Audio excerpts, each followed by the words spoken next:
Alright, yep, we good. We good. Let's get the live chat going. Let's grab tonight's stream. Let's grab the link for tonight's stream. Can just close that.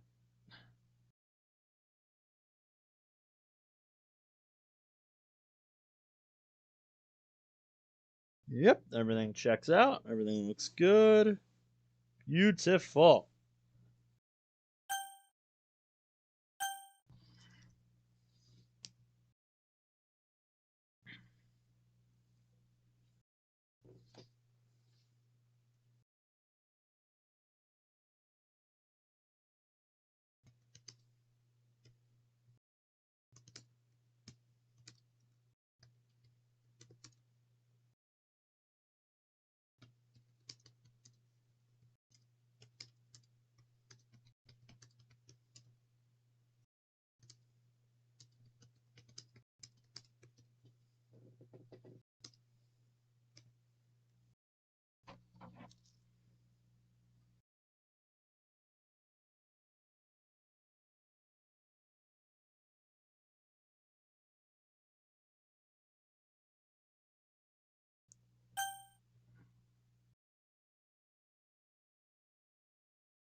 Let's see. What should we play in the meantime?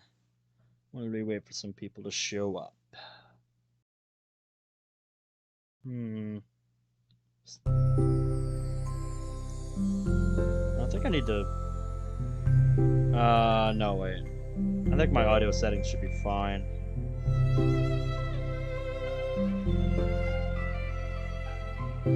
I'll turn my audio down a tad. Oh, no, that's what it is. I turned... No, I didn't want to close that. I wanted to go to settings. Oh, fuck me.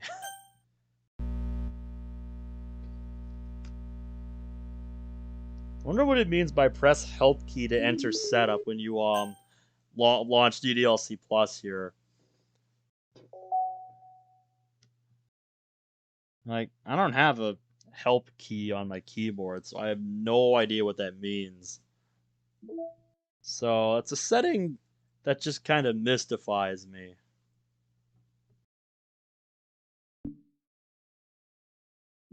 Yeah.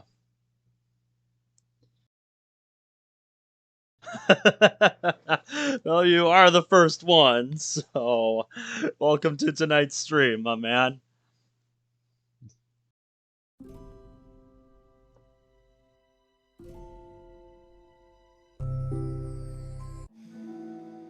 There we go.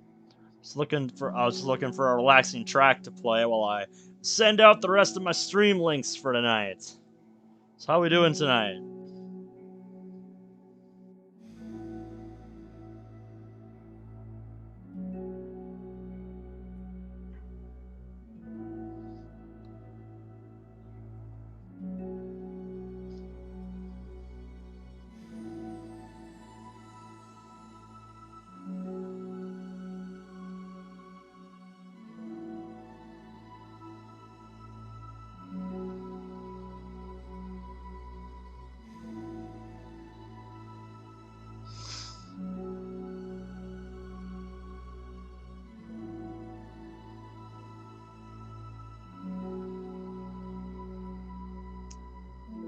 Yeah. And what were you guys doing, Underskins?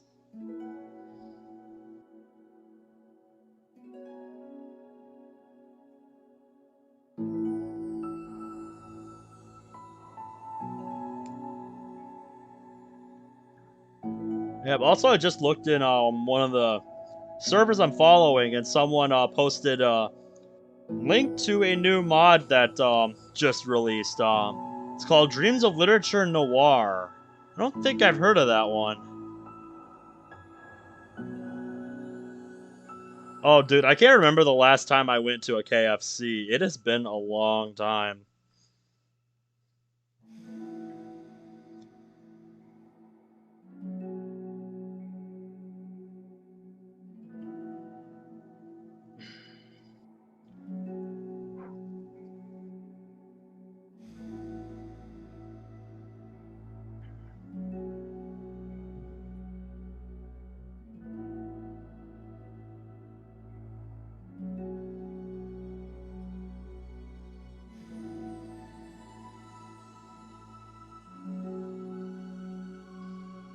Yep. Alright.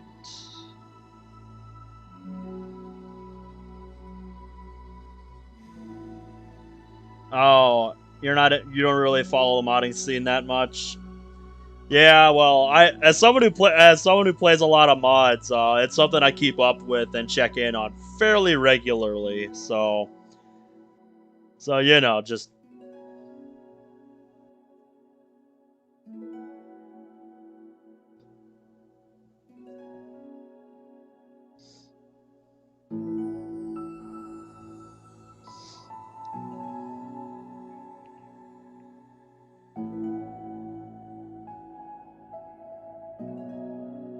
yeah, I have a tab. I've got a couple of different tabs for checking the modding scene. Just bookmark to my browser.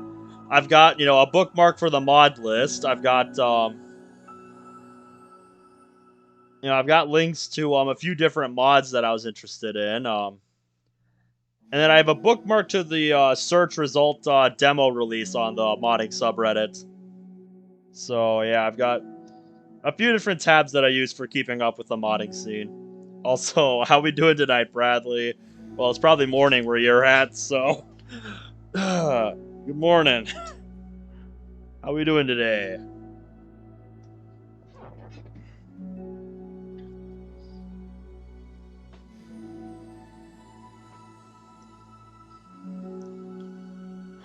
Yeah, there you go. You'll have to tell me what it's like playing it on console, cause dude, I'm not gonna be able to play it on console until my physical premium edition ships in August. Good God, that cannot come soon enough, man. It's like late August. I want to say like between the 20th and the 23rd, if I'm not mistaken. Like, it's gonna be a long wait, dude, until I can get it on a console. But I didn't care so much like what console it was on. I got it for my Switch, which I haven't even taken out of the box yet. And yeah, I didn't want it so much because it was on Switch, but more for all the stuff that comes with the physical premium. Because just all the stuff that came with it, I thought was really cool. So I wanted to get it and do like an unboxing or something.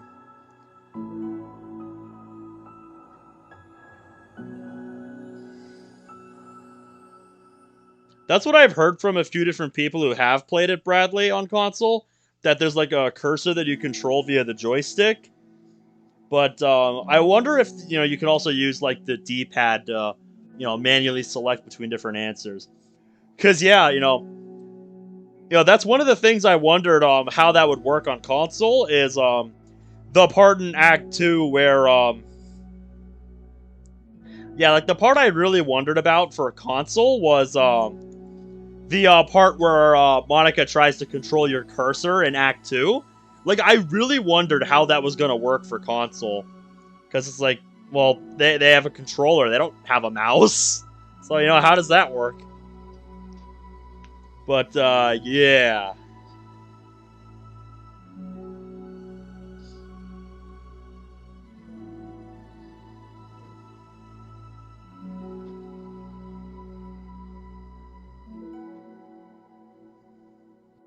Yeah, so at least they thought about that. At least, they thought that through.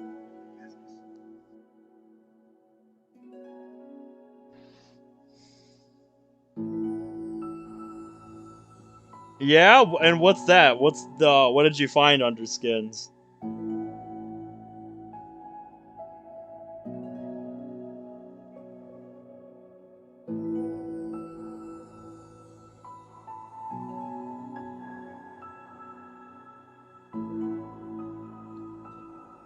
Just got installed. Nice. Well, best of luck with getting through the game, my man. Yeah, dude, it's 11:13 p.m. where I'm at, so thanks for coming by anyway, Richard. I'm hoping to get through the rest of the side stories tonight. And if I don't, well, I guess we'll finish the last one tomorrow night, and then we'll figure out where to go from there. Yeah, the only reason I'm solo tonight is because my commentary partner's on a tight schedule right now, so.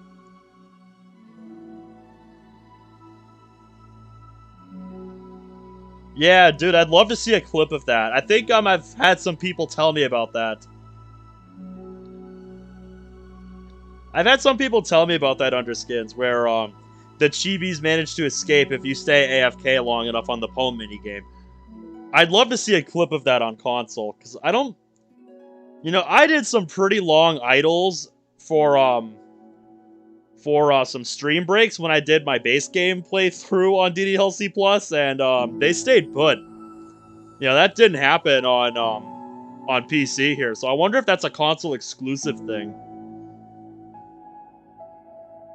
Like a console exclusive secret.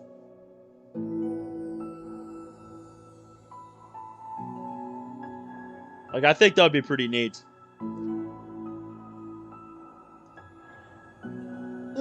So anyway, before we get started here, I should probably change the current text, because we finished Respect last time. And we were about to start Balance. So let's get that updated. Balance. Heart.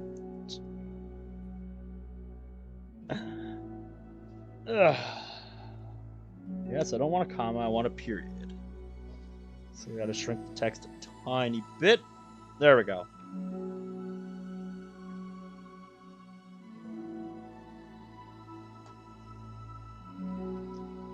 But yeah, I think without further ado, we will get into it today. Oh, when you mean when we get to self-love here? I guess we'll find out. I guess we'll find out, won't we? Yeah, so if I recall from the last side story we left off on, we left off with you know, Monica showing Natsuki that with Monica showing Natsuki that piano song she wrote, which just dude, that piano cover, my song Your Note, my heart goes doki doki for that song, man. It's so good. It's such a good piano solo. It was really, really good.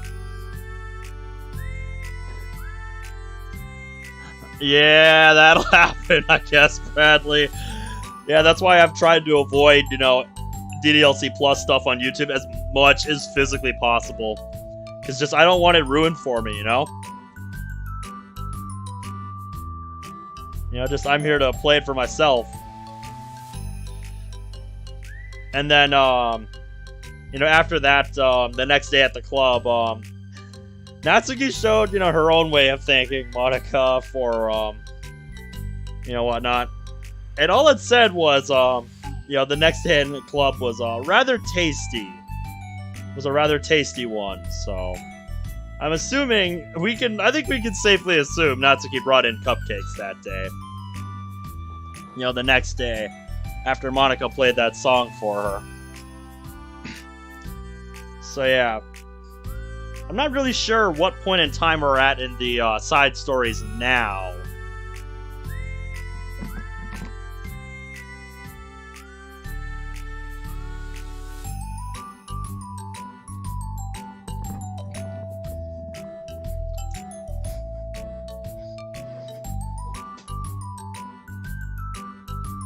Oh yeah, dude.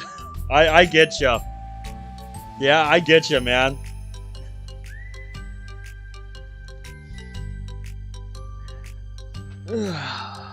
So. Natsuki. While Natsuki is messing with the orientation of her manga in the closet shelves, Sayori approaches from behind and pulls her into an embrace. Careful, you might cause her to drop some of that, Sayori. What? Hi. Hi. The literature club has been in full swing since Natsuki joined. Yeah, dude, I've never heard this track before, so I think this is a new one. It kind of reminds me of some mystery, like Pokemon Mystery Dungeon town theme music. Just, it's really groovy. I really like it. Let me turn it up for a bit.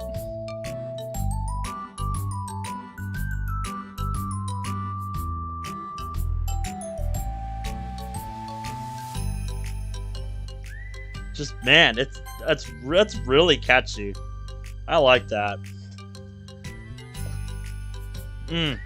Also, some people last stream were asking about using the new like backgrounds and stuff for DDL, mods going forward. I read up on it a little bit, and I can confirm like all the new backgrounds in DDLC Plus, those are fine to be used for different mods. But all the other stuff exclusive to DDLC Plus, no. That's not okay for mods. So the exclusive BGs to this game, you'll probably start seeing them in mods going forward.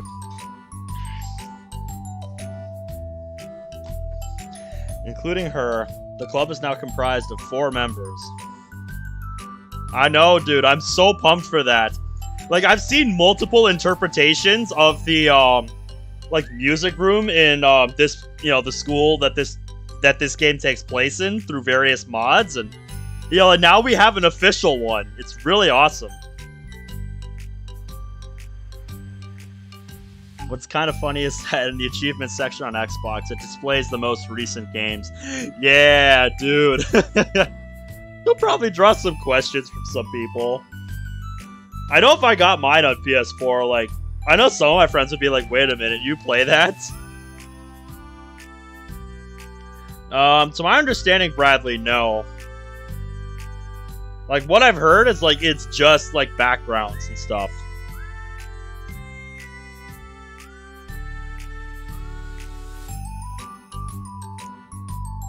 Sayori, Natsuki, Yuri, and Monica. Yep, the 4 club members.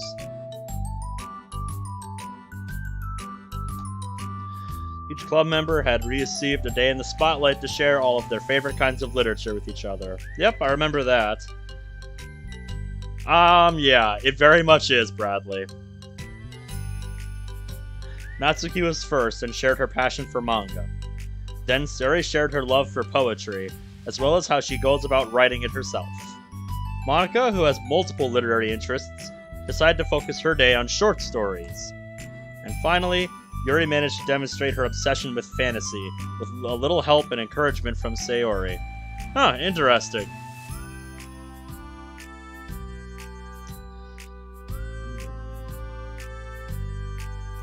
I wonder what short stories you picked for that, huh?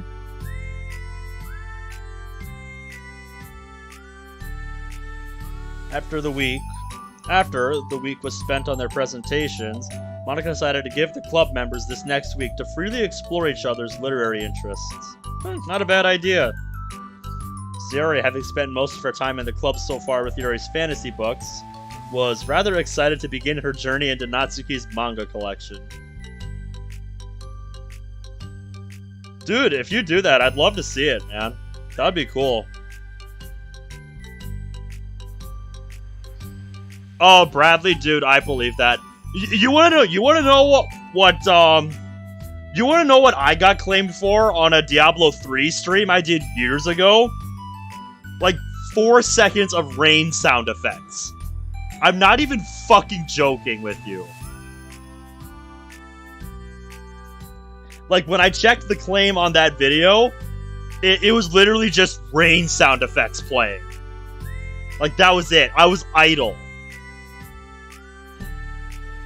It's like I wasn't even there for that part of the stream. So yes, YouTube copyright is a complete fucking joke. I want to read with you today. Tell me which one I should pick. Ah, well, that depends on the kind of stuff you like. I mean, there's like romance, drama, comedy, mystery. I like all of those things. She reaches out and pulls a random book from the shelf and inspects the cover. I wonder what she picked. Shouldn't this girl be wearing more clothes? You wouldn't like that one! Oh god! Is that what I think it is? Holy shit, Natsuki! What? Dude!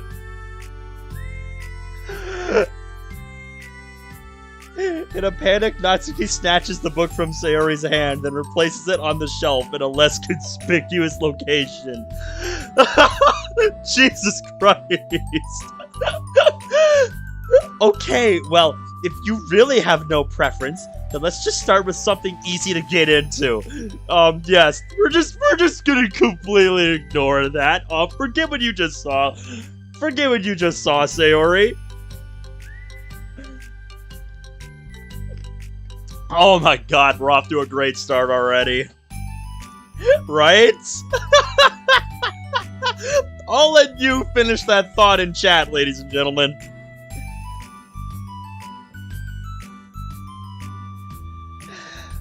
A lot of these don't start to get really good until like a few volumes in, and I wouldn't ask someone to make that kind of commitment unless they're already really into manga. I can handle it. I did it with Yuri's book, at least. Well, I'm more considerate than that. Although I'm kind of impressed by your attention span if you put that much effort into her books. No, I have the attention span of a donut. What does that mean? Oh yeah, dude, I can't wait until the day where Natsuki gets called out for that. You know, teacher finds that and it's just like, what the absolute hell is this, and why is it in my classroom? But I love my friends, and I can do anything if it's for them. Well, okay then. Let's pick let's pick you something that even donuts can read. I really wonder what she means by I have the attention span of a donut. I didn't say I was a donut, I just said I had the attention span of one.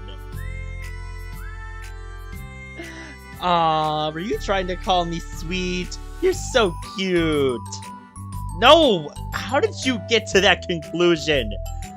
Well, to be fair, I don't even know what she means by that, Natsuki, so... I'm with you. I'm with you on that. Oh, yeah. They sure will. Sure will, Bradley. A donut? Cute. Oh, underskins? I'm pretty sure they already have. People put Siri's face over on a donut. I'm pretty sure they already have. Yeah. I just don't like it. I don't need a reason. Natsuki yanks a book from the shelf and closes the closet doors. If someone asks you to stop, then you just need to stop. People need to realize that. I'm sorry. I really didn't mean to hurt you. No, sorry, it wasn't you. She shakes her head while pulling a second chair over to her desk. I was talking about something else. Didn't mean to get angry all of a sudden. That seems to happen with you a lot, to be fair. You're like a nice person, so I wasn't talking about you. I still learned a valuable lesson. She speaks softly as well, feeling shy after receiving the unexpected compliment. Well, anyway, here's the book, so just start it whenever you feel like it. What's it about? Well, it's like a comedy, and there's romance too, obviously. Ah, rom-com. Sayori looks at the title. It's called Love is Another Word for Luck. Huh. Never heard of it. It's about a girl who keeps accidentally running into the same guys, and then you find out, like... Well, you should just read it. But you have to tell me what you think. I can already guess who you're gonna ship yourself with. It would be so funny if I'm right. Ship? I don't get it. Never mind. Let's not worry about that yet. Yes, no need to introduce the bun to shipping just yet. I've been part of multiple fandoms that indulge in that a lot, so we don't need to go into that too much just yet. Hell, even Monica's asked me about shipping. Even she has a conversation for it in After Story. Just make sure you tell me when you... just make sure you tell me what you think. Oh, okay. I'll start then. Hey, maybe tomorrow we can do poetry, too. Oh,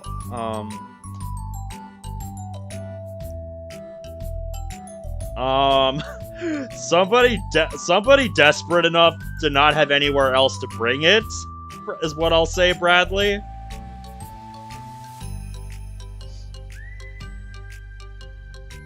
Yes, exactly, dude, exactly. That would not end well. Yes, protect the innocent bun. Her mind does not need to be exposed to that. Yeah, I guess. But don't you want to finish this first? Yeah, but we can do both. I mean, unless you don't like poetry, then I won't make you or anything. No, it's just... Well, never mind. We can worry about it tomorrow.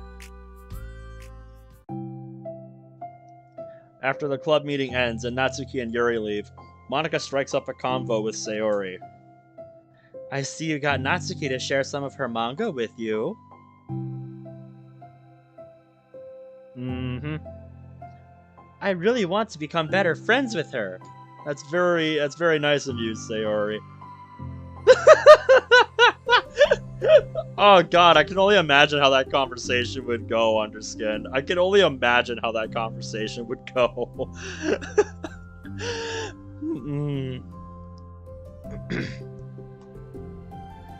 She's so enthusiastic and expressive. I could just listen to her talk. She's so... I'm not sure if she meant I can't say that to her, or if I just can't say it at all. Say what? Nothing! I am a woman of respect! Okay. But Natsuki is a woman of cute. Oh, I said it. What's so bad about that? Haven't you figured it out already? Or have you really not noticed this at all? I don't know. But there's one thing I'm kind of worried about. Oh? What would that be? Sometimes I'm afraid that Natsuki actually doesn't like me very much. No, I think that's just how she comes across, Sayori. I think that's just how Natsuki comes across.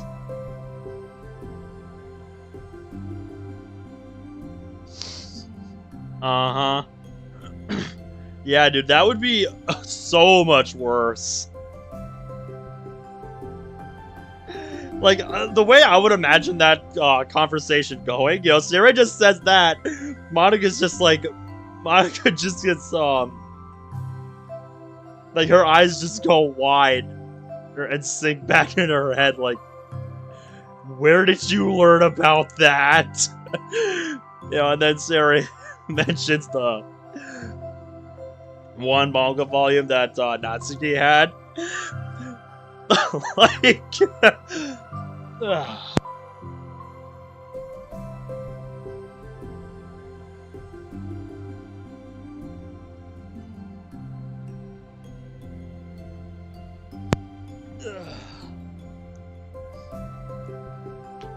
But yeah,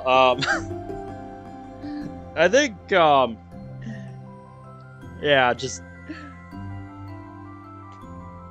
Yeah, I think if that came to light, Monaco would lose a lot of respect for Natsuki.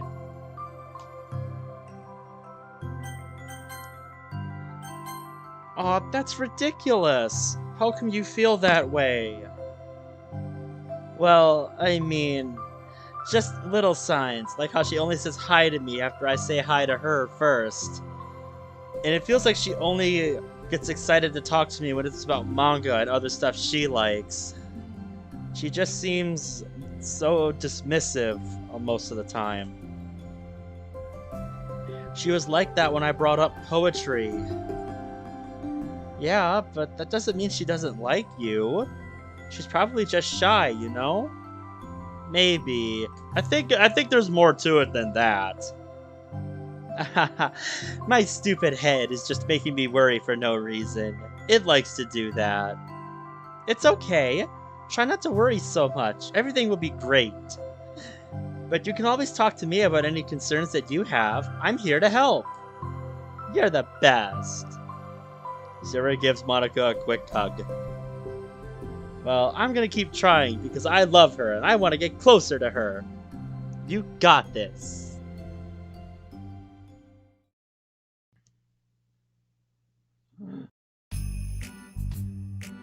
Right? Yeah. I think you would see a lolly get bitch slapped if that ever came to light. After the next club meeting starts, Sari is the last one in as usual. Trotting into the room, she sees Natsuki sitting alone by the closet, reading what must be her manga. Without hesitation, Sari pulls up a chair and plops herself down right next to Natsuki. Hello there! Hi. What you reading? Can I read it with you? Sari, I think you're coming on as a bit pushy to Natsuki. Natsuki pulls the book away from her. You can't just start in the middle. There's spoilers. Besides, what about the one I gave you yesterday? Natsuki is cultured. Oh, God. Sorry. I was just curious.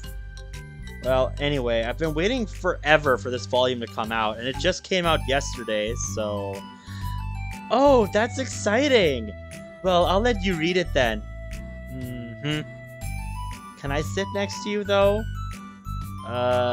Sure. Yeah, welcome to the stream, Avant-Garde. Good to see ya. Sari plops herself down next to Natsuki and then pulls out a blank sheet of paper. Oh yes, absolutely. Natsuki reads in silence, save for the periodic flutter of a page being released from beneath her thumb. From Sari's side, only the light tapping noises of her pen meeting the paper can be heard. Wonder what Sari's writing. Sari's paper is filled with scribbles, and the margins are lined with stick figures. Okay. Natsuki lets out a deep sigh and closes her book. Did you finish? No, but it's a good stopping point. Yeah, sometimes you just have to realize when to stop. My head is swimming. I need a break. Natsuki stretches her arms. Aren't you bored? No, I was writing. Oh, I saw all the stick figures and thought you were just bored. Yeah, I'm guessing Natsuki thought you were writing a stick figure comic or something. I did that all the time back in middle school and my earlier years of high school.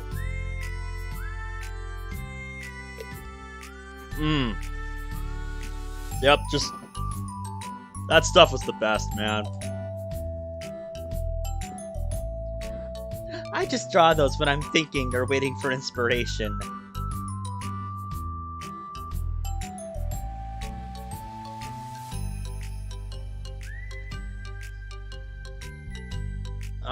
I can't say I would know the answer to that off the top of my head, Pain.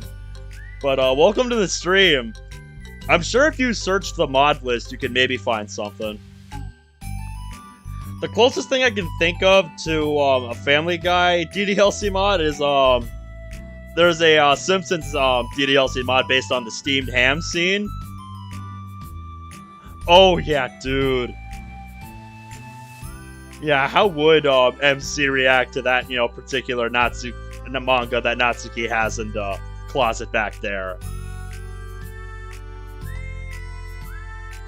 This one is sad because she thinks the night sky is pretty, but she can't look up at the stars in public without everyone thinking she's a weirdo.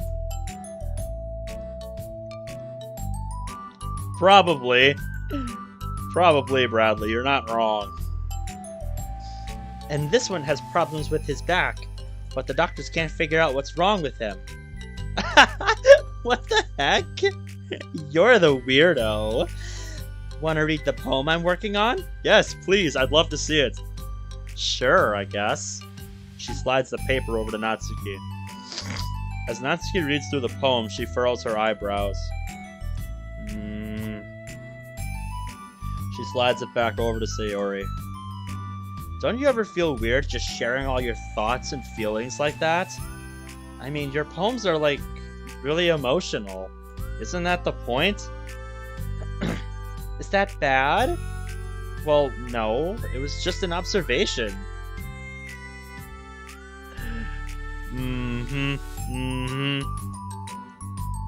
I think people can get closer to each other if they find ways of expressing their feelings. Well, she begins to protest, but she can't find a good way of putting her thoughts into words. Doesn't that depend more on the kind of friends you have? I don't know. To each their own, but I've never met anyone I'd feel comfortable sharing my poems with. Not that it's you, it's just how I am, so... You write poems? Probably shouldn't have mentioned that, because now she's gonna get you to try and share them. You never told me that! I just thought you wrote other stuff! Yeah, that too, but... You should... I mean, would you ever want to share? Like I said, I don't do that. But, can we talk about something else? Oh, I'm sorry. Poor Sayori. It's not your fault, it just makes me uncomfortable. I can't help it. Still, I'm sorry. It's fine. Well, let's move on to something that makes us both happy. I should continue that book you gave me, since I didn't get very far yet. Sure. Over the next few days, Sayori begins each club meeting by approaching Natsuki with unwavering enthusiasm. She's really trying hard to make this work. She's really trying. I can't fault her for that. It's Natsuki! Natsuki! Hi, Natsuki! I don't think she likes the attention.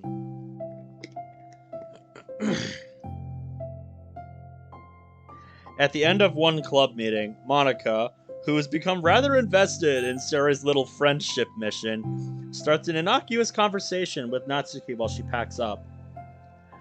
It's cool that you've been finding time to spend with Sayori. She was pretty excited for the chance to read that manga with you. Yeah, kind of. Yeah. I'm sure you've been enjoying the chance to share it too, right? Yeah, mostly. Huh? She glances over her shoulder, but doesn't reply further. What's on your mind? Nothing! I don't talk about people behind their backs. Oh. She falls silent, but she just fidgets instead of getting back to what she was doing, as though she wants to say more. It's okay to share your feelings. That's different from talking about someone behind their back. I guess. I just hate when people talk about me behind my back, so I'm better than to do it to others. She shares a bright smile. You're really considerate. Thanks, I guess, but it doesn't really feel like it. You can trust me. She stands in silence for a moment, still fidgeting. Yeah, sounds good, avant-garde. Oh, is it like... You must live like, 10 or 12 hours ahead of me. Or maybe more than that, because it's 1:45 where I'm at. I just feel smothered sometimes. Yeah, I definitely get what Natsuki means here. Just the way Sayori's been approaching her constantly every day, it's probably a little overwhelming for her. I'm not used to someone being like all over me right after we meet. I mean, it's fun to hang out with her, but I just have no control over the pace. I can't just meet someone and instantly become best friends with them and, like, share everything about myself. That's not how it works. I just want to chill out sometimes. Oh, I didn't realize that was happening. It's fine. Why would you have? Oof. I know. I just feel bad about it. I know Sayori, so I should have realized.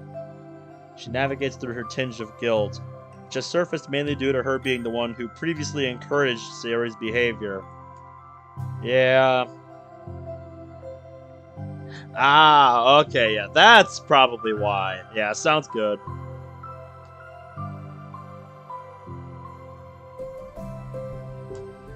Despite not knowing the situation, Monica can't help but feel a little responsible.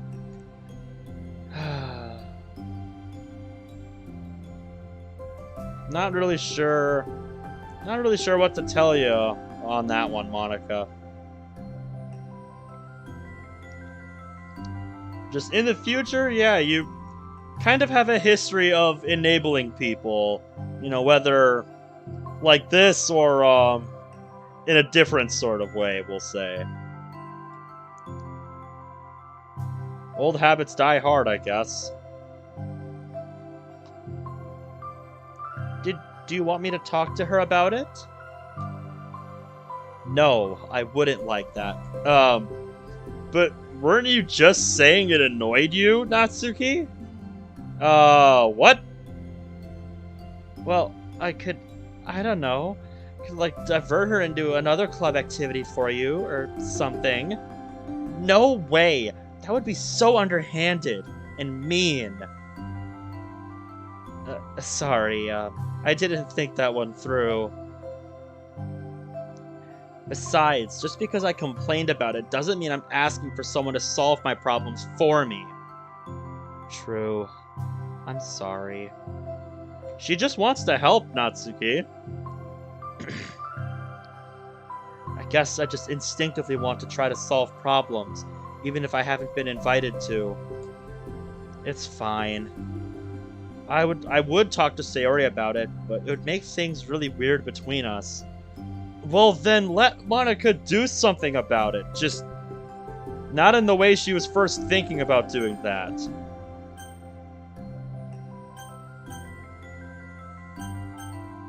Just, I think she had the right idea with talking to Sayori about it. Just tell Sayori to ease off the gas a little bit. I think that's what you need here.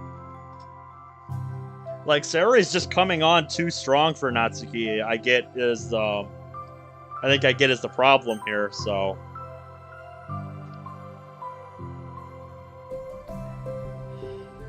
I feel like it would make her just constantly afraid that she's bothering me.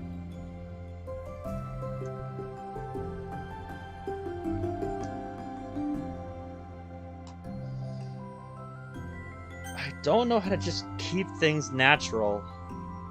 Well, I think if you do a good job expressing all your feelings, she would totally understand. Sayori really wants to be the best she can for other people. I think she would actually be happy that you want to improve your friendship with her. Maybe. Ugh, it just feels so dumb. Talking to someone about how to be friends with them? Well, if you don't understand what makes one another uncomfortable, then how are you supposed to how are you supposed to know how to deal with each other? Like Bradley just said, if there's no communication in a relationship, nothing gets solved. And everyone's just gonna be left guessing what they're supposed to do. Like, that's not what good friends do, man. It's just weird and not cool. It's the literature club. She mumbles through a stifled laugh. It's not the cool club. Hey! Sorry, that just tickled me for some reason. Look, I know you're kind of in a tough spot and that it's hard for you to really express yourself, but you've really demonstrated to me that you're great at self-reflection and critical thinking, even if it doesn't feel like it to you. I think that's the most important part of being able to navigate through these things. So I believe that you'll find the right thing to do. Well, she instinctively starts to reject, but can't find any excuse to do so. Thanks. She gathers her things and finishes her thought in a mumble. Still glad I joined the club, even if it's weird sometimes. Yeah, dude, trial and error only gets you so far. Like, you can guess, but, some of your guesses might have consequences you might not expect. Ones that could be detrimental to the relationship you're trying to build. So yeah, it's so much better and easier to just talk things out. Just pull them aside, be like, hey, we gotta have a chat. Monica smiles, but Natsuki turns her back and walks away before waiting for a reply. It was an unusual way for Natsuki to express her appreciation, but Monica knew what she meant. It made her feel like everything really was going to be okay. Well, we'll see how Natsuki works things out. And that is the end of part 1. So now we are going to move on to part 2 in a moment. But first, we're going to look at the new pictures and stuff that we got. We also got a new piece of mail, so I wonder what that's all about.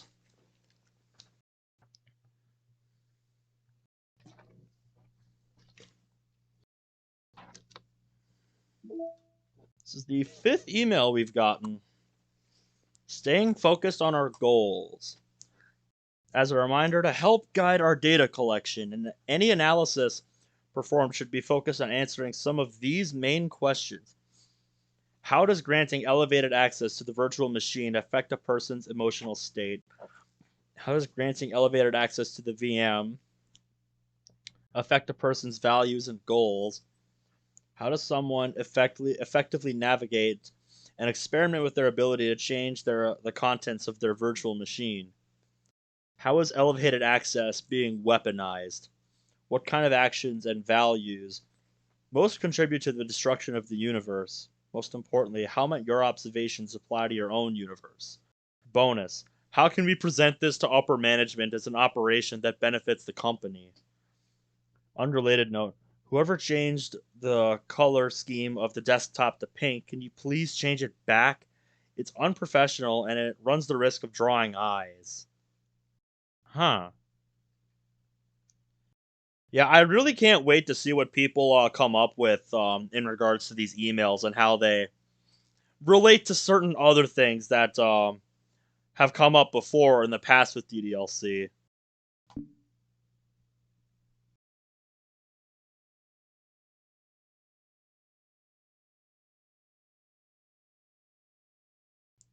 What is my opinion on baked beans on toast or with bacon, eggs, etc.? Um, I mean, I do, weird combos with food all the time, so I wouldn't mind giving any of that a try. I imagine it, I can imagine baked beans on toast would kind of have an interesting taste, especially depending on what kind of toast you make. Cause I think like toast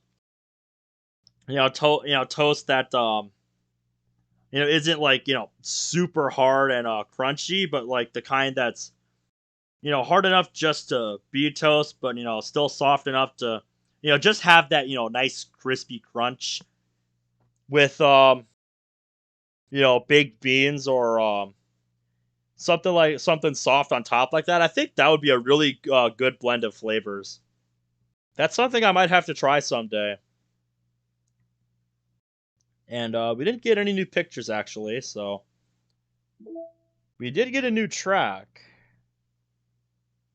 Oh, I wonder which one it was. I think it might have been this one. Piece by Piece. I don't think I recognize that one. Neat. But anyway, on to Balance, Part 2. Lunchtime! Siri, who usually buys her lunch, is making her way to the cafeteria like any other day.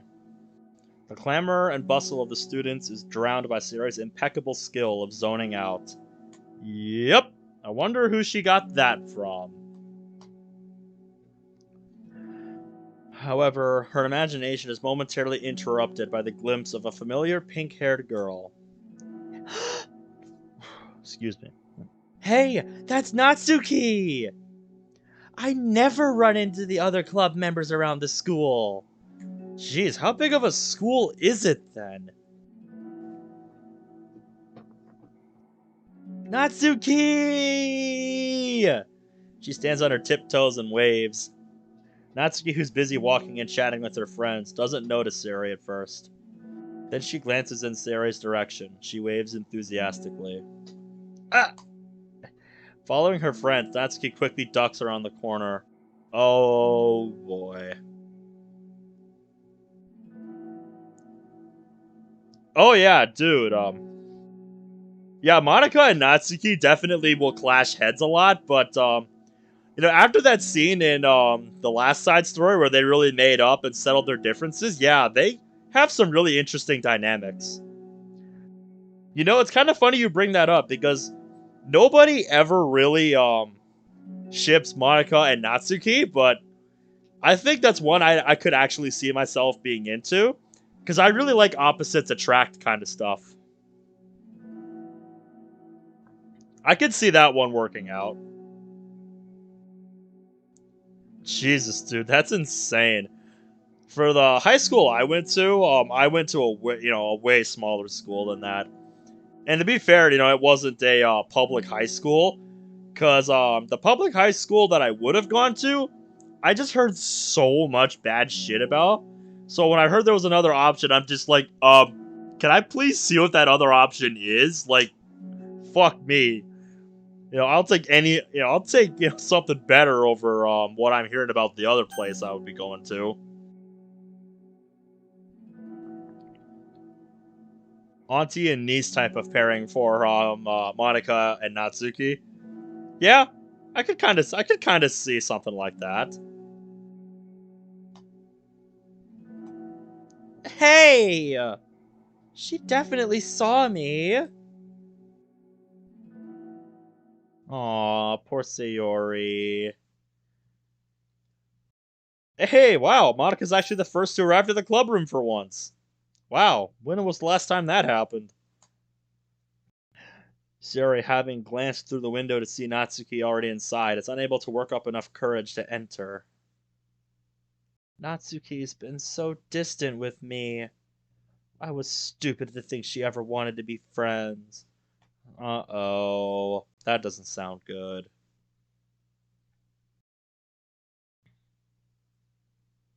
She only got excited because she got to share her manga. But aside from that, she doesn't even like me. I should just go home today. Uh-oh. Don't say that, Sayori. I think you just misunderstand. No.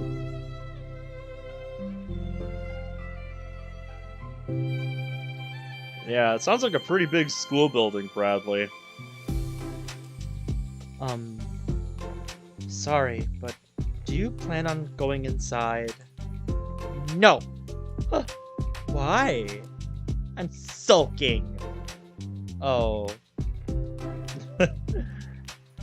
Oh, I'm sorry for bothering you. Excuse me.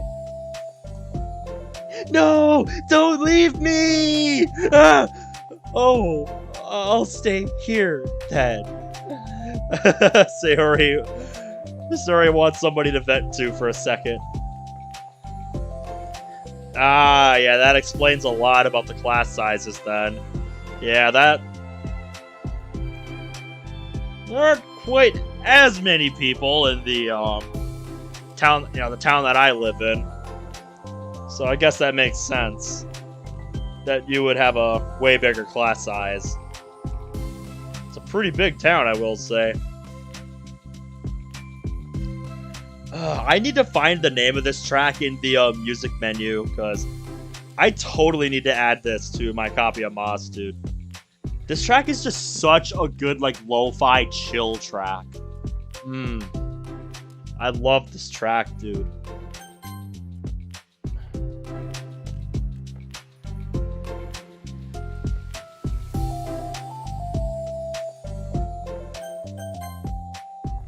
I don't want to go in.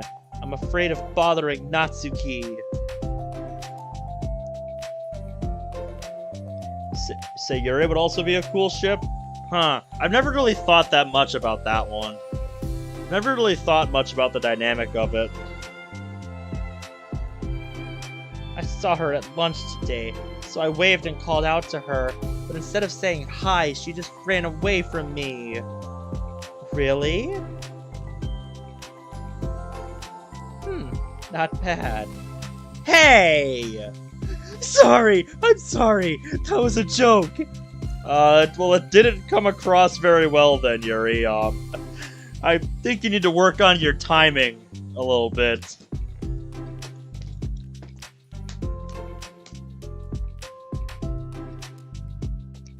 It just sounded like something stupid that I would do from anxiety. From anxiety?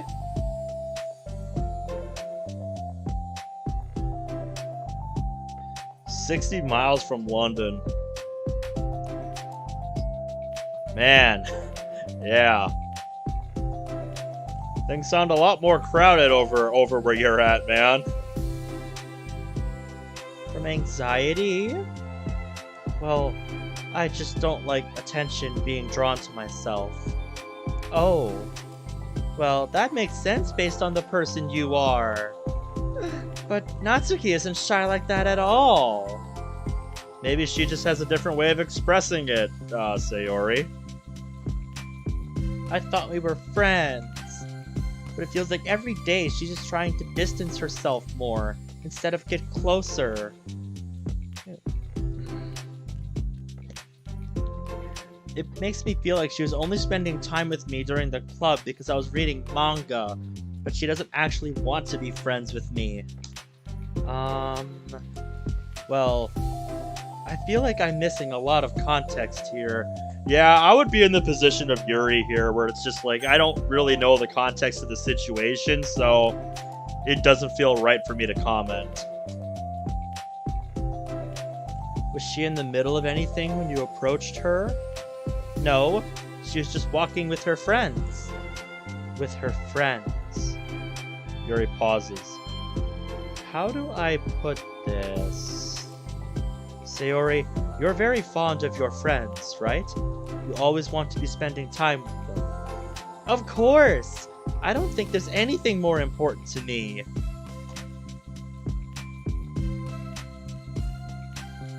Yeah, dude, that's pretty crazy. I mean, the best parts of my day are always with my friends. Besides that, I really hate being alone, so... You hate being alone? We're very different people. Yes, I can sense that. I cherish my time alone. I wouldn't trade it for anything. So, I think...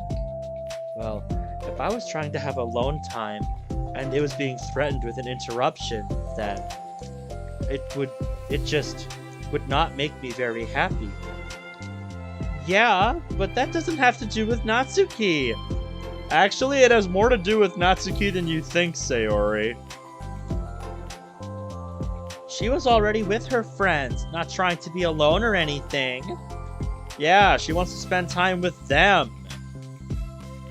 Don't know why, for talking about the same people from last time we saw them. But that's that. Just...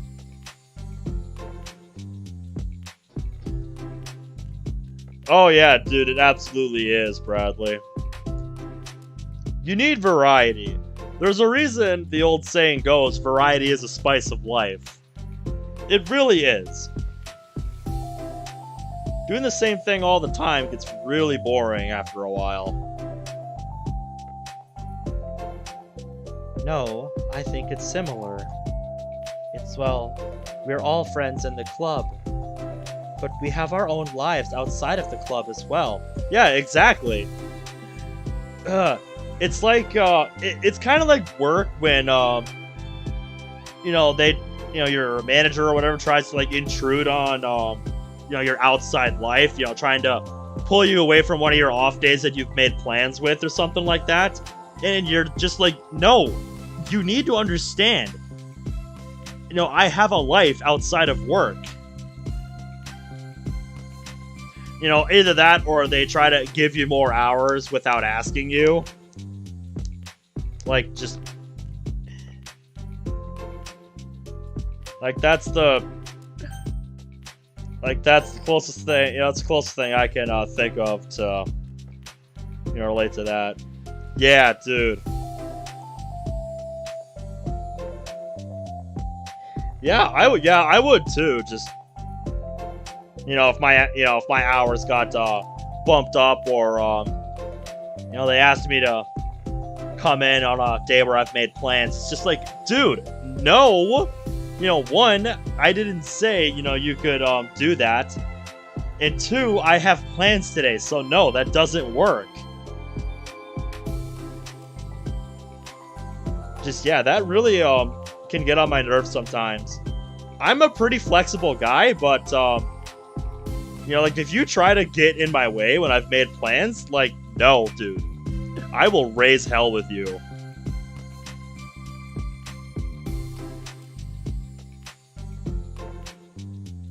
Oh, I hate... That's the worst, dude. When just all of a sudden, for no reason, you just are really hungry. That's the worst. Howdy, Fujiwara. How are you doing today? Welcome to the stream. If you think about it, making new friends isn't some casual occurrence that happens on a daily basis. Yeah, depends on the kind of person you are. A friendship is an invitation to intertwine your lives together. Very much so. But the capacity at which each person is ready to do that might be different. There are friends who just like to have fun together, and others who talk every day and share every detail of their lives with each other. Yeah. That, and we have, like, the people we get along with at work, or the, friends we have, like, at school, or something like that. Just, the people in our lives where, we always meet them at a certain place, and just we get along there because we have something in common. Just, I feel like those are the kind of friends that come and go. Would be explored more in these side stories. Natsuki's life outside of the club, so we'll see what happens. It could be that she simply needs to make friends at her own pace, rather than jump headfirst into a new commitment. But that means I really was bothering her. I just really wanted to be good friends with her, so I treated her like one. Was I actually hurting her? I don't know. I'm sorry. My insight was really only based on what I understand about my own needs. And Natsuki and I are completely different, so... Why was I so selfish? Even if all that is true, then it still means I hurt her. I think I messed up. Yuri, with you, I think I was really careful to understand your needs when I was becoming friends with you. But I wasn't careful at all with Natsuki because she already seemed really social. Sari, I think you just made a bad assumption. I think that's what happened here.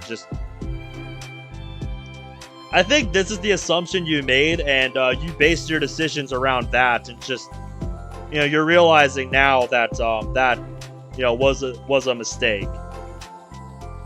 It's okay to realize that you're wrong. Happens to the best of us. I just took control of everything instead of looking for the right balance. Now I hurt her and she doesn't want to talk to me.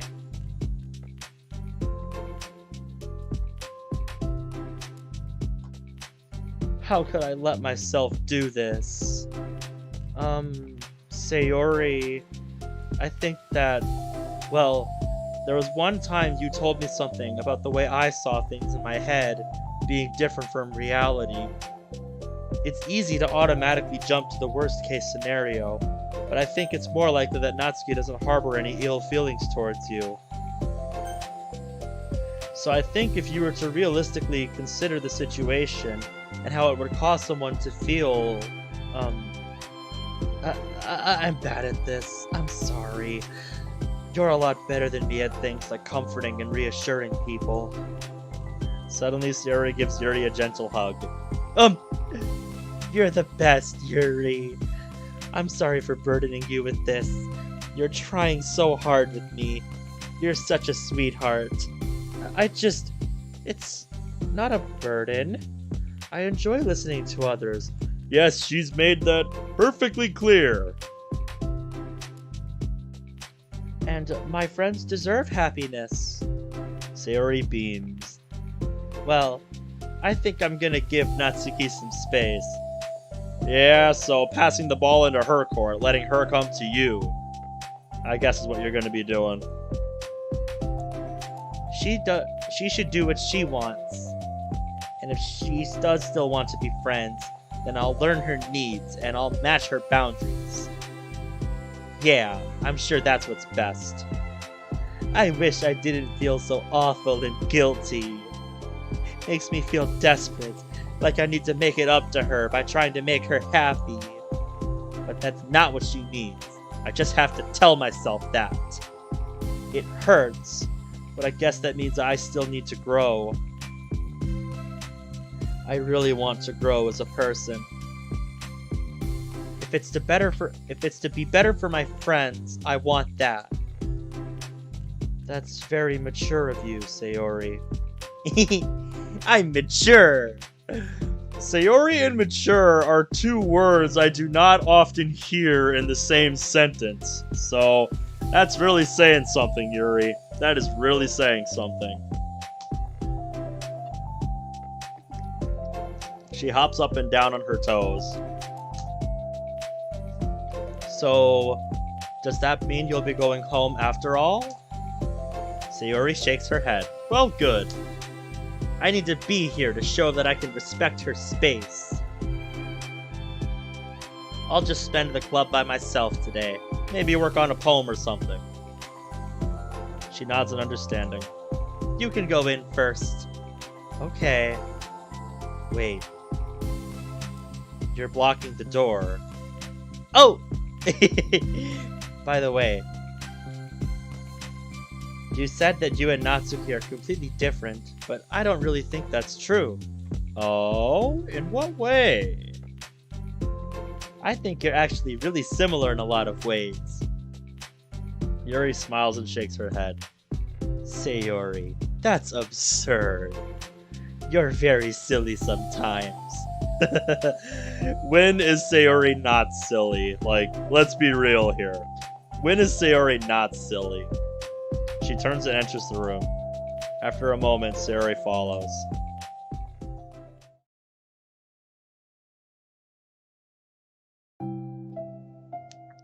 The club room is quiet.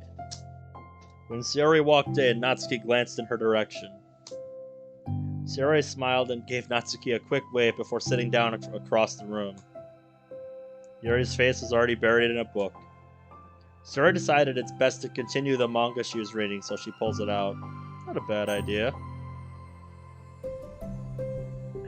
Oh, disabled PM'd me. He says hi, everyone.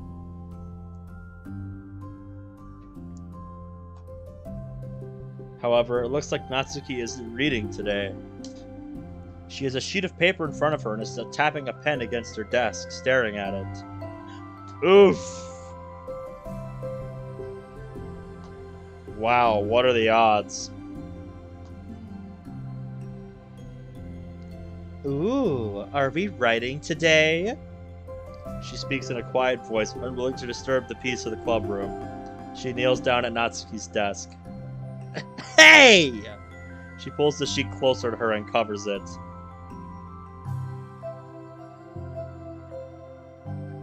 Yeah? Sorry, I didn't mean to peek. Whatever. I just wanted to see how everything was going. It's fine. She glances over at Sayori, who is focused on her manga. She follows her gaze. I think she's mad at me. How come? I'm busy right now. Ask me later. Monika falls silent. Natsuki looks back down at her paper. Yeah, she is very dismissive right now. She inches her hand away from the top margin, allowing Monika to see. It says, to Sayori. Oof.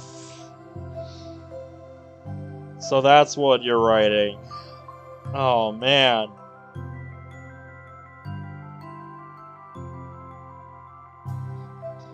I guess I'll know the background when I see it, then, won't we? Understanding, Monika smiles. She places a hand on Natsuki's shoulder and whispers softly, I'm proud of you. She looks away but makes no motion to remove Monika's hand. She gives Natsuki's shoulder a quick squeeze before standing back up and pulling away. Welcome back, Bradley. The end of the club meeting passes. Yuri has already departed. So has Monika, after checking on Sayori and Natsuki to ensure they wouldn't stay too late. Sayori was determined to finish that manga volume before heading out, since the end was approaching. However, with Natsuki, also staying late for an unknown reason, a silent tension hangs in the air. After finishing the volume, Sayori brings it to the closet to put it away. So she slides it back on the shelf while Natsuki watches. Then Natsuki gets up and pulls it back out in order to return it to its proper location. Sorry. I didn't know where it was supposed to go. It's fine. The two fall silent again, avoiding eye contact. Yeah, you're gonna have to sort this out sooner or later, you two. They both look like they're about to say something, but neither can break the silence. I believe you can do it! You can do the thing! Well, I'll be on my way. See you tomorrow! Sayori turns away to hide her pained expression, then walks away from the closet. If there's any proof Natsuki no longer wanted to be friends, this was it. Defeated, Sayori carries herself out of the club room. Oh, I feel so bad watching this.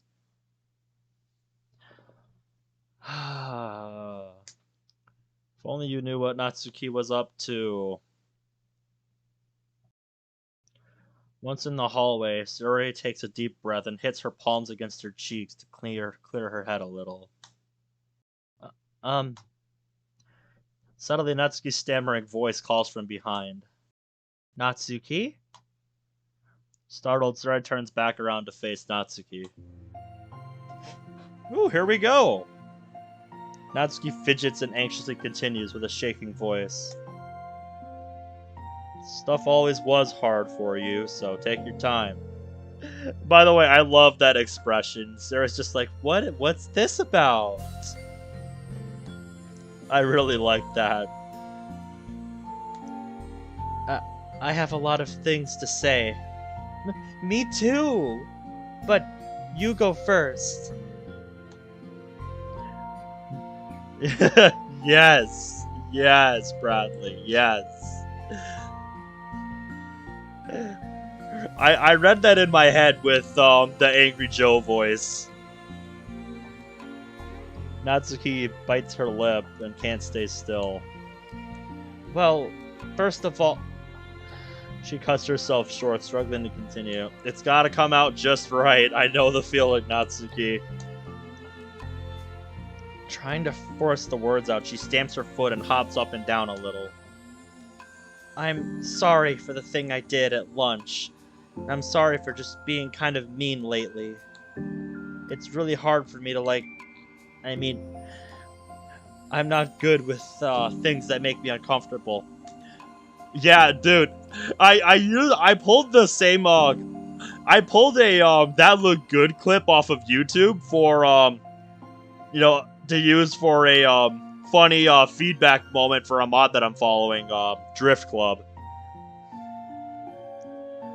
Like, the dude is reworking the first 3 episodes of that mod that he's put out, and he showed like a you know, a teaser, you know, like a demo picture, you know, a demo CG of like the new art style he's going for, and I just sent a clip of Angry Joe saying that looked good, as you know, as my response. Just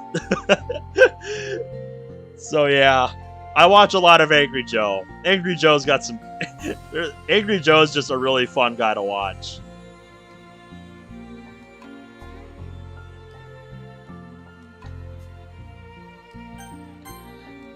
I mean, I'm not good with things that make me uncomfortable, especially when it comes to like feelings and stuff.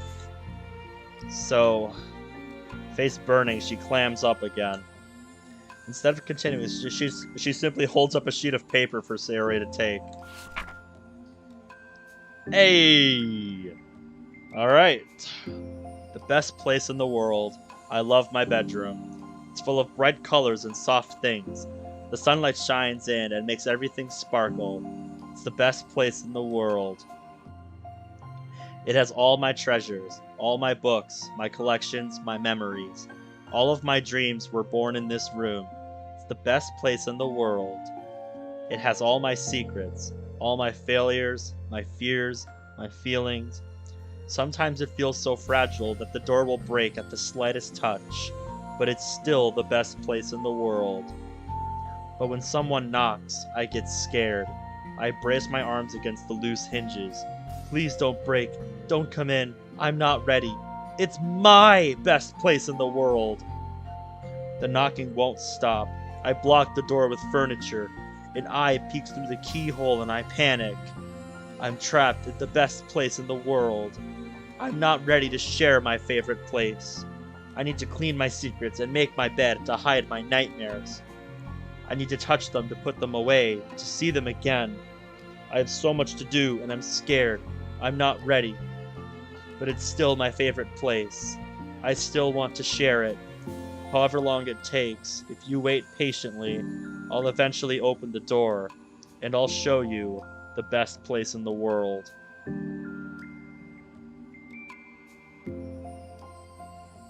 Quite long, but wow. Now,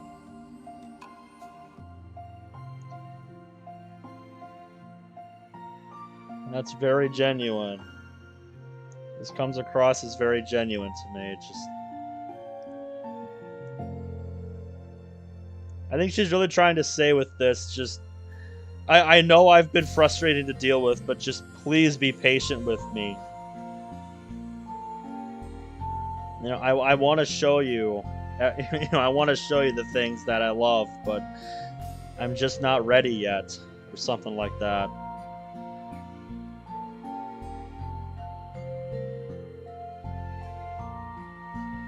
Yeah, Natsuki's just not used to this sort of thing, so... No wonder you spent the whole club writing about this. It's... a poem. Yes, it is a poem, Sayori. And I've gotta get a screen cap of that face. That face is so precious. But I thought... Well, I sucked it up so that I could work things out with you. So just be happy about it. Please? She smiles deeply from the bottom of her heart. I'm happier than I could express. I feel so awful, but I'm so happy that you would do this for me. I actually realized before the club meeting today that I made a mistake. I got so caught up in the chance to get closer to you that I forgot to think about what you wanted. And that we probably have different ways we like to make friends. About, like, the friendship stuff. I mean, it's okay. I understand, so you don't have to force yourself to talk about it. Your poem did a good job. So don't force yourself if you're not ready yet, okay? Natsuki nods. You don't have to feel like you did anything wrong. It was my fault, and I'm sorry. I wasn't mad at you today or anything like that. I actually felt really guilty and wanted to give you some space. I was thinking it's silly that I just approach you all the time, and that I should just let you approach me when you want to. Just whatever makes you comfortable. I'll respect that from now on. Friendships should always start with those things. With the right balance.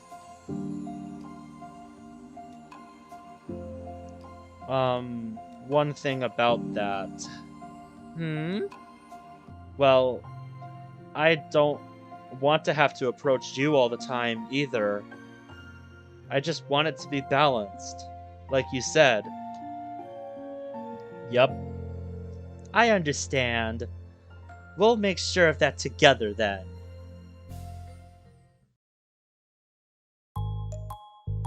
Well, anyway... Now that the two of them have found common ground, she finds it easier to speak more freely again. I'm not gonna be, like, sharing my poems all the time now, or anything like that. But I guess it wouldn't hurt to do once in a while. Only the best ones! Yes, only the best for you, Natsuki. So you better like them, because otherwise I might change my mind. Stubborn as usual, I see. I like anything you do, Natsuki. Ah! I was just saying. More importantly, I have to tell you about my new boyfriend. Huh? Oh! From the manga! Wait, I need to guess who it is. You definitely won't be able to guess. The two walk down the hallway together. Aw, what a nice ending to this one. Oh my god, we have so much to talk about. Darn. I should have told you to save the last two chapters so I could see your reaction to the big reveal. Aw, you wanted to enjoy it with me. That's so cute. Oh, shush. Oh, I really like the ending to that one. I really like that. That was so good, yo. That was so good, yo. I really enjoyed that. Oh, we actually got a couple new wallpapers here. We're only missing one. Very nice. Kind of reminds me of the trailer. And then we got Natsuki taking a selfie. Nice.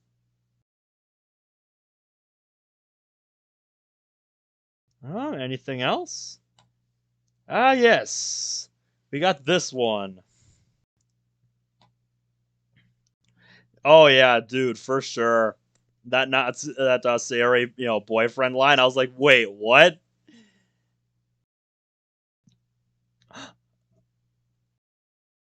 Oh, ooh, we got a poem from Natsuki distributed at special events in the past.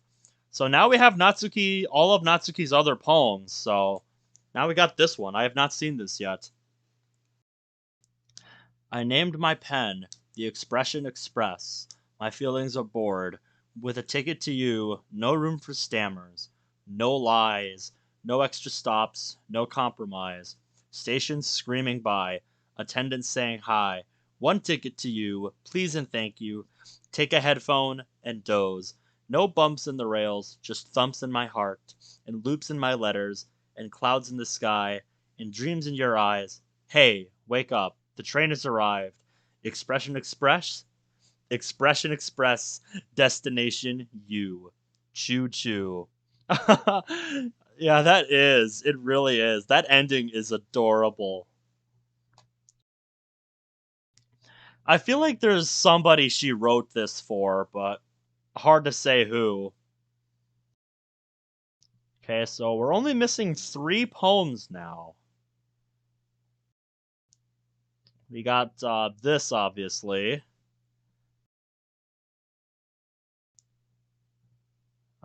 Still have yet to see that last BG.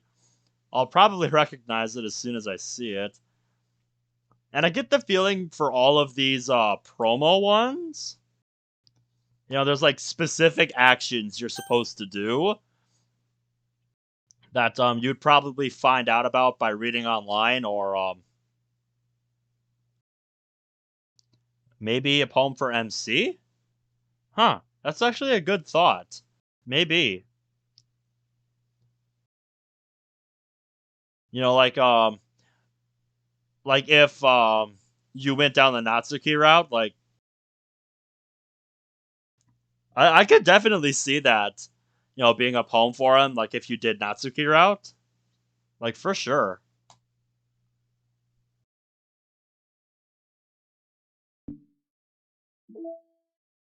So anyway, we got 2 more to go. Reflection and self-love. So next, we have reflection.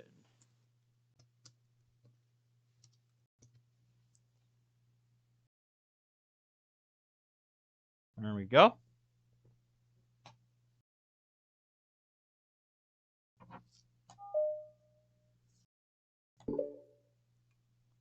Here we go. Am I bothering you? Who you talking to, Monica? You talking to somebody in the club room? Talking to me?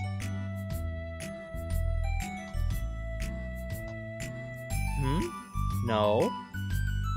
Okay, just checking. It's hard to tell since you always look so into it when you're reading. It makes me scared to interrupt. Yeah, like that time you first met, huh? I think I know what you're talking about, Bradley. Wasn't there some kind of like secret 7th side story?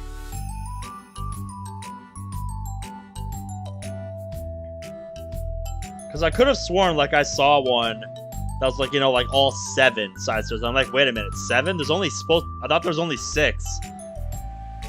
So, yeah. Well, it's within my expectations to be interrupted when I read here. It's mainly when I'm by myself that I don't like it. That makes sense. Okay, yeah, that's gotta be one you have to unlock somehow or something. Maybe by finishing all the rest. Because, yeah, I definitely haven't heard of that one, I don't think. That makes sense. I guess if you're here in the first place, then you're more ready to socialize, even if it takes a bit of prodding. It's not so bad to be social if I let others do the work, so it can be healthy to put myself in a social environment every now and then. It's mostly difficult when I don't know anyone, or there are too many people, or everyone is being too silly for me to keep up with. Oh yeah, dude, I'm the same way. Yuri glances across the room at Suri and Natsuki. Suri has her head cocked back and her mouth open, trying to catch pieces of a cookie that Natsuki is lobbing into the air, but they keep bouncing off her face and hitting the floor. And you're supposed to be the mature one, Sayori. Oh, man. I guess we'll find out if we get through the rest of these tonight, won't we? Or if there's something specific you're supposed to do to unlock it. I don't know. Maybe I should say something. No need. They just ran out of cookie. What a waste. They've really become good friends, haven't they?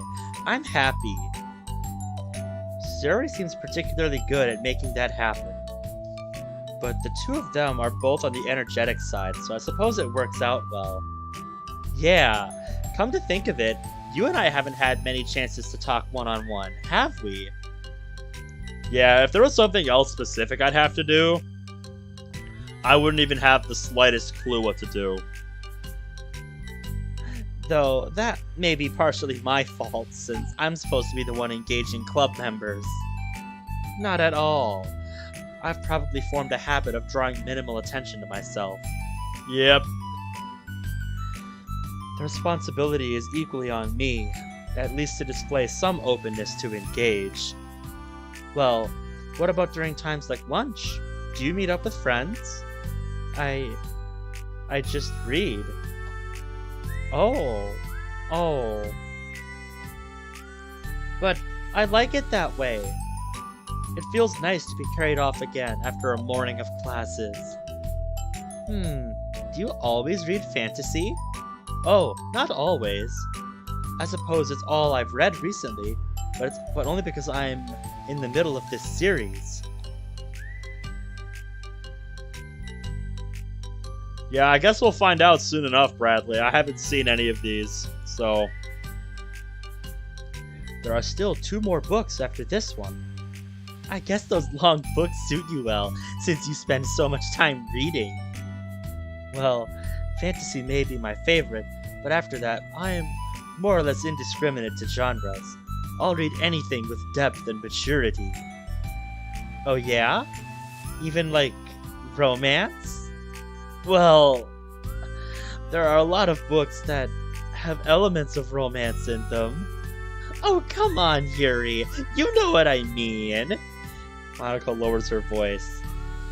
It's a guilty pleasure of mine, so I won't tell anyone if you do, too. Oh, good to know, Monica. Good to know. Very interesting. I like where this is going.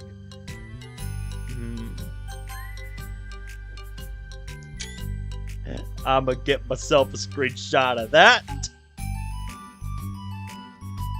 You are going to have to indulge me about that one, hon.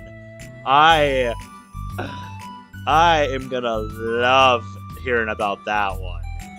You will have to indulge me about that one someday.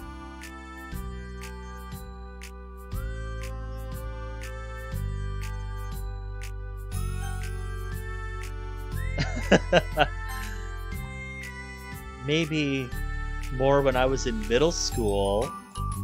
I mean, I was really lonely and people were mean to me a lot.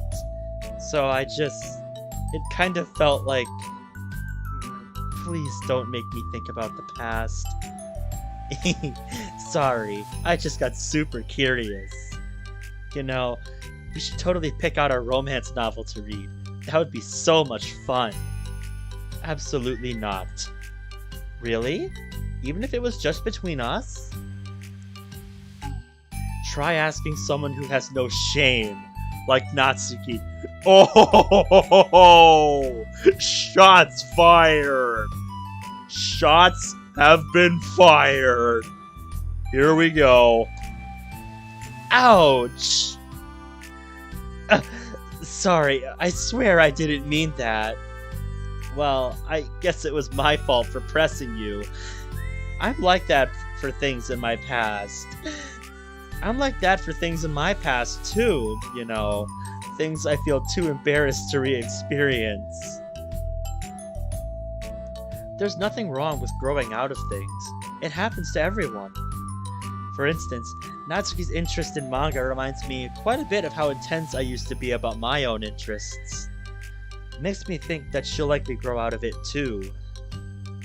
Hey, were you talking about me? No, we were just... Oh, we were just talking about how our interests have changed over the years. When did you get into manga, Natsuki? Like, a couple years ago, I guess. I was already sort of into it before that, but I wasn't really going hard until then. Oh yeah? What was it that inspired you to get more into it? I don't know. I guess... Let me think. It was after I discovered a series that I really liked. Yeah, I was just like, really fed up with a lot of things. And I got super into this one series that I really related to.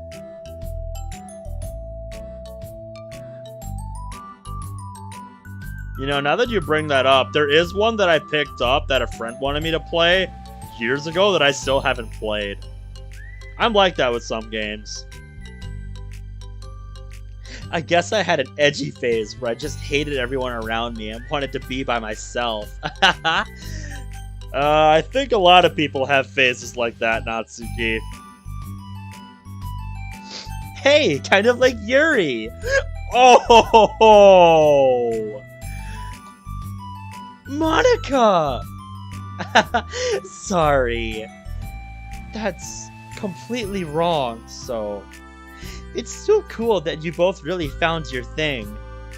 They're almost like opposites, but it sounds like they helped you through a lot of hard times. You know it! Wow, what the heck? Is that book even bigger than the last one you were reading? Oh yeah, dude, she definitely is. I feel like she has a bad habit of doing that. It's technically slightly longer, but not by very much. How high do you think it would go if you stacked up the whole series? That's the kind of trivia I want to know. Natsuki estimates by holding her hand high above her head, sizing up an imaginary stack. I should get one of those mangas that's like 50 volumes long so I could say I've read more than you. Not that I have the money for that. Right. Please, that would hardly count when your books only have a few words per page. Oof. I know, I was just joking. I could never actually read books like yours. It's too boring for me. Yuri shoots a glare at Natsuki. It's not boring. Chill. I said for me, not for you. I can have my own opinion.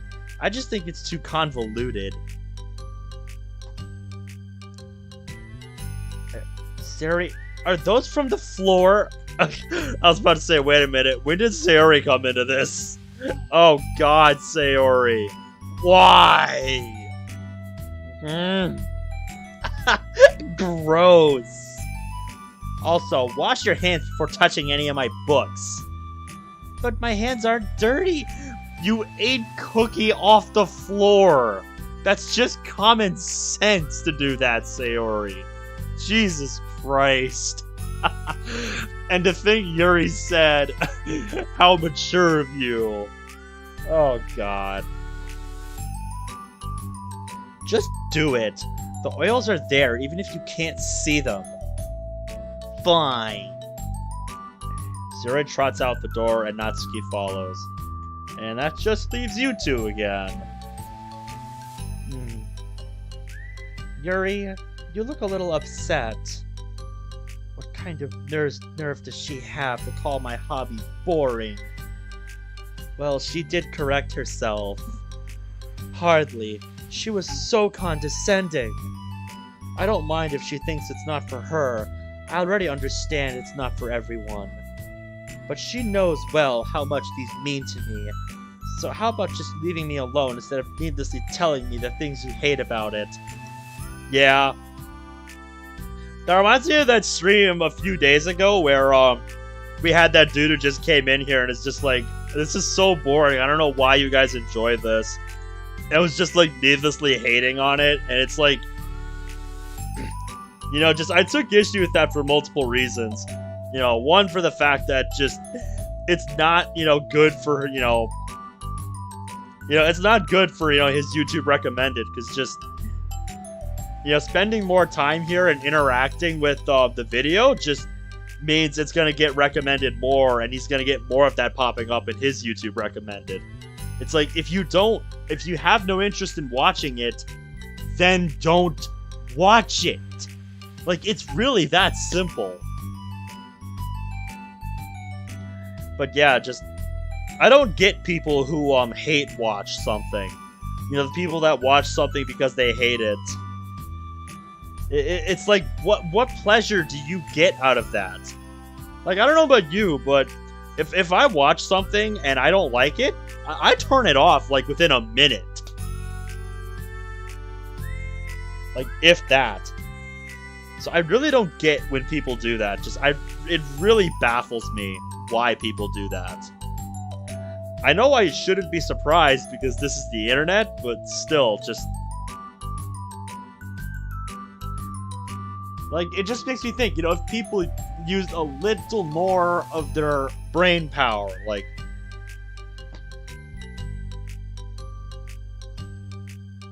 Yeah, exactly, Bradley. That's exactly what I'm trying to say. Yeah. That's exactly what I'm trying to say. Like, just in general, if you don't like watching something, then why are you watching it? One, I'm wasting your time by doing that. Two, you made the decision to come here, so you're wasting your own time. Three, you're telling YouTube by interacting and, watching the stream or the video that, hey, they're into this. They're interacting with it. Let's, send them more of it. Because YouTube doesn't care, how you're interacting with something. Just that you are.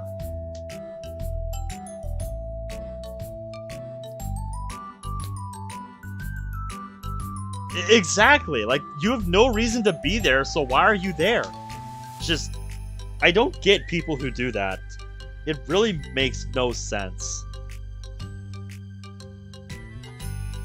I'm sorry, Yuri. You may be right. This won't be the last time people have strong feelings about what they like and don't like. Especially in a literature club. So I should figure out how to mediate discussions to keep them positive and constructive. For the record, I've always been impressed by the level of creativity in your books, and also by your ability to get through them so quickly. Hey, it's all good. It's all good, Goose. Nice to see ya. By the way, I don't know if you saw it, but I posted that gift giving like Moss video that you were asking for a few days ago. Oh yeah, dude. Especially if you have nothing to do, just sitting and waiting around is the worst kind of torture imaginable. Especially if you're like me and you can't sit still for very long. Like, having to just sit and wait for like even a few minutes for me without doing anything else is agonizing. Oh, I just must not have seen it then. Hopefully I covered hopefully I covered as much as I could in that.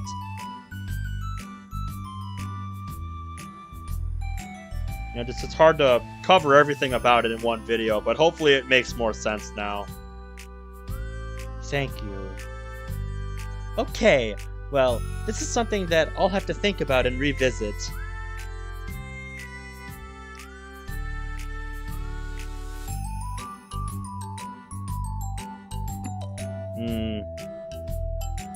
Well, I'm sure I can help Natsuki find some common ground with you.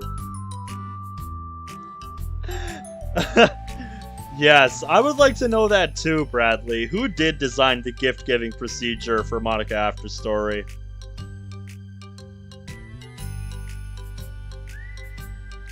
I wonder what they were hoping to accomplish by making it the way they did.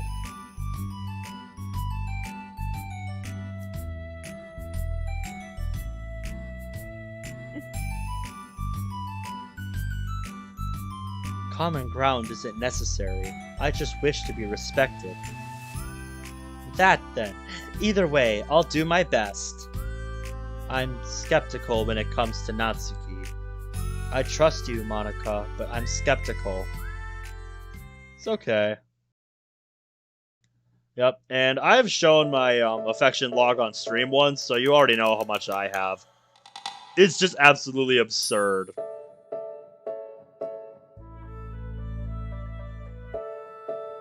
Okay, everyone. We have a special club meeting today. Oh, and why is that? Yeah, more like 4,500. By the way, the last milestone to keep in mind, like any milestone that matters, is 1,000.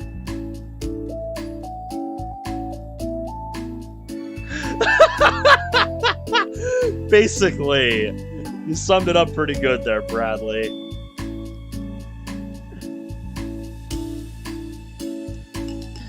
As you know, the Literature Club is a place where we get to share things that we're really passionate about.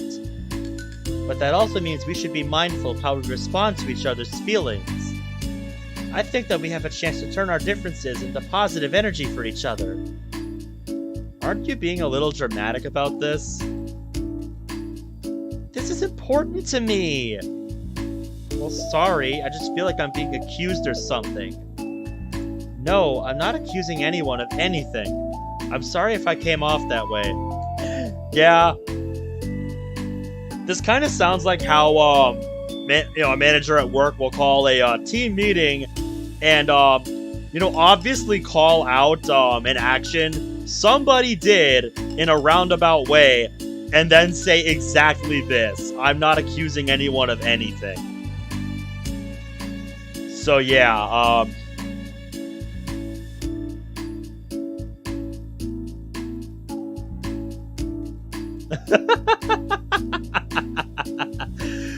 yeah.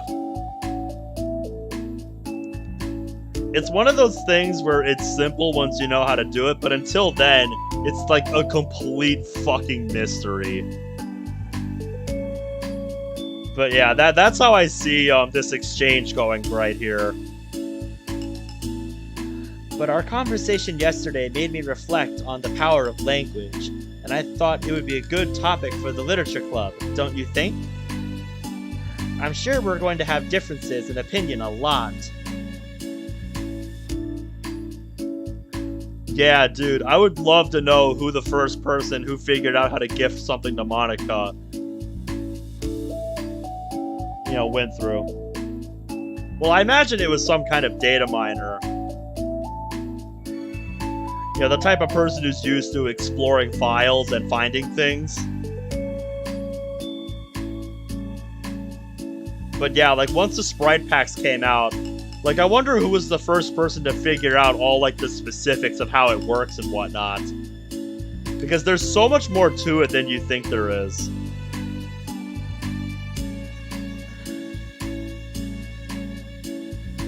I'm sure we're going to have differences in opinion a lot. So I need to make sure we're prepared to keep a positive atmosphere in the club. If you say so. Sure. The cool thing about language is that it gives us a lot of different ways to express the same idea or emotion. We have a lot of control over how we want the other person to feel when receiving our thoughts. This goes for poetry, narratives, casual conversation, basically anything. I have no idea how I said poetry there at first, but goddamn, that was one for the highlight reel. Poetry or something like that. Oh my god. I'll learn how to talk eventually, I swear. For example, Sayori, what's your favorite food? I have them organized by category. Should I start with snacks, or do you mean full meals? Should I include breakfast? Oh, jeez. Very bad example, Monica. That's not how you expected that to go at all, did you?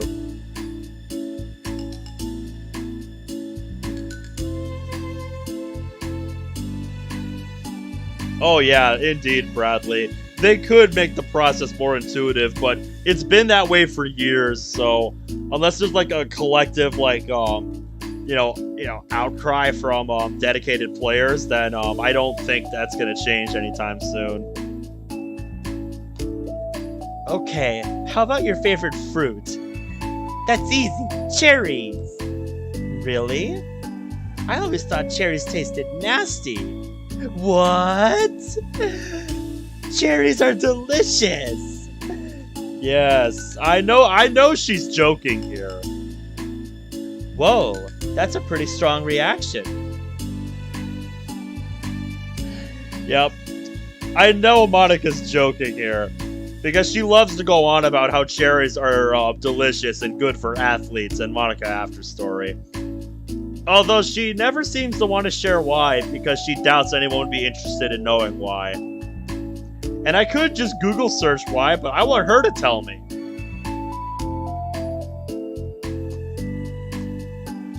Well, I just don't understand how somebody could think cherries are nasty. How does it make you feel? I don't know, sad? I think the word you're looking for is attacked. Defensive, maybe? Yeah, I got defensive. See, the reason you had such a strong reaction wasn't just because I don't like cherries. It's because you felt like your opinion was under attack. Yes, you know a lot about this from Debate Club. But that's weird, right? Something like taste is completely subjective. But when I say something like, I think cherries taste nasty, I'm using objective language. I'm challenging Sayori's reality that cherries are delicious with my own, which is that cherries are nasty. Wait, hold on. How is that objective when you just said it was only your own opinion? It has to do with the way our brains interpret the words. You're talking about the reality of cherries, not your feelings about them. Like Sayori. Let's rewind for a second and pretend I didn't tell you that I think cherries are nasty. Good. So what if instead of that I said, like, I've tried cherries and they're not for me. It's not the kind of flavor that I enjoy. Well, that's fine. As long as you don't call them nasty. Nasty is a nasty word. Yes, the floor is indeed made out of floor.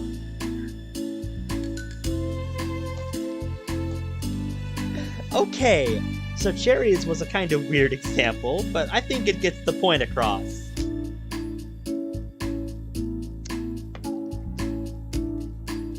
Alright, sounds good, man. Sounds good. See you in a little bit, then.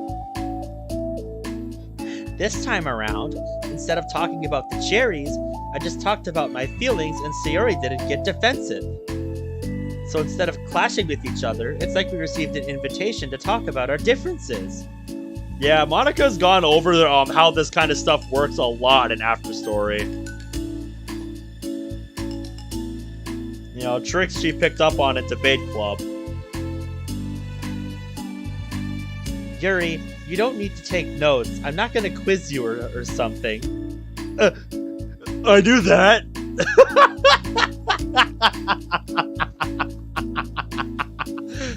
Oh man, that's hilarious. Oh man. Yuri's just, like, wait a minute. I'm learning how to socialize. Write that down, write that down. That's just great. I was just... sorry, I didn't mean to call you out. You can do whatever you like. But does anyone have any thoughts so far? Yeah, I just feel like I shouldn't have to put all my language through a filter just to protect someone's feelings. Well, you don't have to. The choice is yours on how you want to come across to other people. I'm only suggesting it as a tool to help turn your differences into a positive experience rather than an argument. Right, Sayori? Whatever you say, cherry hater. Oh, come on. Sayori, I actually like cherries. I was just saying that to help demonstrate. I knew you liked cherries. Because you want to do a cherry kiss someday. That, and as I said, you love to talk about how cherries are good for athletes. Oh, trust me, she's brought it up in After Story many a time. So I know what I'm talking about. What the heck? I've been duped!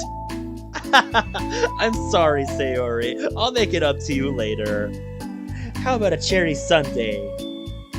You're welcome to dupe me anytime, my beloved president. Oh yeah, for sure. Buying your people's loyalty. How deplorable.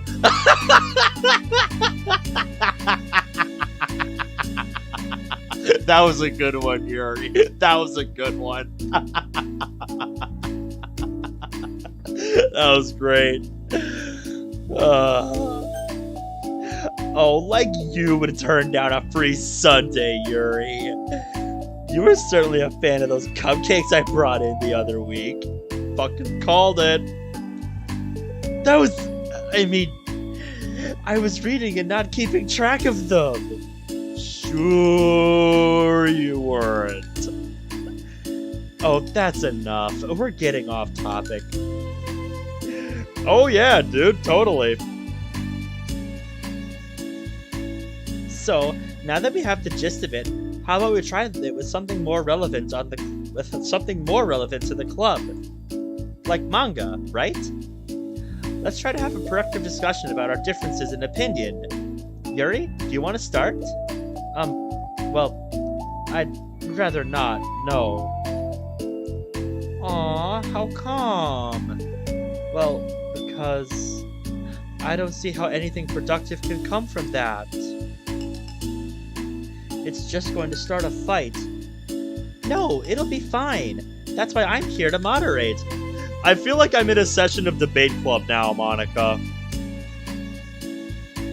Let's just have a calm and rational discussion. Yes, a rare sight in the modern age. Yeah, give me a little more credit. I'm not a child. Ugh, you don't have to coddle my feelings. I always think it's more respectable to just speak your mind. Respectable? Yuri's expression changes at that word. As Monica recalls, being expected was the crux of the matter for Yuri. Oh yeah, dude. Absolutely. Well, the point of the exercise isn't exactly, like, it's fine. I have nothing against anyone personally. You're entitled to enjoy whatever it is you like. I just prefer more depth and nuance in my reading material. I look for stories that are imaginative and sophisticated beyond the surface level. Oh, well that's just a misunderstanding then. Thought you were gonna say that manga's for children or something.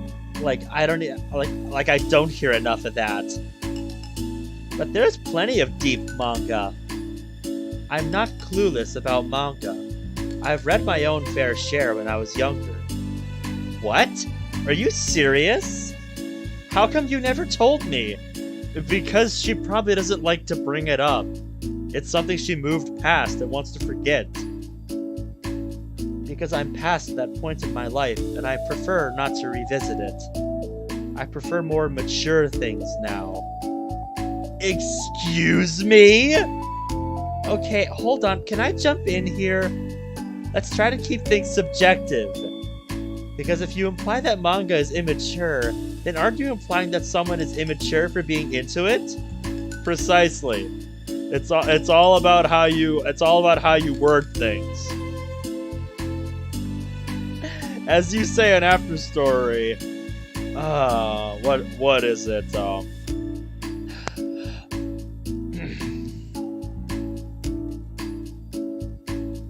As you say it, words have power, and literature is the art of dancing with words, or something like that.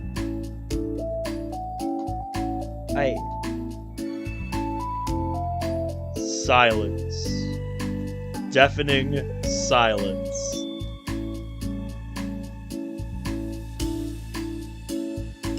Well, maybe it's immature to judge people for having different tastes than you. Natsuki, nobody's immature! Really now? Hi, Just Yuri, welcome to the stream. How we doing tonight? I've read Natsuki's manga and Yuri's fantasy, and I love them both in their own way. Okay. It's great that you like it, but I still find it boring.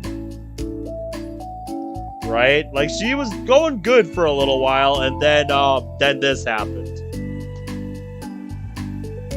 Boring isn't subjective. Okay, it bores me. That's subjective. But, I mean, the thing about... This is ridiculous. Do you see why I didn't want to participate in this? I knew it was just gonna make people upset. I'm not upset! That face says otherwise, Natsuki. Like I said, I don't care what other people think. But I always got the impression that you secretly looked down upon me, so I'm glad my suspicions were confirmed.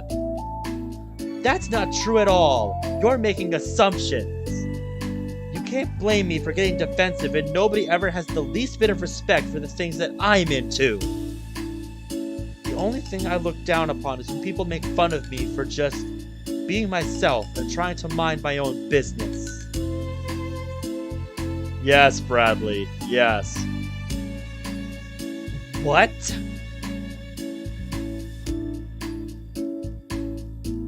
I am going through a Seri pre-Act 3 phase. What do you mean? Yes, Bradley. 100%. That is where I stand on that. Enjoy your own things. The end.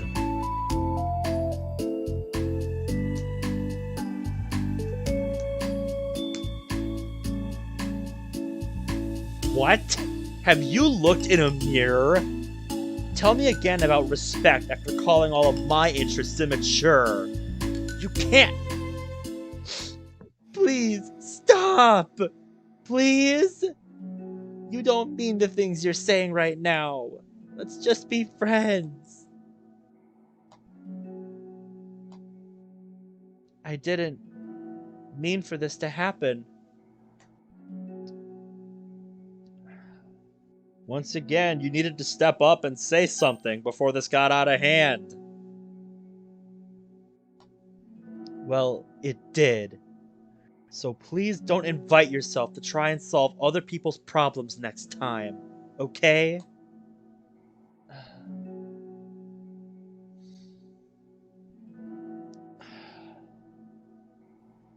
Yuri, she just wanted to help.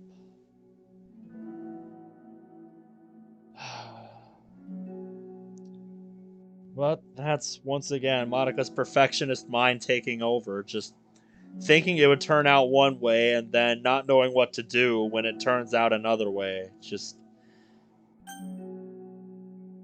Soon as she lost control of the situation, just, that was the end.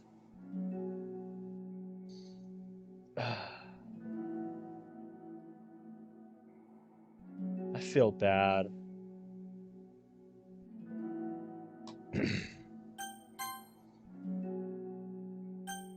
Oof, and then Yuri walks out.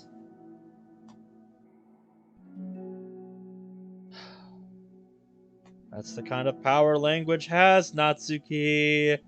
That's what Monika was trying to get across. Holy crap. Never heard her sound like that before.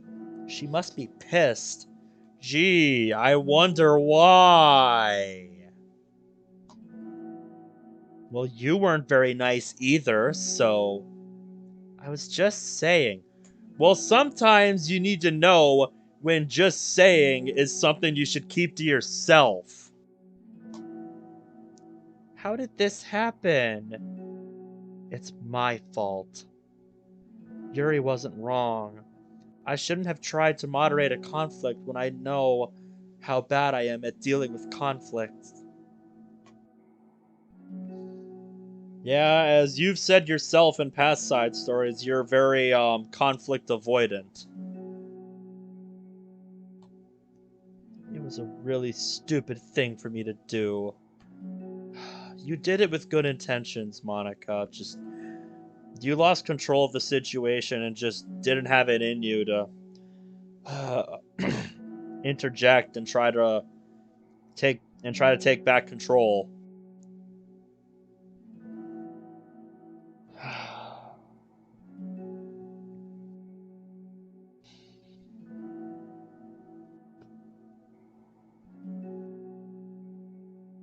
Mm-hmm. Exactly, Sai. This is why we have thoughts. Welcome to the stream, by the way. It's nobody's fault, and it wasn't stupid.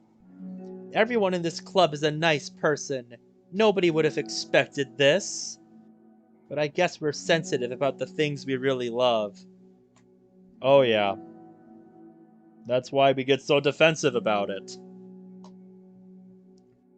Honestly, she kind of brought it upon herself. Natsuki, can I smack you? Like I said, I don't care if you're not into manga, but if you actually look down on other people for it, that's the kind of point I was trying to make in the first place. It's not about sugarcoating things. It's about just recognizing and understanding our differences. Okay, but here's the thing about that. Yuri actually looks down on me. It has nothing to do with her word choice or anything like that. So I see what you were trying to do, but I really think the problem here is her, not just like the way we talk to each other, right?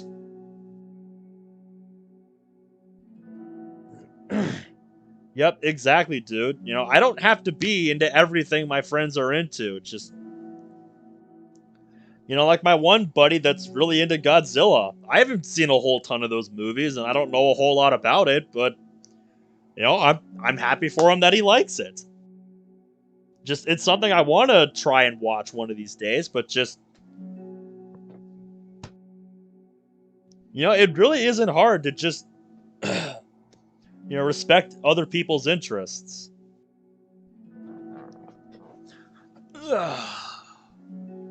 Within reason, I guess I should say. I mean, Yuri isn't like that. She's a lot sweeter than you're giving her credit for. I'm sure she'll be reflecting on this. I actually think everyone should. It'll be fine. Somehow I don't believe you when you say that, Monica. I'll figure something out. Wow, I'm just saying that instinctively. I'm just setting myself up to cause more problems. This wasn't your fault, Monica. You don't have to beat yourself up over it. If you ask me, it's good that the truth finally came out. As the old saying goes, the truth hurts, but this isn't what she wanted, Natsuki. Because I can just move on now. Yo, Natsuki, or Russian Natsuki or whatever. Welcome to the stream. How we doing? Yes, hello. Good to see ya. But it's fine, I promise. Let's just get our mind off this, okay? In fact, it's a good opportunity to read some manga without having to worry about feeding Yuri's superiority complex. Don't be mean. I'll talk or read manga or whatever you want, but don't be mean to my friends, okay? Yeah, there's an old saying I learned a long time ago, Sai. If you don't have something nice to say, then don't say anything at all. Sorry. I'm just bitter. Everything will be okay. I mean, I don't have the answers, but I at least know that we're all good people and don't want to hurt each other. This will be a learning experience. She says that, but her uneasiness is given away by how much she has to force the reassuring tone in her voice. Yeah, and that expression didn't exactly help either, just... I can tell you don't wholeheartedly believe what you're saying. This was bound to happen eventually. Natsuki and Yuri have always engaged with each other the least out of anyone, and this is exactly why. As Yuri and Natsuki proceed to distract themselves with manga, Monika sighs to herself, unable to shake her worried thoughts. Will the club really have to just come to terms with the fact that some members will be incompatible with each other? She desperately doesn't want to admit that, and she knows Sayori doesn't either. For once, a solution doesn't seem to be in sight. And that is the end of part 1 of that. Yeah, so there was definitely a lot to think about in that one. Definitely leaves a lot of food for thought. There's the new track we got, Let's Teamwork. We didn't get anything else though, so I guess it'll just be straight on to part 2 of Reflection.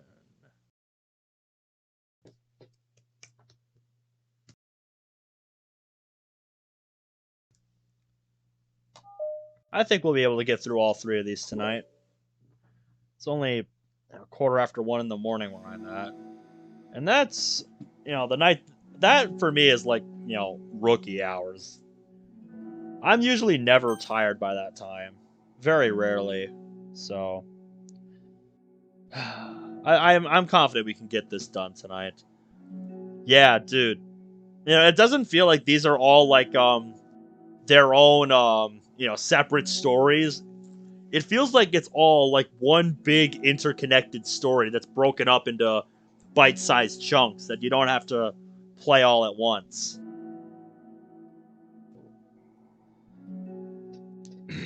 A new day arrives. Suri arrives at the club room earlier than usual, that is, not late. As she enters, it appears to be empty still. So she sits down at a desk and pulls out a sheet of paper, primed to jot down her thoughts. Sarah's made a habit of scribbling her thoughts and feelings onto paper whenever possible, as it tends to serve as her best inspiration for poetry. My heart feels vacant because the ship sailed away. Yo. Yeah! Natsuki? She pokes her head out from behind the closet door. Sorry, didn't mean to scare you. But it would have been a lot more awkward if I didn't say anything. I doubt you want me listening in on your poetry thing. Uh-huh, yeah. Very much so. Yeah. Thanks for realizing that. Should I let you finish that then? Oh, no, it wasn't. I mean, I just do it whenever it's convenient. You're not interrupting anything. Hey, where's Monika, by the way? Oh, she's out in the hallway. Huh? Why? Well, just in case she runs into Yuri. Sometimes Yuri is too nervous to come into the club room by herself, so... Oh. Jeez, does Yuri really let things bother her for that long? She can't control her feelings. For some people, it's really hard to cope when you get a bad thought in your head. Maybe you can distract yourself for a little while. But as soon as it's just you and your thoughts again, it comes back. Hmm? I just want us to have a normal club meeting. Yeah, well... Seems like until we get this resolved, that's not gonna happen, Natsuki. It's a lot easier to pretend like it never happened if we just all ignore it and move on. Yeah, it's not that easy for some people. I don't want to be bothered by this. So stupid. Her opinion of me doesn't matter anyway. Besides, it makes me feel really guilty, and I hate that too. It's okay to have feelings. It doesn't make you weak. Let's figure things out together. Fine. Only because you're good at this stuff. Let's try to come up with a happy scene. Maybe that will help us understand where your bad feelings are coming from. Well, I was happy the way things were before we had to have that conversation yesterday. What part of the conversation made you upset? Was it Yuri being mean about the manga? Maybe. I doubt it though. Because my friends and other people make fun of manga all the time, but I just brush it off and ignore them. But something about it really got to me this time. And I hate that I'm letting that happen. I could see Sayori being a therapist, for sure. Is it because it came from Yuri? No, why would that matter? Because I think you care more about Yuri than you realize. I mean, well, maybe. I hate that she thinks she's so much better than me just because she likes to pretend to be all sophisticated. Yeah, that's what it is. These other people decide that they don't like me, or manga, or whatever. But Yuri acts like she's too good to even give it a chance. Did we not establish yesterday that Yuri read manga when she was younger, and, she's not into it anymore? Like, Natsuki, did we not establish that yesterday? I think you're completely omitting that. I'm sorry. Everyone deserves a chance. Yeah, exactly. Would you give Yuri's book a chance? Ha! After this? Obviously not. Very mature of you, Natsuki. Very mature of you. What about before this? Well, I would until I got bored, which wouldn't take very long. Yep. Natsuki is being very soon, avant-garde.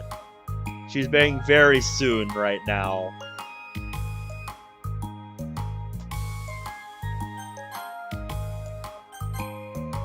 But if you keep an open mind, then it's not hard to realize that a story can be deep and meaningful without being needlessly complicated. I see. But you know, I like Yuri's books.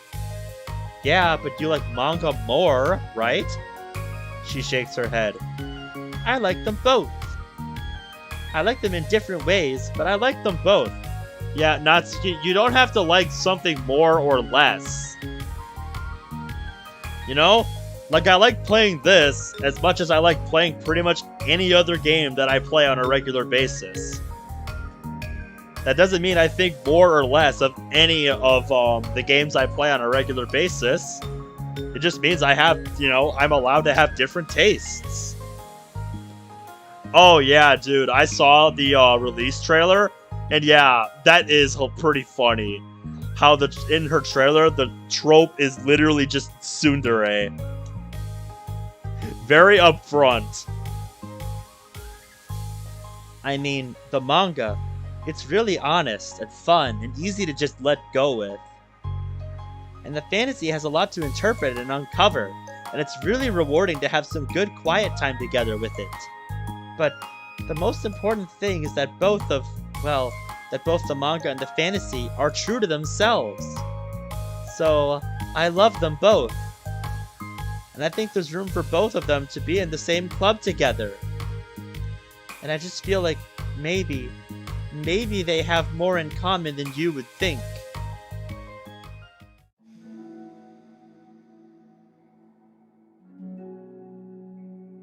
How do you get along with everyone so well?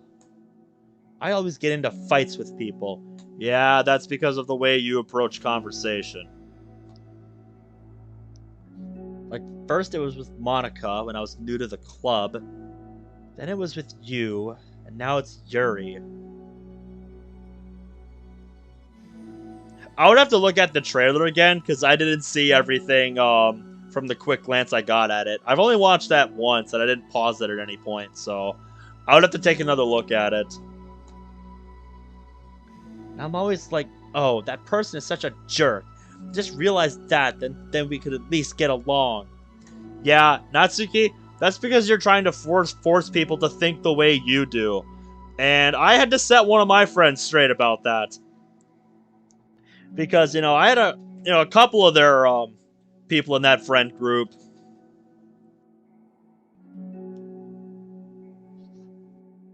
Yeah. Like, you have to realize that you can't, change, the way your friends think. You can't, like, easily change your friends think about a certain thing. Just sometimes people's beliefs are what they are, and you just have to, realize that and realize you can't just change that.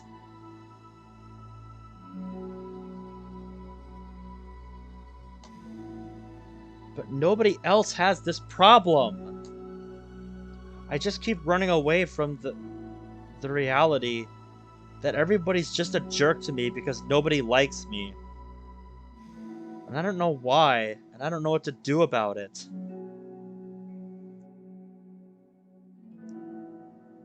Oh, right, I remember that now, Avant-Garde. I remember that, guys. I remember seeing that now.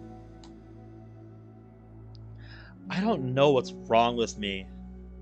I hate it. Natsuki. She puts a comforting hand on her shoulder. You're a wonderful person. You deserve to be loved just as much as everyone else. Everyone has different ways they like to communicate, you know?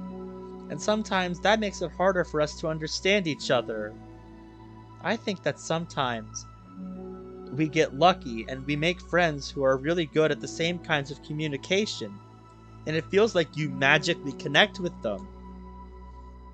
But other times, even if both people are really nice, it's easy for them to misunderstand each other or get the communication wrong. It's something that Yuri struggles a lot with too. It can be really hard. It just takes a lot of, reflection and self-awareness and vulnerability. I'm bad at that one. Vulnerability. Yeah, you wouldn't be the only one. Monica has said it herself. She thinks one of the most important things in life is being able to fake confidence. And because of that, she doesn't express her vulnerabilities very often. But, yeah. So you're not the only one, Natsuki.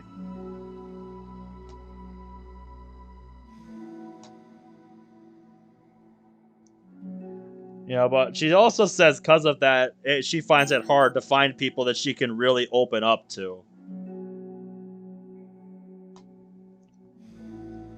Always have to be the strongest. What do you mean? Tell me about that part of you. Well, it sounds stupid, but I'm really used to people being mean to me. Like, my friends, I guess my dad. Like, when I don't get good grades, or even stupid things, like if my room isn't clean. So what am I gonna do? Cry about it? If I let myself get upset, then it's just letting them win. I'm better than that. I'm better than all of them. So, things always have to be everyone else's fault. And that's where you go wrong. It feels like if something goes wrong, and there's even a tiny hint that it might be my fault, then I just get really angry.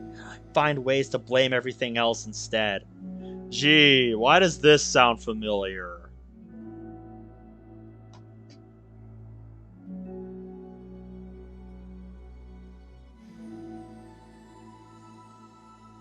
Yeah, so if you ever wondered why I didn't have much of an appreciation for Natsuki before when I was first getting into this game, this is why. I never really knew how to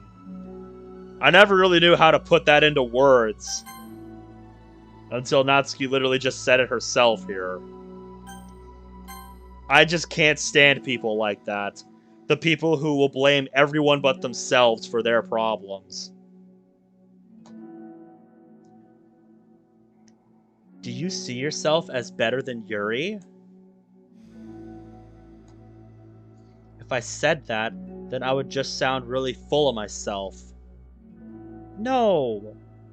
Our thoughts and our feelings are two different things. Even if we don't like our feelings. Yes, exactly. Even if we don't like our feelings, we have to understand them if we want to learn more about themselves. That's a part of vulnerability, you know? Accepting that we have feelings we don't like. I hate that. My feelings make me a bad person. My feelings just want to tell me that I'm so much better than her. She's a judgmental know-it-all who's stuck in her edgy phase, just way above that garbage. But I'm terrible for feeling that way. You're not terrible. You are not your feelings. But you are not your feelings. Say that to yourself, out loud.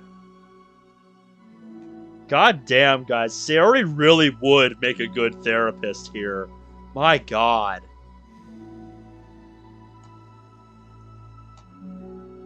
Fine.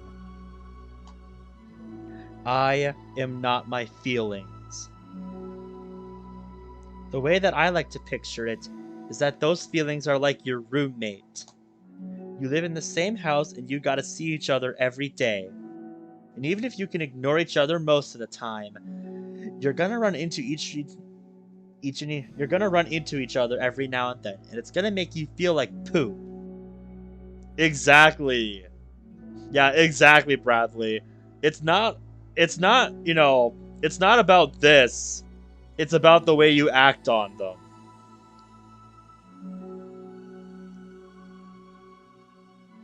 That's what Monica likes to say about intrusive thoughts. So, the other option is to get to know each other. You can communicate and learn from each other, and maybe even help each other change for the better. Does that help you understand? How do you know so much about this stuff? I just have a roommate that can be really hard to get along with. Called depression. Oh, that's a big truth bomb right there. Oh, depression? But you're like the happiest person I know. I am not my feelings. Yep, dude.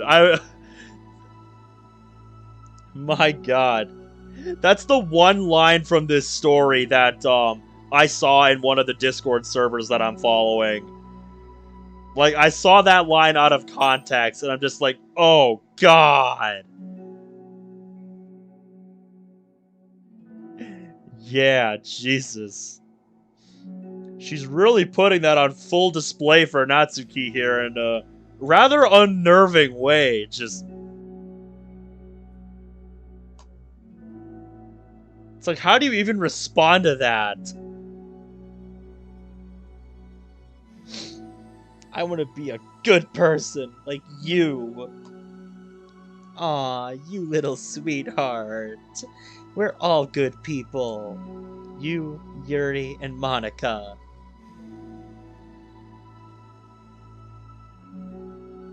Yeah, right? Like, the base game there? Yeah, exactly. Like, this all takes place before. So, like... yeah, that does raise a lot of questions about that particular day in the base game. And I think Yuri will eventually learn that about you. Natsuki remains silent, feeling a little overwhelmed. I can imagine, yeah. Just this was a lot to take in for her. Despite Sayori's kind reassurance, a complicated mixture of pain and sadness seems to fill her, as though flowing from a wound inside her. Was it a result of her vulnerability?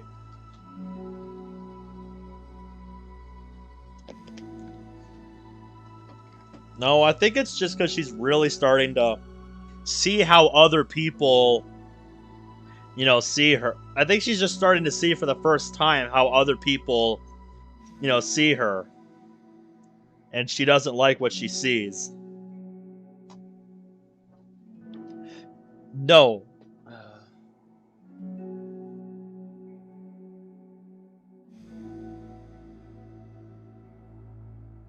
Uh-huh, yeah, like, that is pretty goddamn dismissive.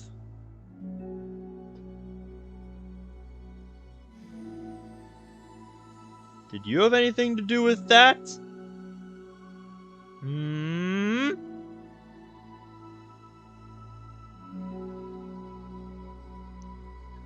No, it wasn't as though she was inflicted a wound after becoming vulnerable. It was as though she began to rediscover an old wound, one that cannot simply be bandaged and left alone any longer.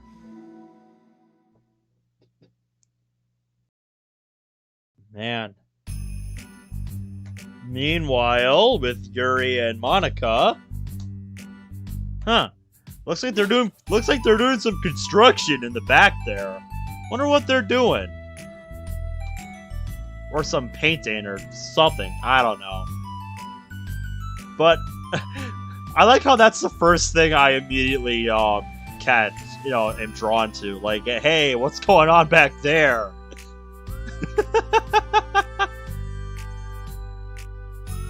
Yuri, what are you doing all the way over here? I was looking for you. Please don't yell at me. But she's not yelling at you. Oh, I'm not going to yell at you. I just wanted to say that I'm sorry about what happened yesterday.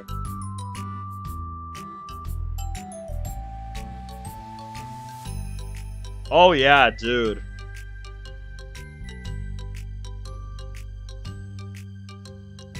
I think that's what these side stories are implying here, guys. I think that's what these side stories are implying. Because, I mean, now, Sarah's not only come out about it to Monica, but Natsuki as well. So, I mean, yeah, it really does raise questions about how Natsuki acted in the base game. Like, it really adds some additional context to that scene now. Like, that was rather dismissive of Natsuki, having seen this now.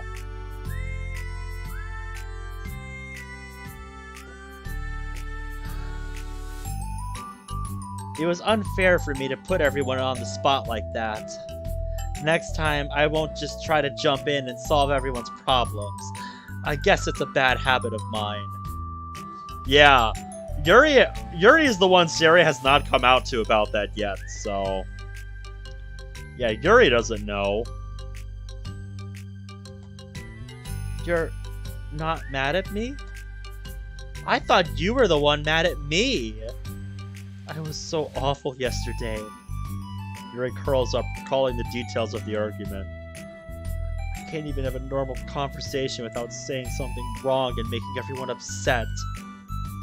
Hold on, that's not what happened at all. Let's talk about this, okay? She pauses for a second and manages to nod. Huh, looks like that school's got soccer tryouts going on. And a bake sale.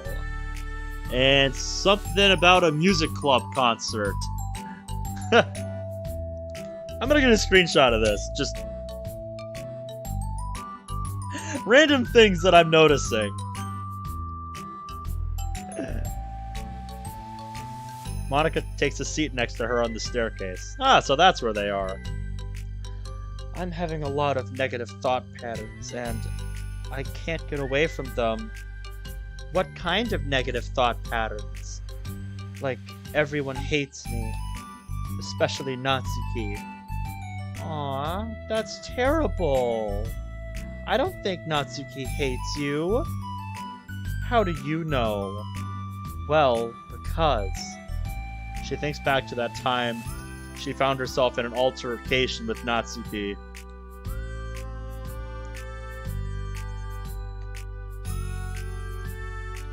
If there is one coming up, I suppose we'll get to it in a minute. And how a display of maturity from Monica was enough for Natsuki to reevaluate her own feelings as well. I think Natsuki is just naturally defensive. I think she acts mean when she feels the need to protect herself. But you know, she's not really a bad person. I think she can be really thoughtful and considerate. She just, well, I guess the way it works is that she wants to receive some degree of kindness first before she feels comfortable returning it. Oh. But that means the burden is on me. No, because you didn't know that. You know, you haven't had the chance to get to really know Natsuki at all, so... You wouldn't know that's what you're supposed to do. And I don't know how to say things that make people like me. Every time I open my mouth, I just... She shakes her head at herself and tugs on her hair. It's okay, Yuri. You don't need to beat yourself up. I think anyone would like you if they had the chance to get to know you. Well, unfortunately, the opposite is true. That's why I'm not talkative anymore in the first place. Because everyone used to think I was weird and talk about me behind my back. That's just what happens when I draw attention to myself. Natsuki even said she found it more respectable when people speak their mind. So I did, and then she hated me anyway. That was enough to confirm my fears. But Sierra and I like you, and we've gotten to know you a lot by now, right? She doesn't seem to have a response. Hey, what do you think of Natsuki? I don't think about her! That's not what I meant, really. I was just wondering if you had an opinion of her. I do. What is it? Natsuki seems to bring out the worst in me, and I feel really ashamed of it. I like to think of myself as a fairly sophisticated person, so for someone to just treat me like I'm inferior despite my tastes, that's just the worst kind of insult coming from someone like her. And it makes me think bad things about her. But everyone else seems to like her, so the only explanation is that it's me who's doing something wrong again. And my feelings about her are wrong. And I'm wrong to get upset over something so childish and inconsequential. No, Yuri. Feelings are never wrong. Well, they're not right. That's the thing. Feelings are never right or wrong, you know? They're just a state of being that we don't always have control over. But that doesn't mean they have to control us. I feel like that's something I learned around when I first started the club. We can hate ourselves for feeling a certain way about things. Or we can, you know, just acknowledge that they exist and try to understand them better. I could never be mad at you just for feeling a certain way. It's about how you handle them. And I think working through feelings is a great opportunity for teamwork. Yuri wears a dejected expression. You make it sound so easy. You're so mature and so good with people. I feel like such a child in comparison. Oh, Yuri, I am far from perfect. At least you're honest about it. But these are learned skills. They didn't come naturally to me either. It's really hard to, like, reflect on yourself and separate your feelings from your thoughts. I just want to be a good person. Well, I think it takes a good person to get this far. That's not good enough. I want to be able to communicate it to her. Communicate what? How I feel. How it makes me frustrated and upset when she's so negative and dismissive of the things that mean so much to me. And how it reminds me of me. Because I know what it's like to feel misunderstood and angry at everyone. I know that telling yourself you're better than everyone else is just a defense mechanism. We're just people. We're fragile and unstable. But I'm just tired of that getting in the way. I can't stand it when the peace is disturbed like this. Yeah, you can't focus on your reading when the peace is disturbed, right? Because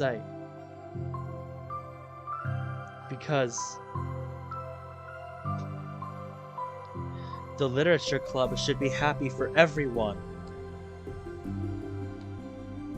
Monica looks at Yuri in adoration. I feel like Sayori must be rubbing off on me, because I really want to hug you now. Aww. That's so sweet. Sorry, I didn't mean to make you uncomfortable. No, I mean, well, if you wanted to, but I really wouldn't mind, so... She pulls Yuri into a short embrace. You're so gentle.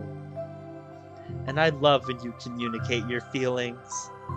I feel lucky to get to see that side of you. And I'm sure Natsuki will too. I'm going to write her a letter. Oh, a letter? What a great idea! Just because I'm not good at talking, especially under pressure. I always let my feelings get the better of me, and I forget to say all the important things, and I say things I don't mean. Well, I think a letter would be wonderful. It's such a nice way to communicate. Her face hardens with determination. People don't naturally gravitate towards me like they do for you and Sayori. My personality just isn't suited for that. And I wouldn't want it to be. But something I've learned is that friendships don't always just magically appear out of thin air. For instance, I never would have seen myself making friends with someone like Sayori. We're opposite in a lot of ways. But I'm friends with her because she puts so much effort into understanding me so that we can get along. I think it was the same with you. You both gave me a lot of time and patience. And I wonder if she feels the same way. Natsuki?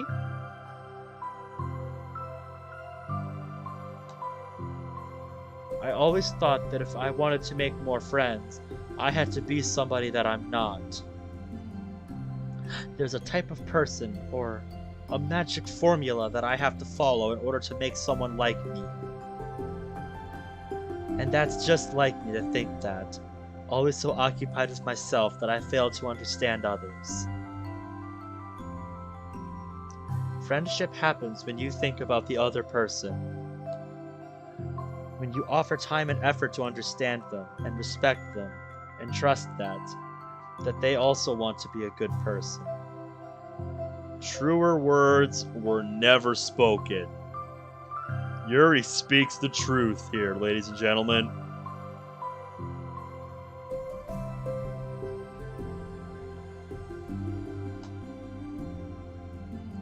That's what I learned through my observations in the literature club.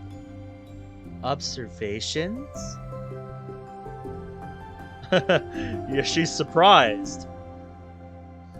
Yuri has always kept to herself so much that it's so unusual to hear her suddenly talking about the club like this.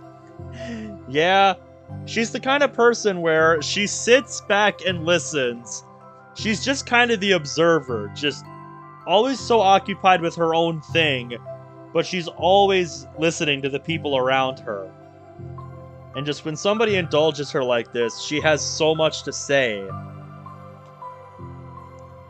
I get that. I get that a lot. But she gently smiles to herself.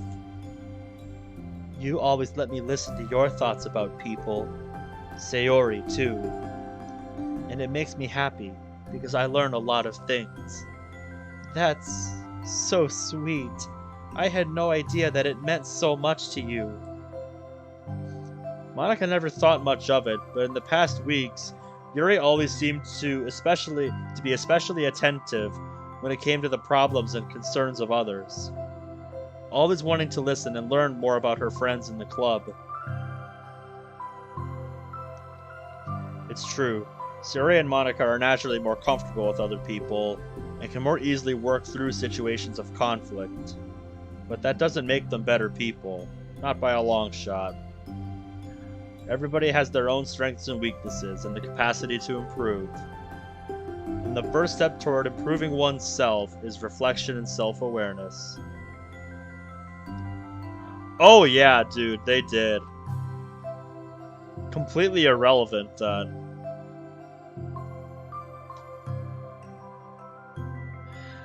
It's something that Yuri never gave herself enough credit for, but that Monika can recognize as an incredible trait. And with that, her confidence in the club is restored.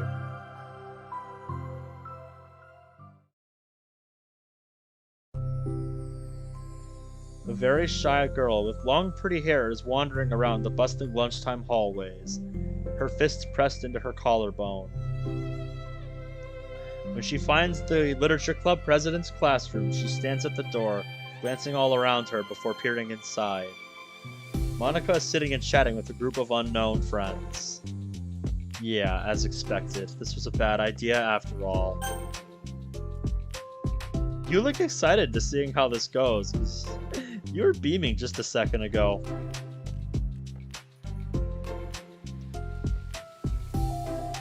Oh, yeah, dude. That's why before I did the first side story stream, I just did 2 speedruns of the other 2 routes I hadn't done. Because I found out from one of the servers I'm following, yeah, you have to play through all the routes to get all the side stories. Suddenly, Monika glances towards the door, making the girl panic and duck out of sight. Before she can regain composure and decide for sure to leave, the classroom door gently opens. Yuri? What a surprise to see you during lunch. Please help me. What? Is everything okay? I don't know how to write letters. Thank goodness. I thought there was some kind of emergency. She briefly glances over her shoulder at her other friends. Do you want some help? We can go find an empty classroom or something. Is that okay? I feel bad taking you away from your friends. It's fine, I promise. We weren't really doing anything. One sec. She trots back into her room, saying something like, I gotta go, to her friends, and grabs a pen off her desk before returning to Yuri. Okay, let's find somewhere quiet. Yuri nods and follows Monika as the 2 of them set off. How are you today? Huh? Me? Well, yes. Who else is she talking? Who else would she be talking to, Monika? Just a hunch, you know? Oh gosh, sorry. I was just caught off guard. I'm doing well today, just tired. I never seem to get enough sleep during the week. I feel that, Moni. I feel that. That's me, but during days where I have to work. No wonder you always tell me to get enough sleep. No goddamn wonder you always bitch at me about getting enough sleep.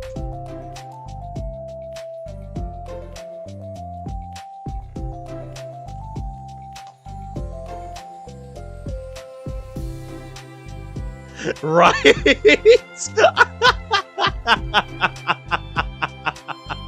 That's so true, dude. That's so true. How come? Oh, I don't know. I think I'm just easily distracted. I get really sucked into things and start neglecting the time.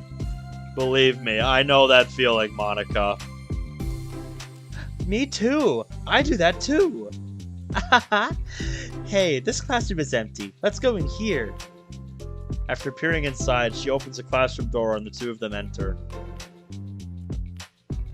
Hey! Just a random old classroom. Yuri's moment of relaxation ends. She watches as Monica pulls two chairs up to the same desk, then obeys as Monica beckons her to take a seat. She stares down at the empty desk. You know, going back to earlier about Monica always bitching at me to not get enough sleep, that's actually something I can see her doing.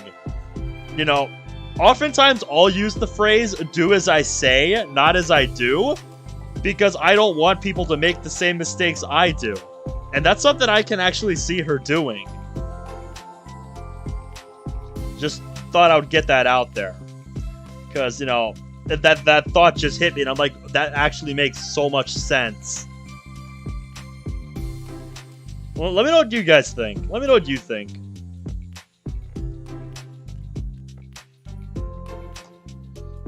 Are you nervous?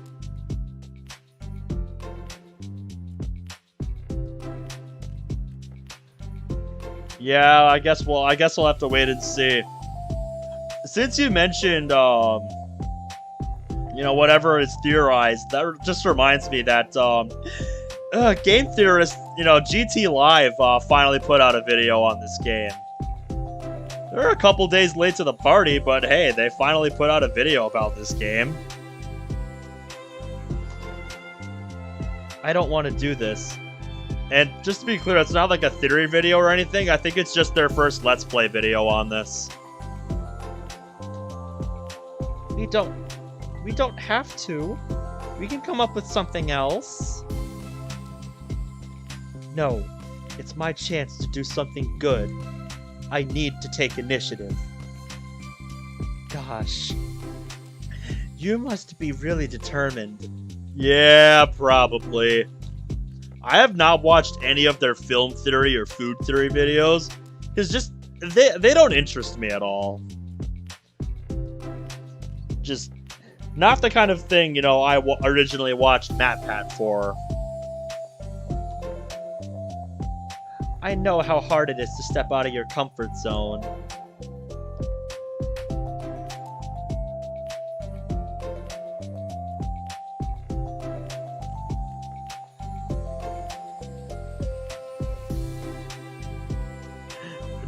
Tell me about their fries video. What was the deal with that? I don't remember seeing that one at all. So like, I didn't even read like the title or thumbnail. So I know absolutely nothing about that. Like, what was that one even about? I'll be sure to encourage you. Yuri pushes through her anxiety and grabs a handful of lined paper from her notebook.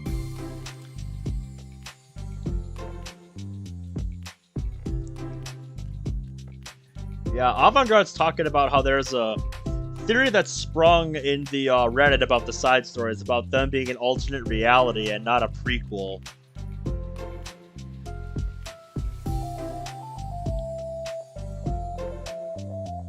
Wait, Underskin, wait, what?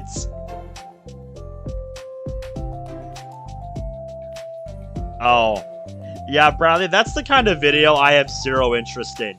They're fucking fries. Who gives a shit? You know, a fry is a fry. I don't care. They all taste the goddamn same to me. But yeah, underskins. What the fuck what the fuck kind of theory is that? Is Wally Satan? What the absolute shit? Like, I'm sorry, but I can't take a title like that seriously. But yeah. But avant-garde, that's actually a really interesting theory you propose.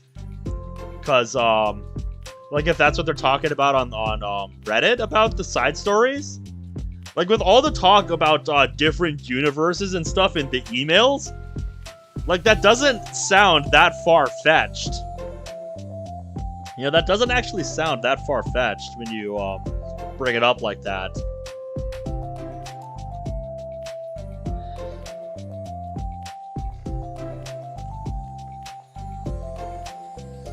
Arby's medium fries are a scam, apparently. Interesting, interesting. Then she picks up her pen. Hey! CG, let's go! And look at that, we get to see Monica's pen! Let's go! Oh man, I love that. I really like that. That is so good, yo!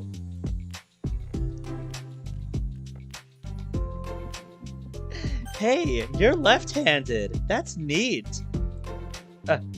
Yeah. Now I don't have to worry about bumping your arm. She playfully rubs her shoulder against Yuri's. Oh man, I love this. Yes! Just yes, dude. So much yes. Sorry. I'm just being silly, I guess. Yep. But that's like you. Anyway, how about we start by listing the different things you want to say to her? I feel embarrassed all of a sudden. Then write it down. Write that down. Write that down. Aw, it's okay. How about some of the things you said to me yesterday? But never mind. I guess I'll try. Yuri thinks for a moment longer, her tension evident. Yeah, that's a neat fun fact. Yuri's left-handed. I would not have guessed that. Then she writes the word reflection. They always seem to work the title in there somehow, don't they? This is about my reflection on our behavior. Oh yeah, dude. A lot of the CGs for the side stories here, yeah. I'll have to go back and look at the art style for our time, but yeah, it does have somewhat of a similar look. That makes me wonder if they got the artist for that did the CGs for our time for this. Like, I really want to know who did the artwork for the side stories here, because it's really well done. The key question is why we act like this towards each other, but have been able to separately be friends with Sayori and Monica. That's me! Yes, it is. I feel like you didn't need to say that, Monica. So, I've been able to befriend the two of you because you've taken the time. Yeah, I know Satchel did base DDLC, but I'm really curious who did these, because I don't think it's Satchel. Like, the art style looks different enough. I think you got it right. The art style looks different enough that I can tell, like, it isn't Satchel, but, like, it looks, very close to it.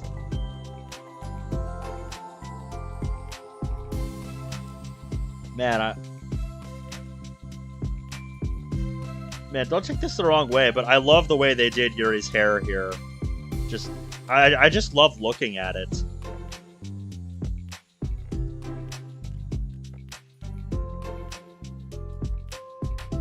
I just have a thing for long hair. I don't know what it is, but I think long hair just looks gorgeous.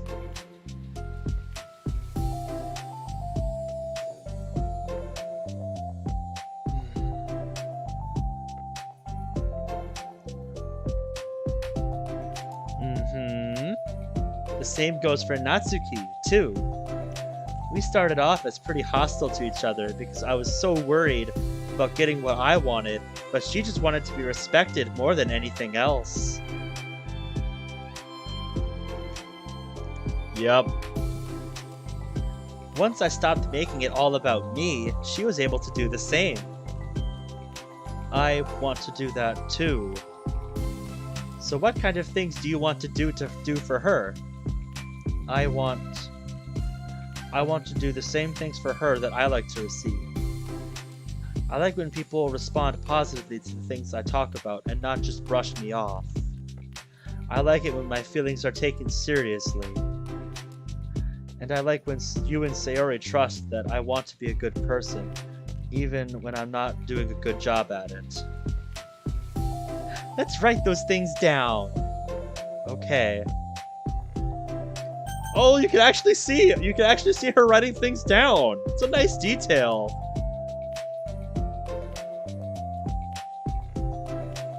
Yeah, I initially read that as what do you want to do to her? That's just me reading too fast for my lips to keep up. I've said before many times I'm too fast for my own good. And yeah, I get ahead of myself a lot. You know, like I often have to slow myself down and realize, wait a minute, I'm probably forgetting something. Just, my mind is always just racing. And that helps me when I'm doing something like speed running, but not really much else. I think the most important thing to remember here is that Natsuki is feeling vulnerable, so we should make sure that the letter puts her first. It's hard when you're feeling hurt, but it never helps to just tell someone all the things that they're doing wrong. I think first you have to make sure they know you're ready to respect them and listen to them, and admit the things that you feel you could do better. Don't want what out of context? No, not at all. Oh, right, yeah, not at all, man. No. Yeah. Then, finally, you ask what you would like in return. How does that sound for the structure? It could be 3 paragraphs, one for each of those points. I like that. My thoughts were so disorganized. I had no idea how to come up with any kind of structure. You're so amazing at these things. Oh, stop. You've done so much more than I have, you know? You spent so much time reflecting and being open-minded. That's the hardest thing for anyone to do. I feel like the way they're looking at each other should not be taken out of context. All I'm doing is helping you put it on a piece of paper. So I think you're the amazing one.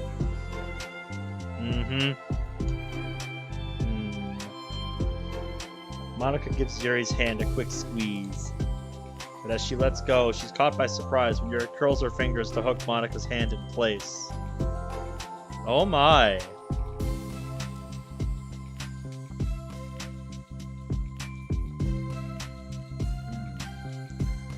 So according to Goose here, the CGs for DDLC Plus were created by Scoochon. Hopefully I'm saying that right. And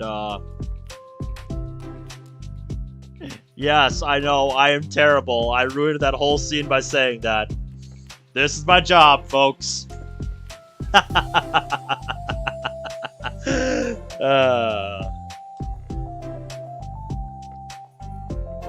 And Lucid Sky. Huh. I might have to look them up. Yeah, that's actually good to know. Yeah, here, actually, before it gets too far here, I'm gonna screenshot that so I don't forget.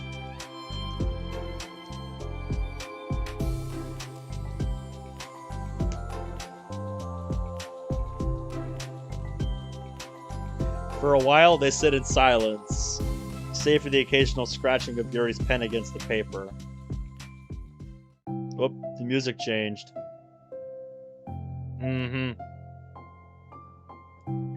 Yesterday, you told me something that I'm thinking a lot about. What was that? The thing about how feelings aren't right or wrong, and that they're just a state of being we need to come to terms with. It made me think about how a person's behavior isn't always just how they decide to be. It's also made up of their past experiences and their own insecurities. I think that helps me see other people as actual people, rather than as insignificant side characters who are out to get me somehow. Yes. And I can't stand people who think like that. Yes, exactly. Is that how you felt about Natsuki? But in reality, everyone is happy, everyone is always trying their best, and everyone wants to be happy. Once again, my mind jumping ahead of things, folks. I promise, I'll learn how to read eventually. Monika peers over at Yuri's paper, but to her surprise, Yuri pulls it in closer, partially covering it with her arm. I have to be able to read it to help out, you know. It's okay. My thoughts are a lot more organized now, after being able to talk to you about it. Now that I'm actually putting it on paper, I realized I'd really prefer others not to read it. Yuri laughs softly to herself, a rare expression. I'm kind of glad to hear that, actually. I somehow keep finding ways to butt into this whole thing. I've done enough damage. But it's also been so wonderful talking about this. I mean, I always thought you were really smart, but I will always be terrible at these things. Everyone has something they're terrible at, man. There it is again.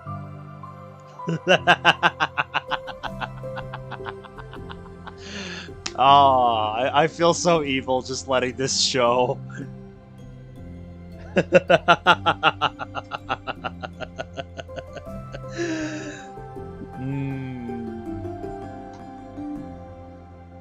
People are just so incomprehensible to me. I'll never get the hang of being one. But listening to you so much has really helped me make sense of some things. I can't help it, my man. I can't help it.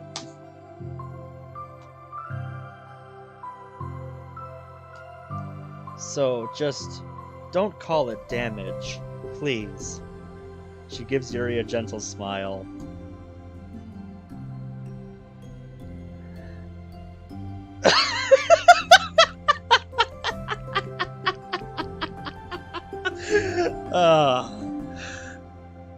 I feel so bad for ruining this for you guys, but at the same time, I can't help it. That's just what I see. That's just what my mind was seeing. I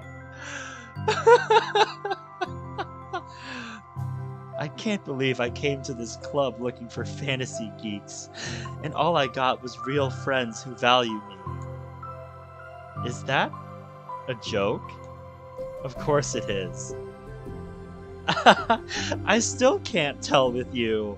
I can't either. I thought she was actually being serious there. Sorry. No, I love it. Please never change.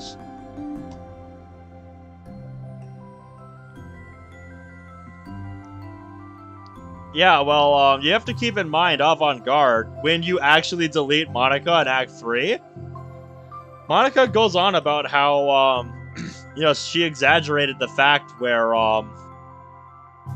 you know, she deletes all of her friends. You know, that was kind of an exaggeration, she says. And I feel like these experiences, you know, are why, you know, even as she learns, you know, knowledge she is not supposed to know, about her reality that she still cares so much about her friends. Like, I feel like in watching all of this unfold, you know, these are the experiences that, you know, tell Monica, you know, as much as she doesn't want to admit that to herself, you know, that they're still just as much of people as she is. And she still loves them, and she still cares about them. Like, dude, I think that's what a lot of people forget about Monica. Just, you know, as ruthless as she was throughout Act 2 and 3, just the moment you delete her and you hear her confession like that, when she finally just, you know, comes forward to you about that stuff. Like, I think a lot of people just overlook that or don't take her seriously when she says that. I think she really does mean it when she says, when she says, she doesn't actually, she hasn't actually fully gotten rid of them. Because she still loves them. Deep down, she still cares about them. You know, as ruthless as she was to them, she still cares deep down. She just... it's, the newfound knowledge and power that gets to her head that makes her forget that.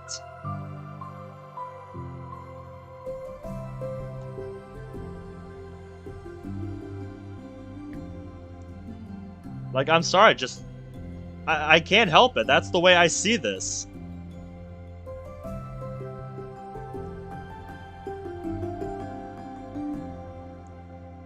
As you wish. Okay, well, it's finally off screen, so y'all can stop, with that now.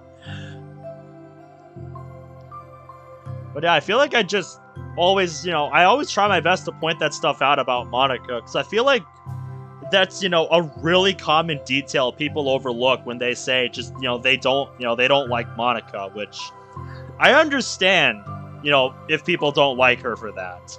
I totally get that. Like, yeah, what she does because of what she's, because of what she learns, I'm not saying I condone it, because I don't. Just, she does some horrible shit that nobody should ever do, to anyone. But just, just...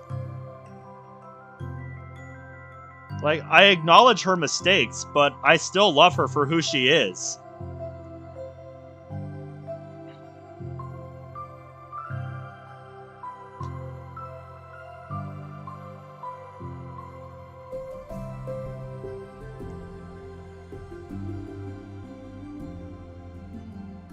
Oh, okay, so, Vajrax did the, artwork for Our Time. So... not quite what I thought, but I guess I'll have to compare their art styles now. Like, I'll have to compare these CGs to the ones in Our Time. Because, yeah, the ones in Our Time were very well done. We're almost out of time. Will you be able to finish? Before the end of the day, probably. But I don't want to come to the club the same day that Natsuki reads it. I'm too shy. I can give it to her instead if you'd like. As long as you promise not to read it. I promise. Thank you. Yuri exhales and the two stand up. I'll message you when it's ready. Good luck. I'm here if you need me. Yuri returns a nod and the two depart. Alright, so that's the end of that side story. And there we go. The last wallpaper. We have all the wallpapers now. Very cool.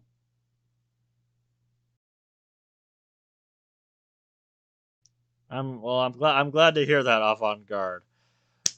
Just, this is what, stuff like this is why I love to think about Monica, because just, she has layers to her character. Just, a lot of people will only see, how she is in Act 2 and just think that's it. That's all there is to her character. And just all I have to say to those people is just there is so much more to her than you give her credit for. You just haven't looked into it at all. It's just once you start, exploring, her character and start analyzing things and trying to look at her things from her side, that you really start to understand her. And I'm pretty sure you could say the same about, the other three as well. I just naturally gravitated towards Monica. I agree. That was very good. I think I would consider it my second favorite to the third one. I still think the third one here is my absolute favorite of all of them so far. Okay, good. And there we go. That's the last background. A quiet stairwell, which Yuri sometimes prefers as her reading location. Interesting fun fact. And that's all there is to see in the pictures. But we also got a new email. Re ethics from the same person who sent this one. Simply put, it's not our job to arbitrarily decide upon some code of ethics just because we're the first ones to do this, to our knowledge. That's the government's job to figure out, long after we've made enough headway for it to no longer apply to us. Yeah. It's fundamentally flawed to apply ethical reasoning to this anyway, because humanity's code of ethics is based upon nothing more than our knowledge and understanding of life forms similar to ourselves. We don't have ethics for killing bacteria or plants, only for the creatures we can convincingly project our emotions onto. Yeah, Monica talks about this too. About what was it? What was it about? It was. I think it was something to do with her reason for going vegetarian. Just for more, it's more about the carbon footprint of cultivating livestock, not so much about the killing animals part.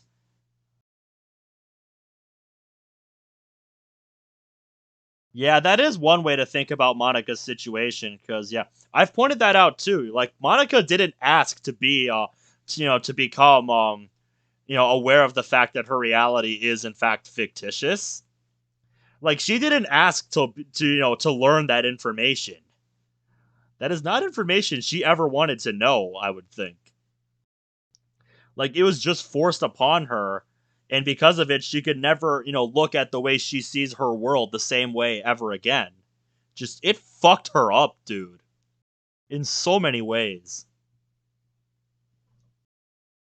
And that's one of many reasons I feel bad. I felt the way I did about her.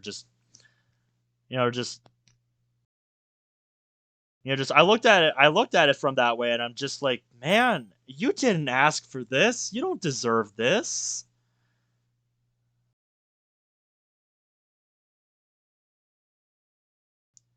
Yeah, exactly, Bradley. And that's kind of what I was getting at with what Monica says about it in After Story.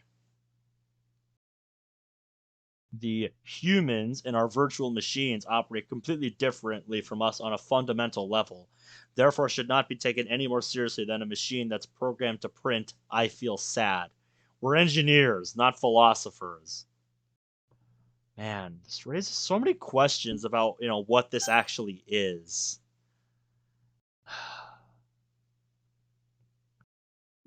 Well, we only got one left that we haven't played yet.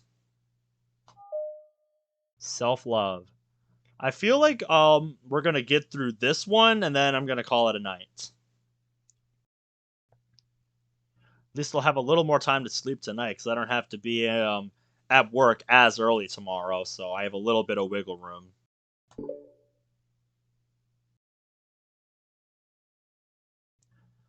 It's only been 1 day since Yuri's letter was delivered to Natsuki with Monika's help. If after this one we unlock the last one, I think I'll save that for tomorrow, and then do more World of Dreams. Try to get through that, because I think once I get through the rest of the side stories here and Act One of World of Dreams, I kind of want to take a break from streaming for a few days, because I want to try to plan out like what I want to do for more streams going forward. Just I want to keep doing this and mods and stuff like this, but like I want to lay out some kind of lay out some kind of plan for what I want to do going forward. Because I've been really enjoying this and I have a lot of fun with it, but I'd like it to have a little more structure, I guess, is what I'm trying to say. Just this has been fun the way I've been doing it, but it would be nice if I could plan things out a little more and give, be able to give you guys concrete times, that I'll be online for every stream. Like I feel like what I want to start doing at the beginning of each week is like release some kind of like stream schedule video, but like I wouldn't, want that to be, like you guys should take that as gospel, just like a rough idea of what I want to do each week. Because there's so many mods I want to play, but just yeah, dude, Blue Skies is gonna take a while. And I feel like what I want to do with Blue Skies is I want to, do stream that mod on like my off days where I can dedicate so much more time to it. And then like the days where I'm working, I dedicate to like smaller things or my own like series, like I'm doing with World of Dreams. I kind of started that as my own thing. Like I'd like to do stuff on my off days with Disabled or whoever I have with me, because then I have a lot more time to dedicate to it, and they don't have to stay up so late. Because like I'm used to staying up this late, but I would not force anybody, who is not used to it to do this just because I want them to be here on stream. So yeah, just like that's kind of where my head's at. I just want to take some time after I finish this and World of Dreams to kind of figure things out. Anyway, I just wanted to get that out there because that's kind of where my head's at right now. Anyway, let's get back to the last of the side stories I'm gonna do for tonight. Because Yuri chose not to attend the club meeting that day, she and Natsuki haven't faced each other since.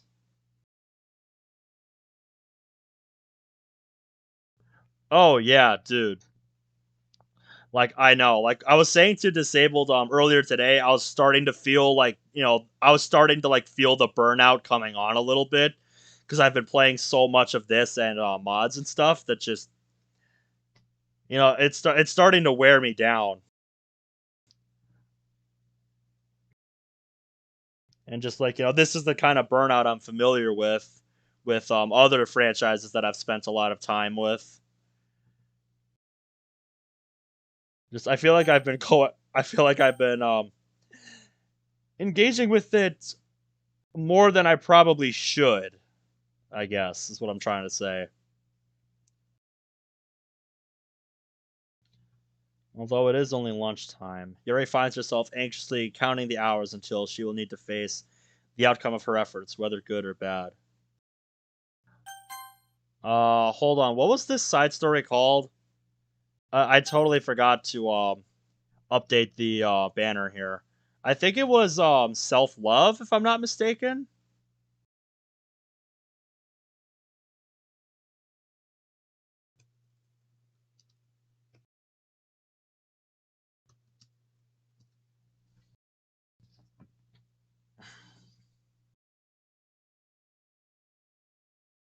Okay, yeah, I did get it right. Good. And yeah, Bradley. That's something I've been talking about doing for quite a few streams now, working some different games into the stream. But just one, I'd have to have a different kind of overlay for it, and depending on the game, I might not be able to have the chat on screen, so like it would be a lot less interactive and more just me playing. and having people watching. Like, I've run some ideas on stream for you. Most of them related to games very different from this. So like I've kind of been wanting to hear people's thoughts on that.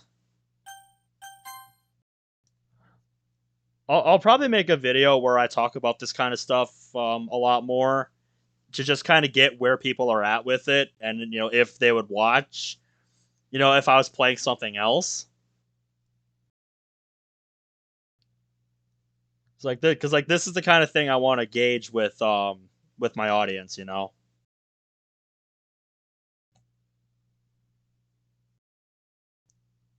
And because of the passing by of students that was making her feel even more anxious, Yuri picked out the most secluded spot she could find to spend her lunch. Yep, the staircase. Funny, we just talked about that. Because this staircase is under maintenance, no student would have any reason for coming here. Unless they wanted something from the vending machine.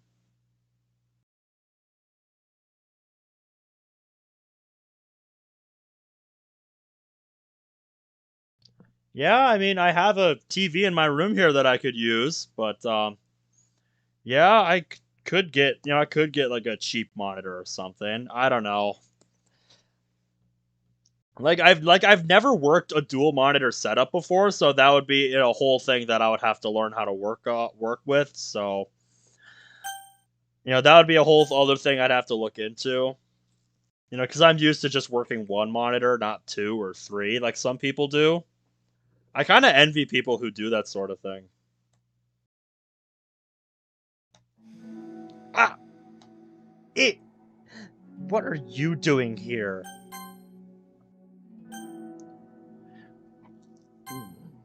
Well, it was relaxing while it lasted, Yuri.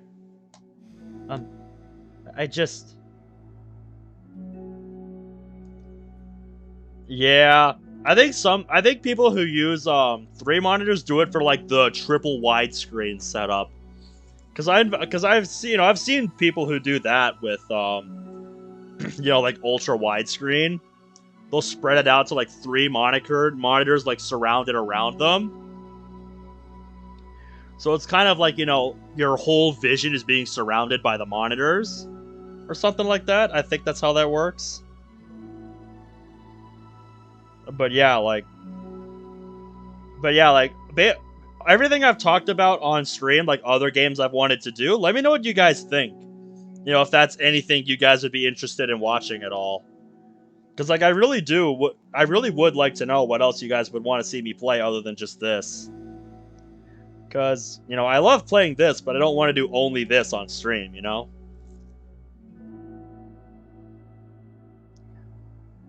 Well, what are you doing here? I just came to get a drink from the vending machine. That's exactly what I was just talking about. The other one is out of the drink I like.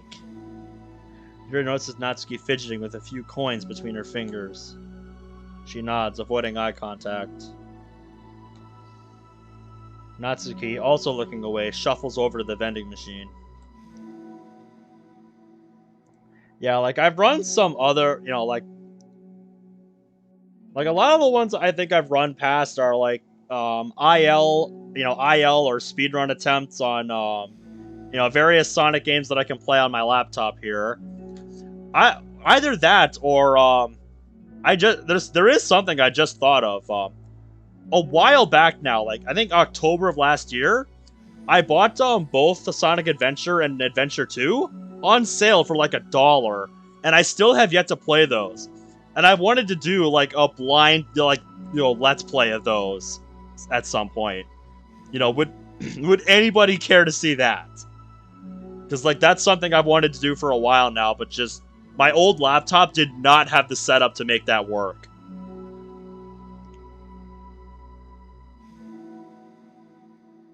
It's so quiet that every one of her movements seems to reverberate through the entire stairwell.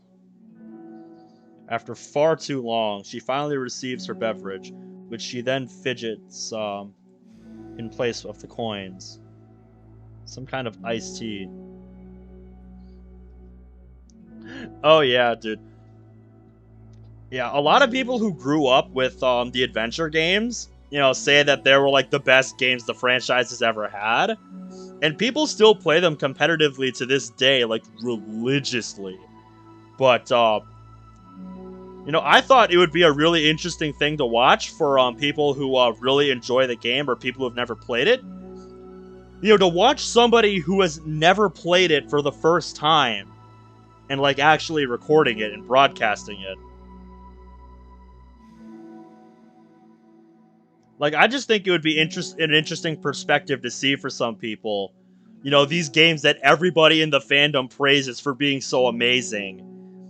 And, you know, and then I'm here like, actually...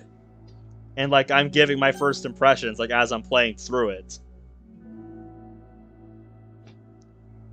You know, because, like, I didn't grow up with those games. I never played them. So I think it would be really interesting perspective to watch. But that's just me. If you don't care, then that's fine. Other things I want to do at some point are you know, like I picked up Modern Warfare 3 off Steam when it was on sale, and I really got back into Spec Ops on that game for a while. So I would really love to do that on stream sometime. You know, just I really got into MW3 Spec Ops back in the day, and I was really, really good at some of them. So that's another thing I think I would enjoy doing on stream, maybe.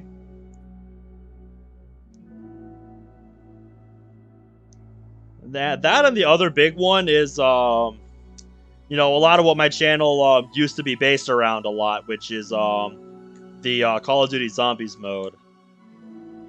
Because I've been playing that for over a decade, and I can be pretty darn good at it. So yeah, that's a series I grew up with and still play to this day.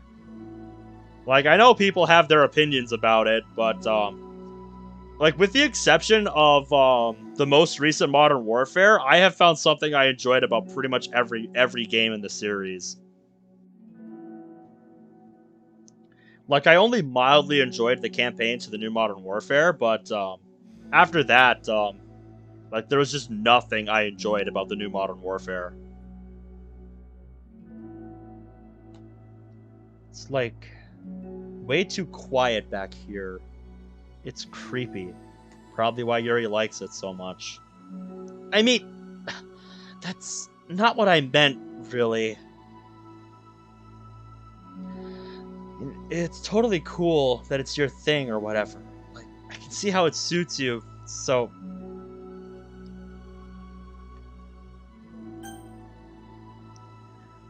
Yeah, dude, like... I feel like if I did a high round game of Black Ops 1 Ascension on stream, that would be a multi-day commitment. Because the last time I played that map, which was earlier this year on my PS3, I played on and off for a week straight. Like, good God. It was the longest game of zombies, aside from the ones I've played on mobile, that I've ever played. And I got to around 168, and then my system ran out of RAM to keep running the game.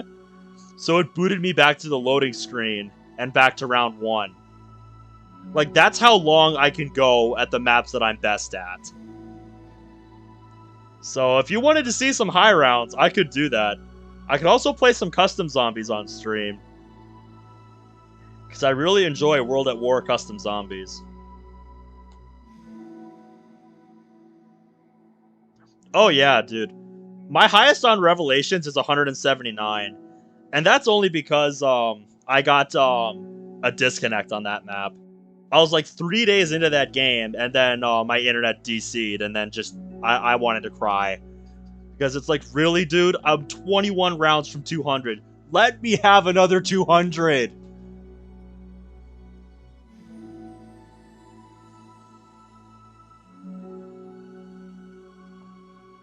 If I could run?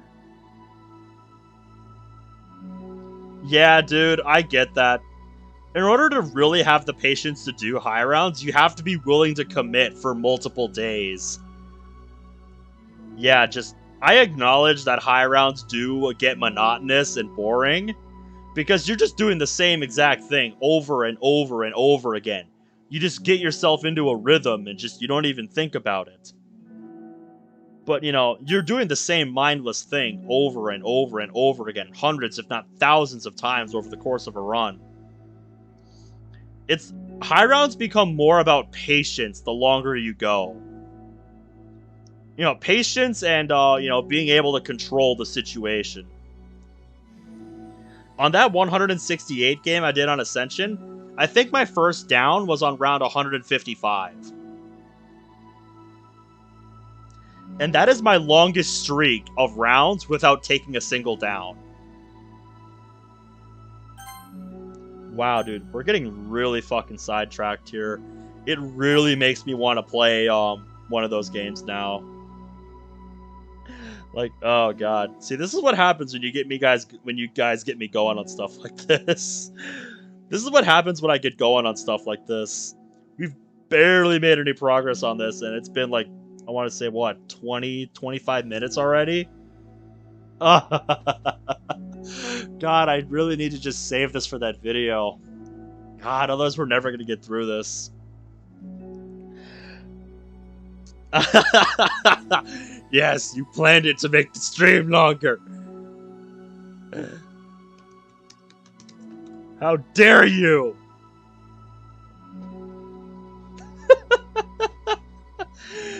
But yeah, as fun as it is for me to just sit here and nerd out about this stuff, I want to get this done tonight, so I'm gonna get back to this before I get caught up in this again. This is why I love doing this, guys. I love this stuff.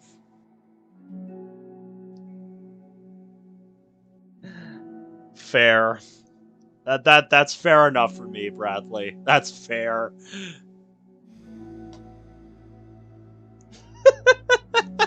God damn it, Goose. God fucking damn it. You had to do it, didn't you? It was I. Dio.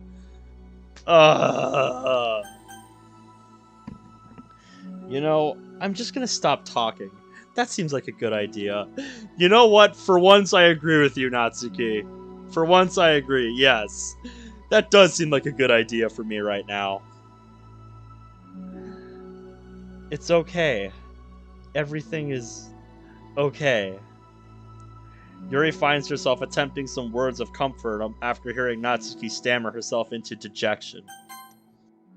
Yeah, I think that's because Natsuki was trying to apply Monika's lesson from that, one conversation a few days ago, but she doesn't really know how to implement it just yet. Seemingly in response, Natsuki approaches the base of the staircase and hesitantly sits herself near Yuri. Right? Well, I can leave if you want. She twists the cap off her drink and takes a sip. Despite receiving Yuri's general permission, Natsuki doesn't say anything more. Yuri continues to read, or at least she pretends to. And the two just sit there for a long time. The tension seems to fade little by little as time passes. Even without any words, this seems to mean at least something, but it's not clear what that may be. Lunch ends more quickly than expected. Natsuki's the first to stand up with her empty drink bottle. Yeah, that's a good question, Bradley. How does one pretend to read? Unless it's a book you've already read, and you're just sitting there, like, pretending to read it. If you've already read it, I guess you can do it, but if it's a book you've never read, then, like, yeah, how does that make sense?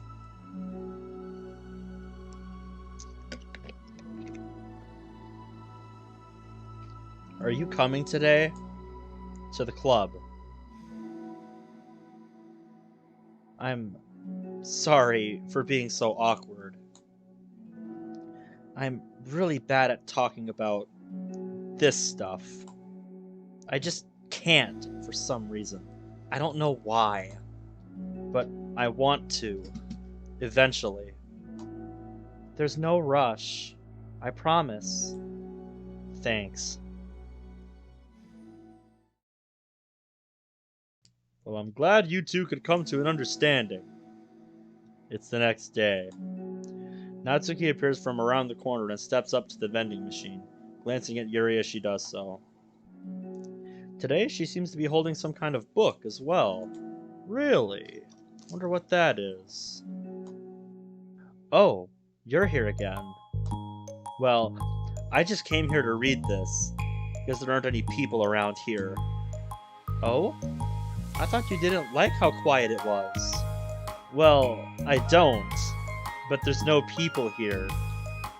I see. The mood feels much different today than it did yesterday. After yesterday's lunch and the club meeting that followed, Natsuki and Yuri are beginning to feel more relaxed around each other again.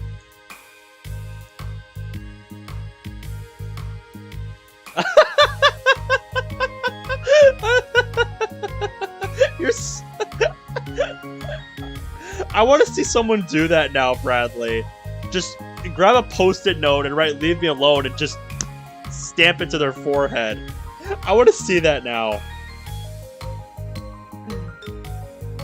Yuri's letter is still lingering in the back of Natsuki's mind. She continues to detour around it.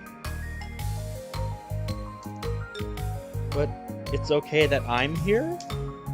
Yeah, I don't care. I mostly just don't feel like dealing with the crap I get from my friends about it. Especially since, like, they all just assumed I stopped reading manga after I joined the literature club. Not that I'm trying to hide it from them exactly, but I just don't want it to come up again now after I've waited so long for this new volume to come out. Literally months at this point. That's how I feel about a mod that I've been excited about that's taking longer than expected. I totally get that. You don't have other friends who are into manga? Not unless online friends count. And Sayori, but that's different because she's not exactly into it. She just likes it, you know what I mean? Mm-hmm. Oh yeah. Honestly, you're lucky that the books you're into at least just look like books, so you don't have to feel like everyone is constantly judging you by what you're reading. That would be so awful. You know, Goose, that's one I need to play, Doki Doki After School. Especially since I already hate attention so much. Well, it's a good thing I have thick skin, I guess. By the way, I would totally recommend finding some friends online if you haven't already. If you're like me and have no one to share your hobbies with. Oh, I have online friends. Since middle school, actually. I was especially desperate back then. It's somewhat embarrassing to reminisce about those days. Sometimes I feel like the me from a few years ago would have benefited from a good smack across the face. Oh, whatever. We were all just stupid kids back then anyway. Yeah, I think Disabled brought that up. You know, that's the same team working on Exit Music Redux. They kind of need all hands on deck for that, I guess.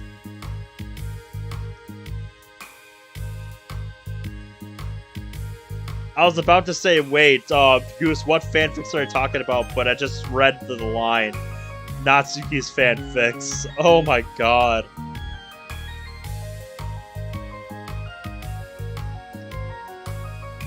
Huh. Yeah, I guess I must have got a more updated version, Bradley. That's all I can figure.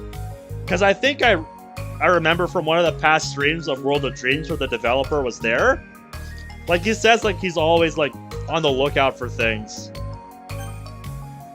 You know, that he can add an update to, the mod. It also kind of reminds me about how, you know, one of the mods that, I've been playing, called, Drift Club, like, if you go and watch, you know, like, my Drift Club series right now, like, you wouldn't exactly say, you you know, it's the smoothest looking mod, but, you know, I appreciate it for what it is and the ideas it has. Yeah, Goose, if I remember right, that Kotonoha smacking CG is one of the newer ones that they added.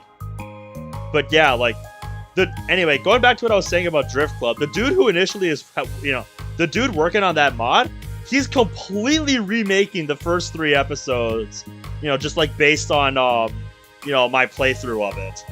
And like all the things that, you know, me and Disabled have pointed out. Just, you know, seeing somebody else critiquing your work,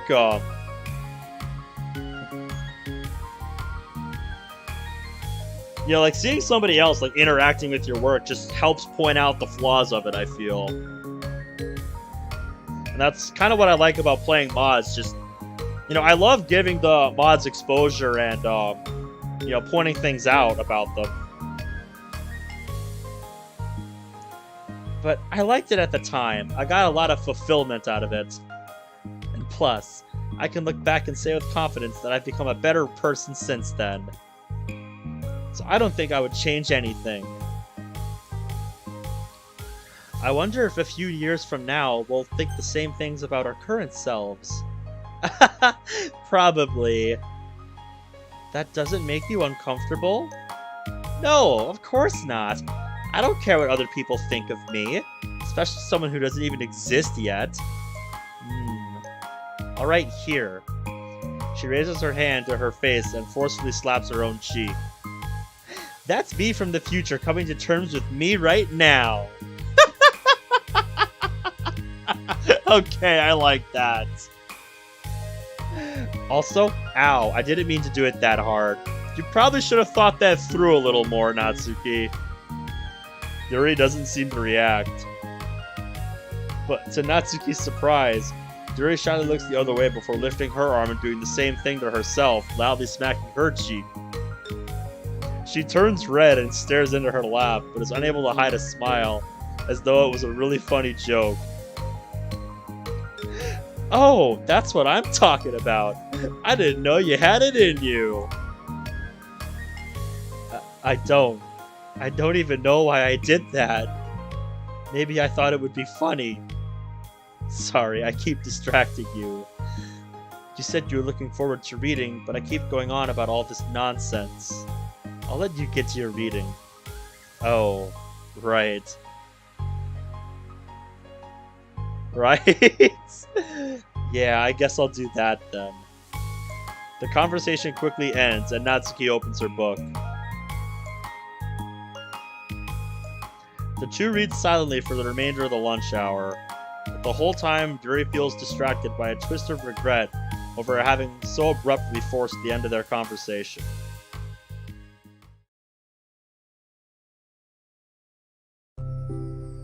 You're back. Yeah, I'm here to lay low again. Yeah, I was about to say, I could have guessed that, game. During lunchtime, Natsuki finds herself having wandered to the stairwell once more. Hey, did you buy that? She notices a bottle of iced tea on the staircase where she normally sits. Yeah, I'd love to know what that letter said, Bradley. Yuri nods, avoiding eye contact. What? Like, for me? But you didn't know I was coming here today. What if I didn't show up? Well, I would have drank it myself, I guess. Yeah, Yuri is a tea person, so she would have just had it herself if you didn't come. It was a stupid thing to do. No, it was a thoughtful thing to do. No, it wasn't stupid. I just thought... Ugh, never mind. What I meant to say is thank you. And that is a really nice gesture. It's okay if you don't feel that way. I do! It's the other thing that I didn't mean. I swear, please believe me. Well, good. Talking is hard. I get it wrong a lot too. So I believe you. Natsuki exhales in relief. She then sits down next to Yuri and takes the drink. Knowing Yuri, she was probably overthinking it so much that Natsuki's tepid response filled her with self-doubt. Oh yeah, dude. Just... like, watching two people who spend so much of their time either just, blocking out what everybody else thinks about them, or, avoiding as much social interaction as possible, just, yeah, it's awkward to watch. Very much. I'll do something nice for you next time. Please, don't feel obligated. I want to! I want to do nice things too! Okay. Thank you. You can thank me after I figure out how to do something nice. I'll do it then too. Nothing. Just reminds me of how I haven't been getting along with my friends lately. Is that why you've been coming here? Yeah, Natsuki, I think it's time you just cut them out of your life. Just, it might be hard at first since you've probably known them for a while, but cutting something toxic out of your life like that, even though it might seem hard at first, just, you'll feel a lot better in the long run. Yeah, that's what I was saying when I first saw them, Bradley. That's something I know we've been on the same wavelength about since we first saw, like, Natsuki's friends. Just, they're not much of friends the way I see them. Well, no, not exactly. I haven't been avoiding them on purpose or anything.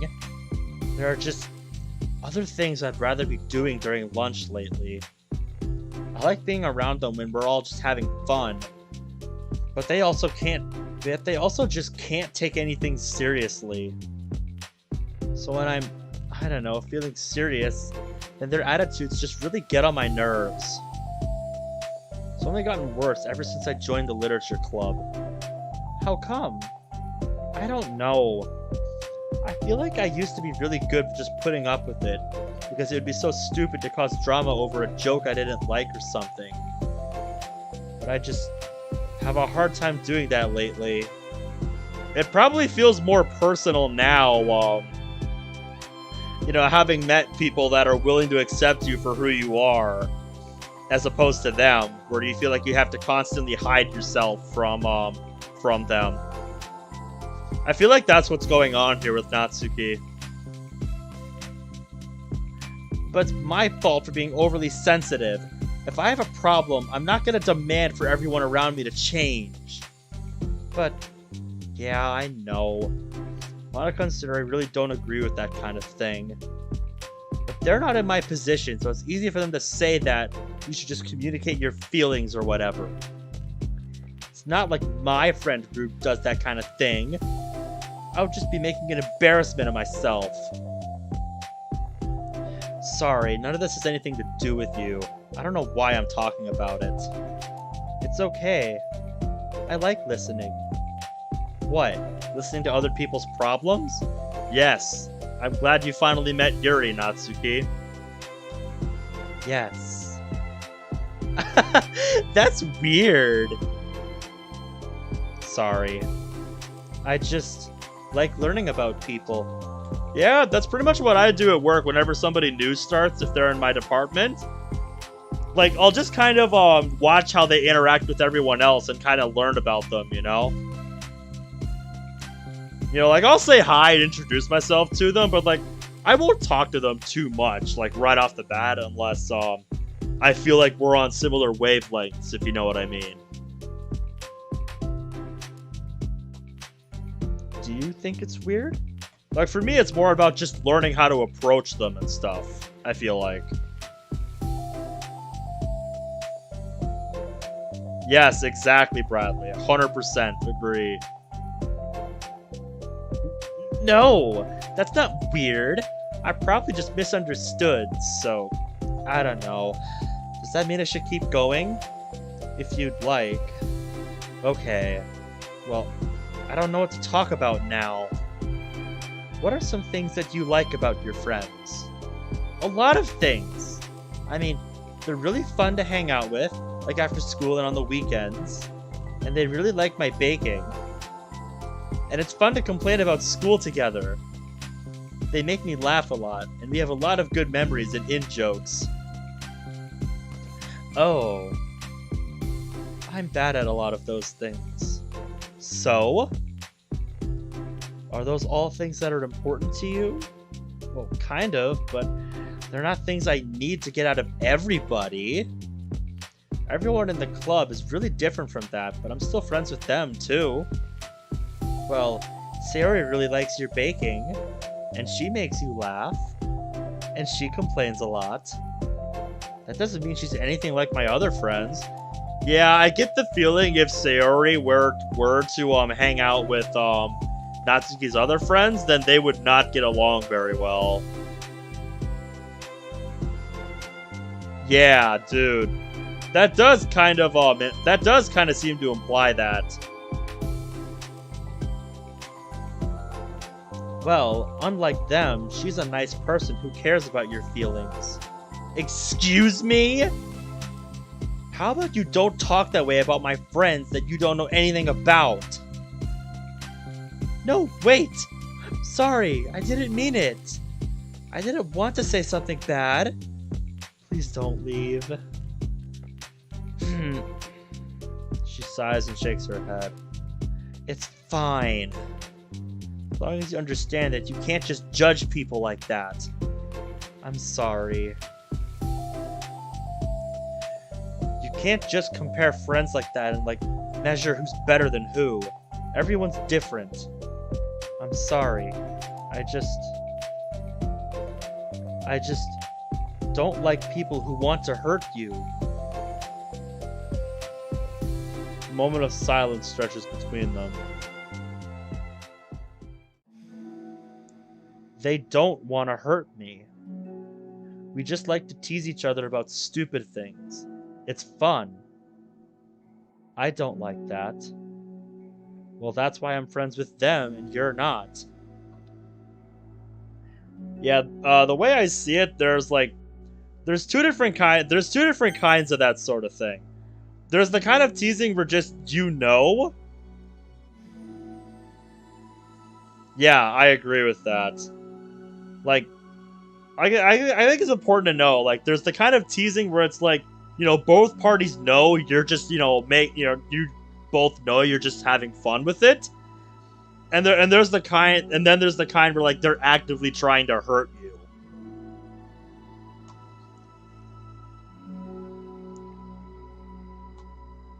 You like it?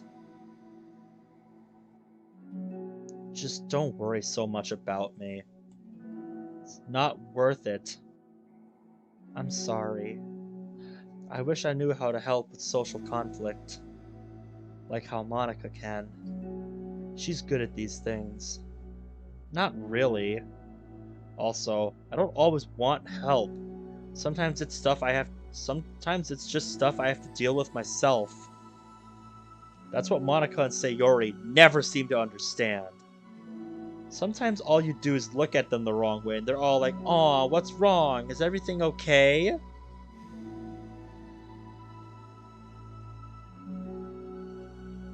Yeah.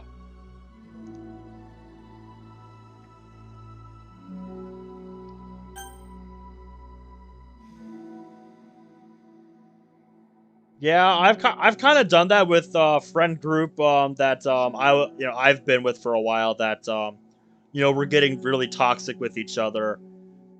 As soon as I said as soon as I put my thoughts to words with one of them who kept trying to message me and give me and tell me why I'm wrong and stuff.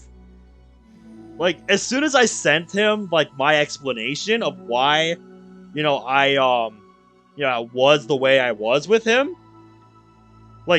I still have not heard back from him ever since I sent that. Just if he's watching this, doors open anytime, man. But I'm still waiting to hear back from him. You know, still waiting to hear if he, ever found the self-reflection that I thought he could use.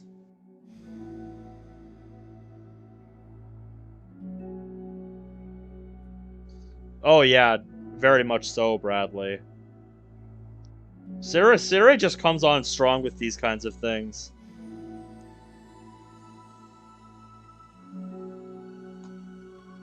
I just want to mind my own business sometimes. Decide myself if I want to talk about things. The only one who understands that is you. So you really shouldn't be so hard on yourself. You're not as bad as you think. Oh, you don't need to reassure me of anything. Or reassure me or anything. Again, I promise I'll learn how to read someday. I mean that. Plus, it makes sense that someone who doesn't talk a lot would make a good listener.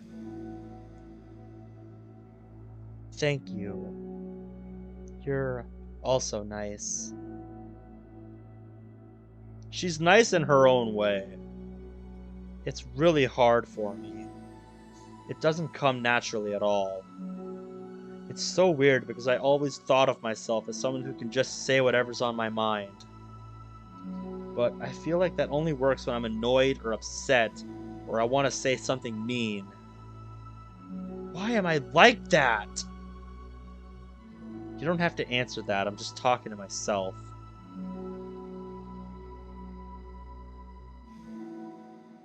Natsuki notices her fidgeting with the pages of her book. How come you like reading so much? Oh, well, a lot of reasons.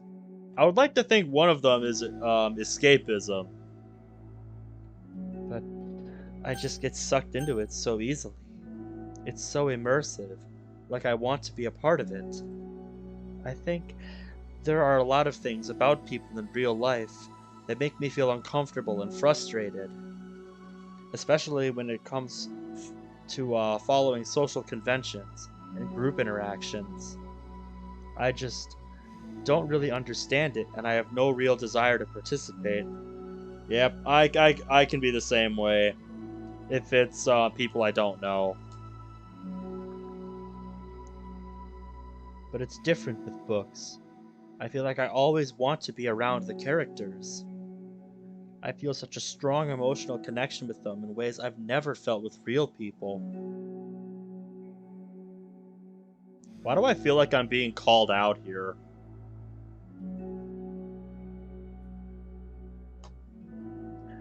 So, in that way, it can sometimes feel more real than real life. Really? It's that hard for you to be around people? Like, all the time? Fairly often, especially in group settings. When people are making all kinds of conversation and saying jokes and all of that, I don't know what to do, and I just disengage. Oh. That doesn't get lonely? I don't think so. I can still enjoy spending time with people one-on-one, and I have online friends too, of course. Do you ever... Do you ever wish that you could be friends with the characters in your books? All the time. Sometimes so badly that it makes my heart ache. Yeah, me too. Really? Mm-hmm. A lot. Oh, come on, just tug it out already, you two. Like, more than anything. Once again, why do I feel like I'm being called out here?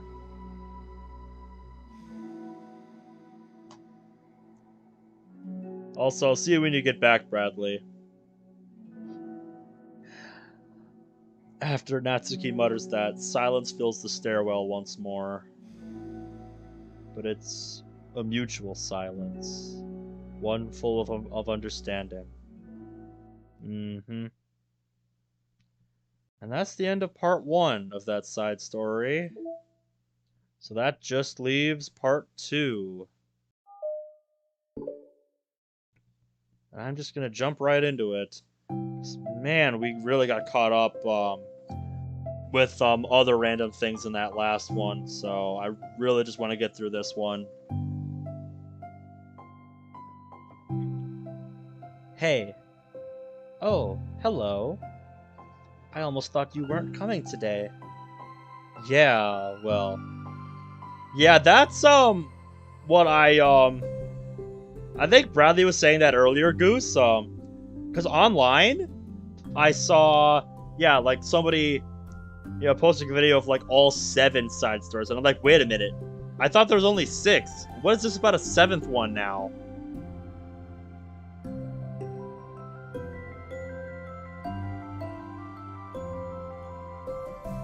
Yeah, well, lunch is already more than halfway over. In case you're wondering, I'm not going to get to the 7th one tonight. I'm probably going to do it tomorrow night. Natsuki had typically been meeting Yuri in the stairwell much earlier, since it had been a good way of dodging her friends when she didn't feel like seeing them. Today, she's holding a large plastic container in both hands. I ran into my friends, so I hung out with them for a while. Is that so? Yeah. I was in a good mood today, so I figured I should. I hadn't seen them in a while, which I had to come up with an excuse for, but I expected that. Plus, I have way more of these than I know what to do with, so I figured I would share it with them, too. As she sits down, she opens the lid of her container. You made cupcakes. You know it! It's been a while at this point, so I figured it was about time again. You can take one if you want. Yuri takes a cupcake and carefully twirls it between her fingers. It's brown, with dark green frosting, immaculately shaped into a floral pattern, topped with some kind of glittery powder. Ooh, I would love to see an artist's rendition of that. That sounds really delicious. How pretty. I just ate, so I may not be able to finish it. Are they for the club? Yeah, I guess so. Whoever wants them at this point, I guess. I didn't really think about it, I just made them.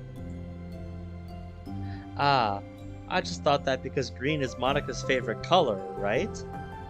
Well, yeah, but that's not really... This is green tea flavored. I love green tea. Oh, do you? It was just a random idea I wanted to try, so...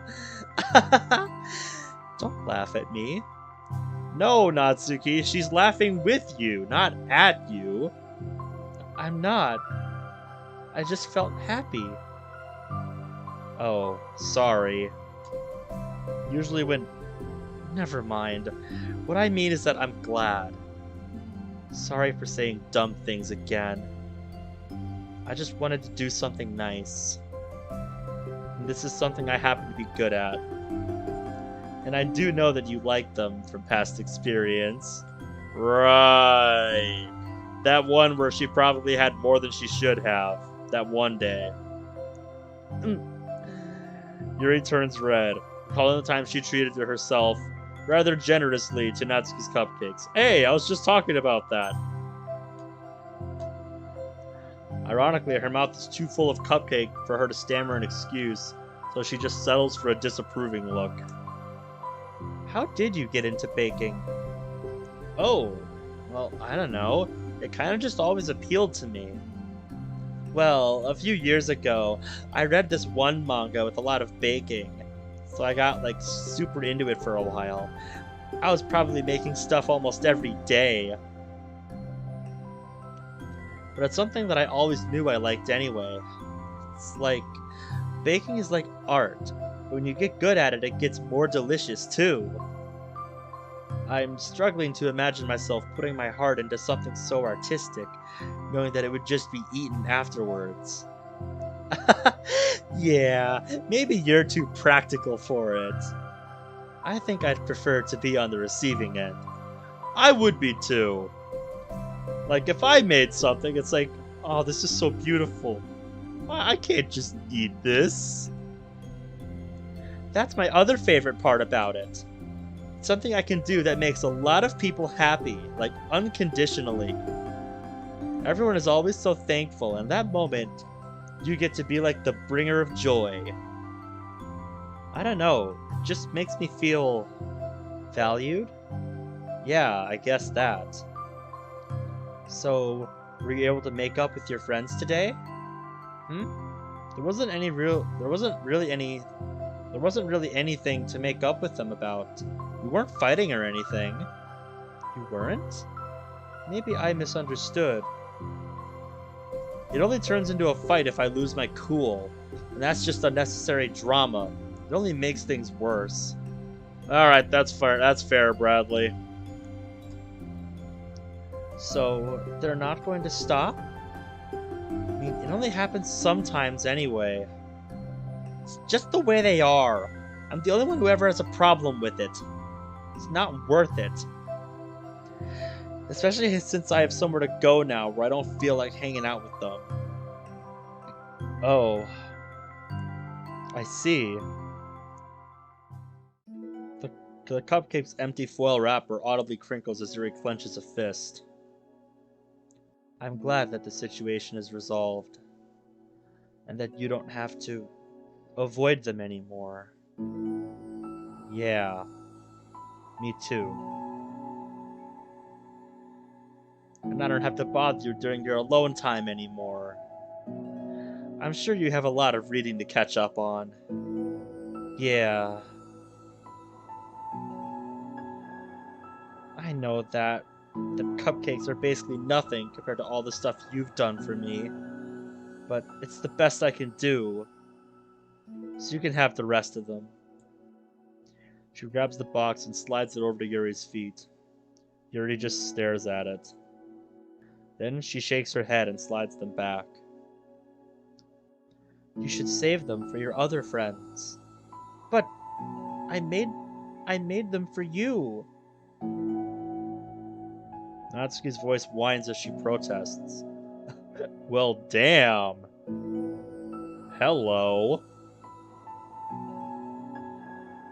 I know. And I liked them very much. Exactly as you thought. You succeeded. But I know you care about making your other friends happy too. And if this is the way you know how to make that happen, then I'm not going to take it from you. No! They were for making you happy! You make me happy! You're worth more than cupcakes to some people. That's why they want to spend time with you and be your friend. Yep, I think it's time for that moment of realization with Natsuki, like we were talking about earlier, Bradley.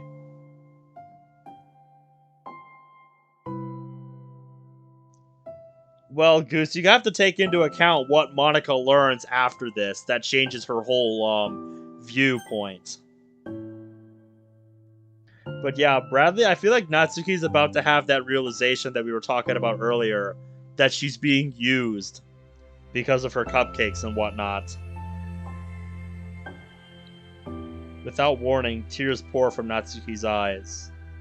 She pulls her knees to her chest and starts sobbing into her arms. Natsuki!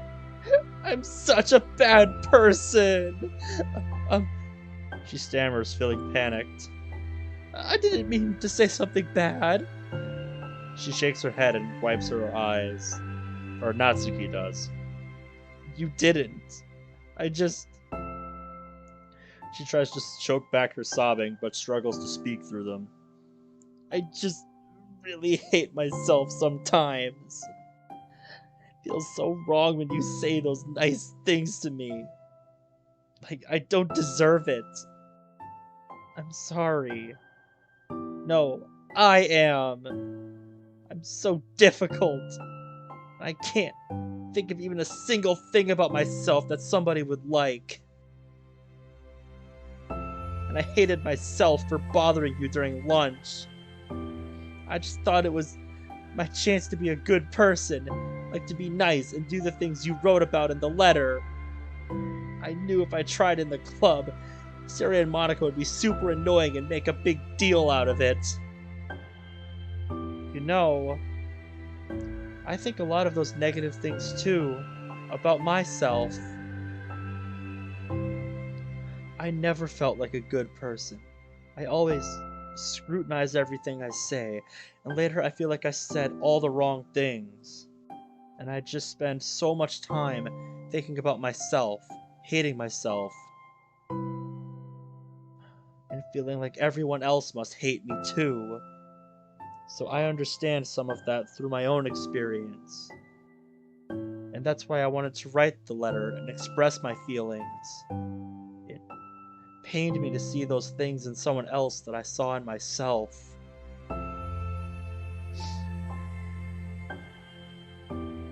Natsuki sniffles. Yuri rustles through her bag and pulls out some tissues, then hands them to Natsuki. Monica told me that it takes a good person to reflect on these things. The desire to improve yourself, that makes you a good person. So don't worry so much. Also, there are things about you that people would like, so... Like what? Like how you're fun for people to be around, and you're not shy, and you know how to make people laugh, and you're very passionate about things, and you know how to take the lead, and you care a lot about other people, and just a lot of things. Oh. Well, now you're making me feel really embarrassed. Well, you're the one who asked. And don't you think I feel embarrassed? She tries to hide a smile, then she sighs as it fades again. Every time I come here, I always think it's the last time, but then I keep coming back for some reason. Is that bad? Just really confusing. I mean, my friends and I go way back, so ditching them all the time feels like... I don't know. Feels like what? Maybe I'm scared that they'll get mad at me. I really don't know what to do. Yuri stares into the distance, tracing her eyes along the patterns of the floor tiles while she thinks to herself. What would you do, hypothetically, if your friends were happy for you instead of mad at you? Happy for what? Happy that your new club is making you happy. Well, that's just not a fair hypothetical. She says that, but with little confidence in her voice.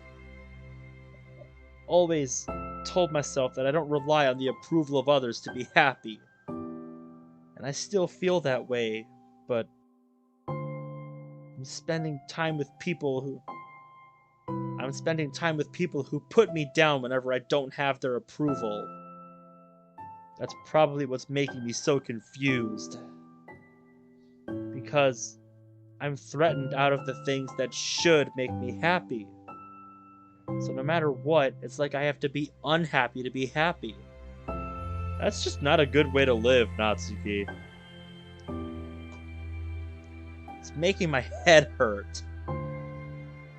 That must make it really difficult to feel comfortable with yourself. Being made to feel like you're wrong just for being the person you are.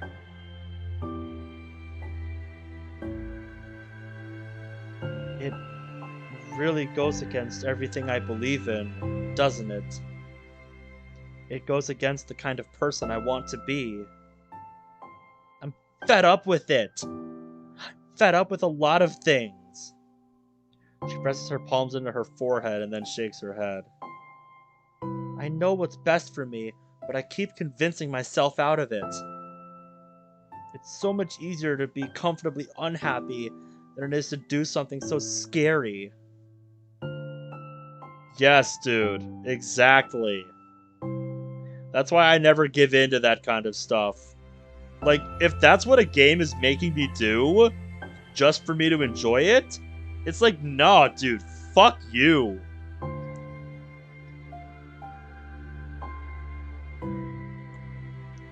To do what? You know. Yes, exactly, Bradley. To end it. With them? This is what we talked about earlier, Natsuki. It might be hard at first because you've known them for so long, but trust me. Just, trust me when I say it will be better for you in the long run.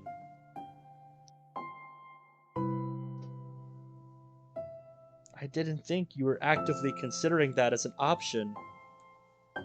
I wasn't. Until recently. It was just one of those things where, like, it's been a certain way for so long that you just get used to it. Like, so much of you has gone into it. So much that it feels like that's just how your life is. And throwing it away is like throwing away such a big part of your life. It makes me feel sick to think about.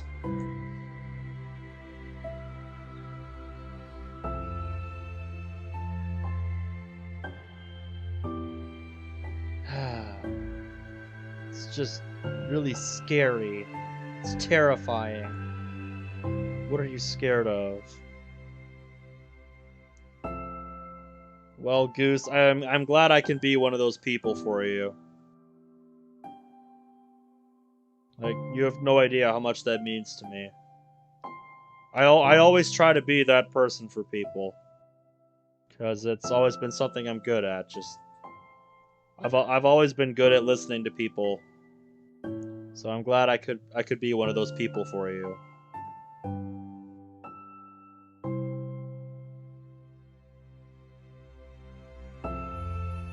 What are you scared of? I don't know. A lot of things. Like being alone. Not having anyone to talk to or hang out with. Not being able to replace what I have with them. And I don't want them to hate me. And I'm scared they'll hurt me for going against them. Well, then they're probably not very good people to hang around, Natsuki. I always feel flattered when people say that, Bradley. It's just... for the longest time, it's always been so hard for me to... just accept that. It's just...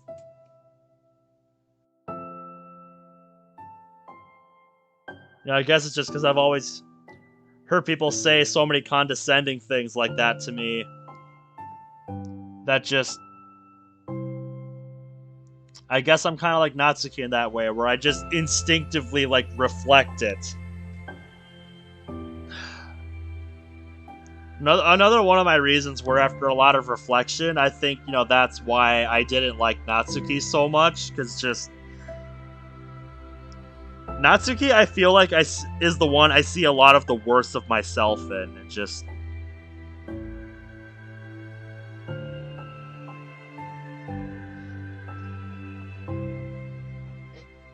And that, that and just along with, how I've changed because of my work environment. It's really made me think a lot about this stuff.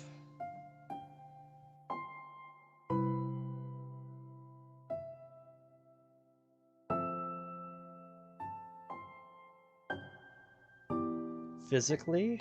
Not physically, but... Natsuki. What? If anyone even thinks to cause you harm, I will unleash hell upon them. Don't laugh at me. Sorry, I like that. That's all. Oh. Well, I meant it. I know you did. She gives Yuri an endearing look. I needed it. Hmm. As the conversation lapses, Natsuki again slides her box of cupcakes over to Yuri. Just take them, okay? I don't want other people to have them anymore. Are you sure? Man, is this what I think it is? Is this her officially committing to that decision to ditch them? I'm sure. Yes, exactly, Bradley. I 100% agree with that. I will, then. I'll enjoy them. Natsuki looks away, but a feeling of warmth spreads through her. She holds on to that feeling, knowing it will give her courage.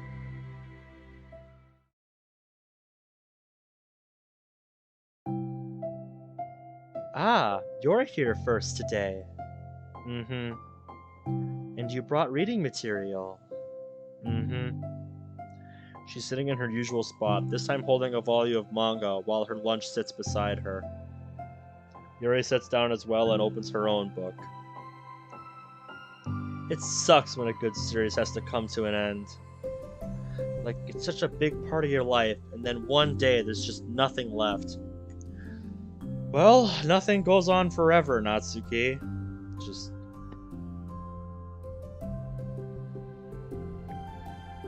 all good things come to an end eventually. Makes you feel so empty. Unfortunately, I'm about to experience that myself. I'm on the last book of this series. That sucks. But there's also something satisfying about letting a story conclude. I don't know if I'd want it to go on forever. No, because the longer something goes on, just, the more potential it has to disappoint you.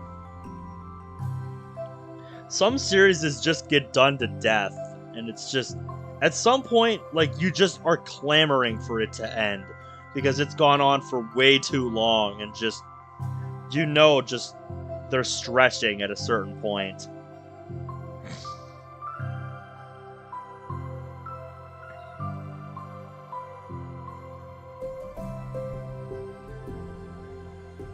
Yeah. So yeah, that, alternate reality theory that Avant-Garde was talking about, I think there really is some credence to it, yeah. The more, you know, the more we talk about it. I think that is starting to make a lot more sense now. Maybe. But there are some things that I wish could. On the other hand, have you ever read something that overstayed its welcome? Yeah, definitely. I can think of at least one thing I read that got pretty unbearable like halfway through, and the ending really sucked. Aw, rip. Rip phone, dude. Well, welcome back. Yeah. There's one mod I played, I forget the exact title of it, but just... I started playing it thinking it had a neat idea, but just the way they did it just was so poorly done to me that I couldn't even finish it. And it's the only mod I've ever done that with. Like, I've played pretty much every other mod I have ever downloaded. I've played to completion, but that one mod I just couldn't do it. Like, just, it had nothing to get me invested. No, it wasn't that. It was the demo for some other random mod that I don't even know if it's still in development anymore. I have yet to play Fruits of the Literature Club, but I think Disabled really likes that mod, so we'll see what I think of it when I eventually get around to it.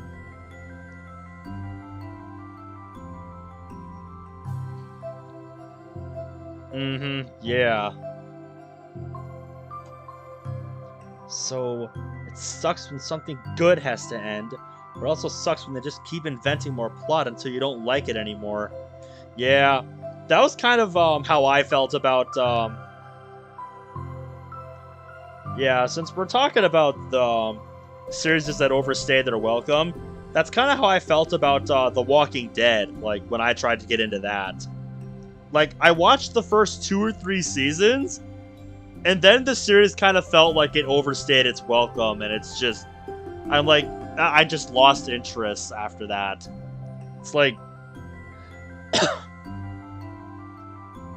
like, it was just painfully obvious how this focus was shifting, and I'm just like, it's not what I was there for anymore, so it's like, fuck this. I'm out.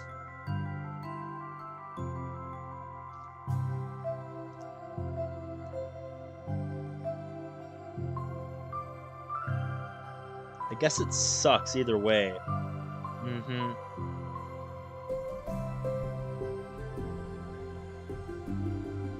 Oh yeah, I've heard of DuckTales, but I haven't really ever watched it.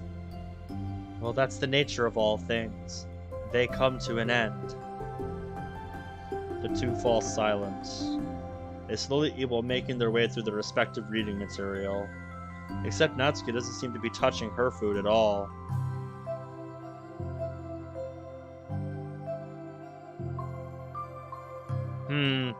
I'll definitely have to keep that in mind when I eventually play Fruits of the Literature Club, Bradley. Another thing I'm going to screenshot quick so I don't forget.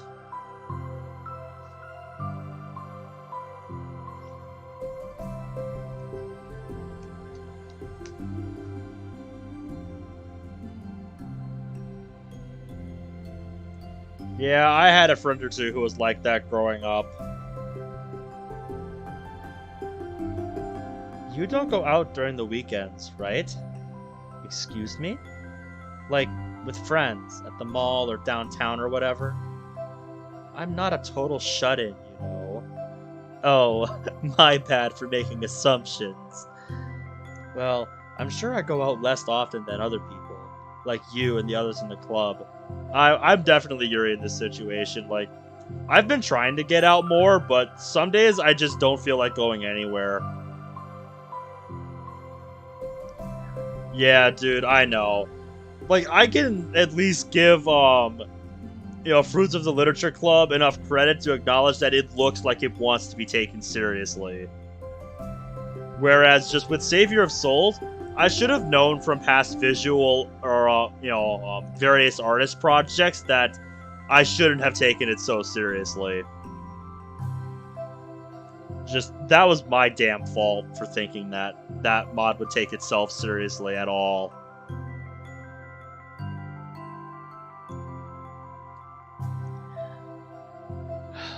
Yes. Yes, that mod. Yes, very.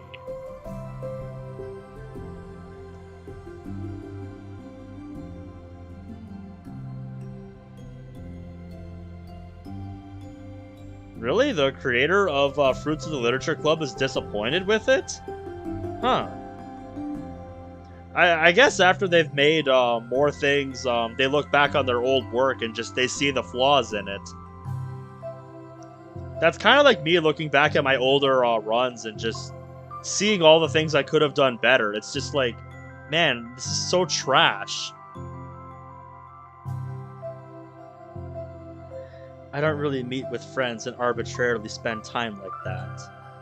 I'm usually meeting with my board game group. Holy shit, Yuri has a board game group. Hello.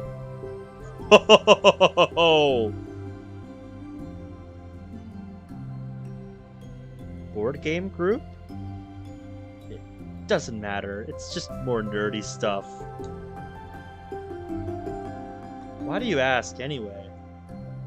Yeah, Underskin, I think it's just human nature, like... I was just curious. I just realized that I couldn't picture it, so I was just curious. Yuri looks at Natsuki and realizes she's shaking. Don't look at me like that. Sorry. Natsuki pulls her knees into her chest and puts her head down. I can't take this. Did I do something wrong? Yuri gets flustered, her mind racing over what she may have said or done. I did. I ended it. I texted them earlier, telling them. Then I just block them because I'm so afraid of the responses. Now it feels like I'm dying inside. She went and did it. God damn. Yep, this is the hard part, those first moments after. Oh. That's... I'm sorry. Totally unsure of what to do, Yuri can barely find any words of support to offer.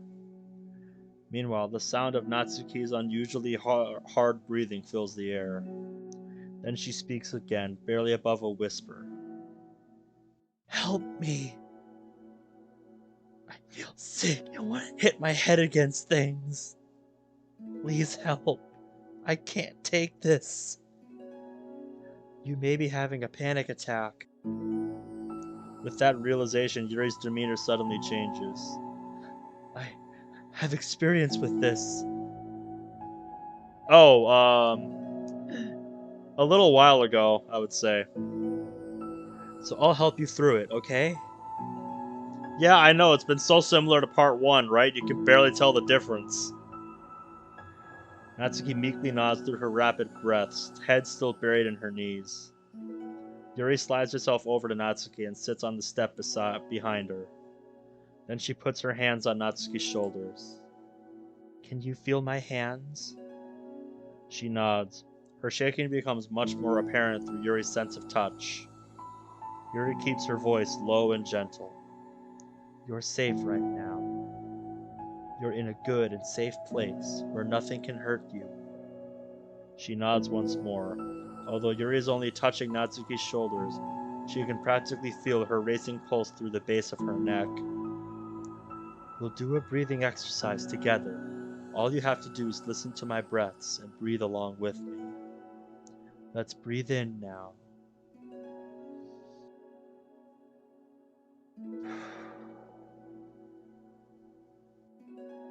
Beneath her hands, she feels Natsuki's shoulders rise as Natsuki takes a breath of her own, trying to mimic Yuri.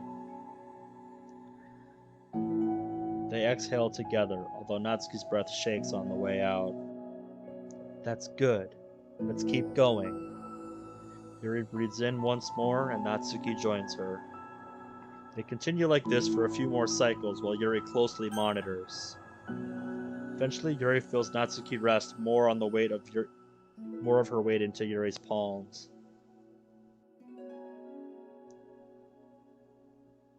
I have not seen this one, so I'm very excited to see what it is. Let's focus on the physical world. All you have to do is focus on the feeling of your breaths going in and out, and the weight of my hands on your shoulders. You're in a safe and comfortable physical space.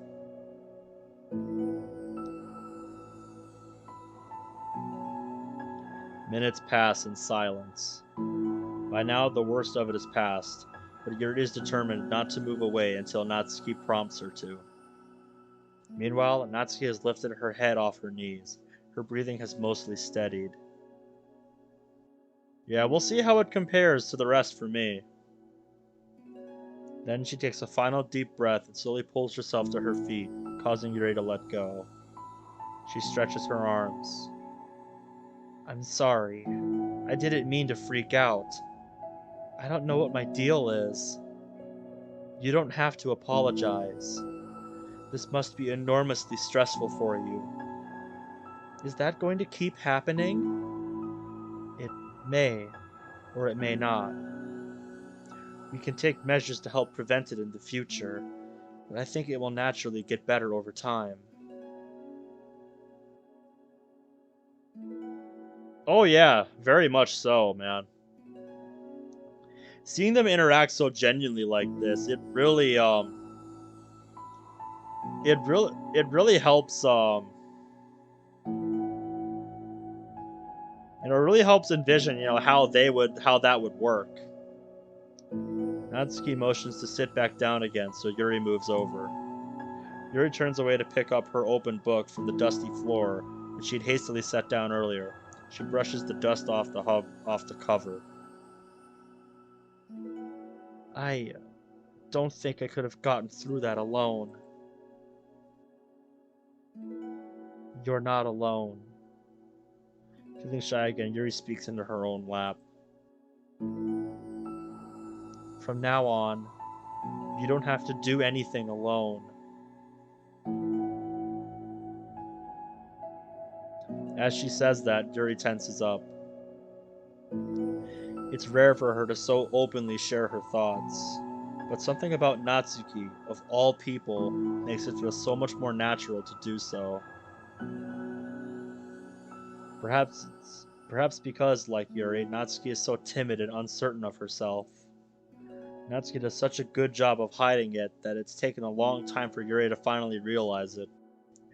Yeah, that's kind of the thing with Natsuki. Just she's built up, such a wall for herself that it takes a long time for people to see Natsuki for who she truly is.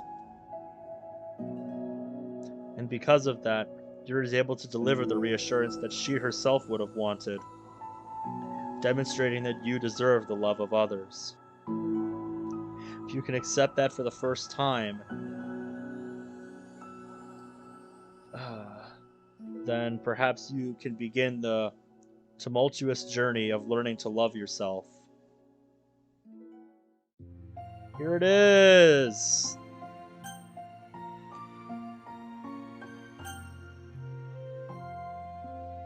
Oh, I really like this one. Do you really mean that?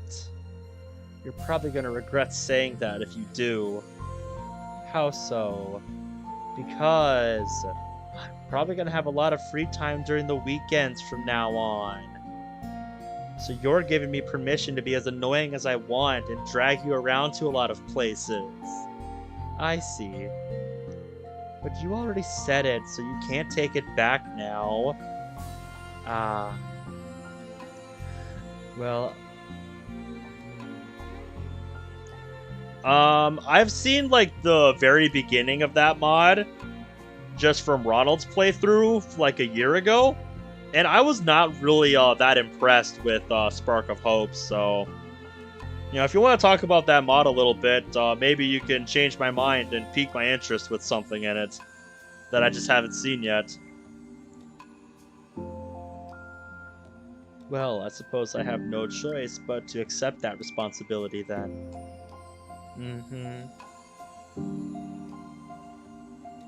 I know a good ice cream place. Oh?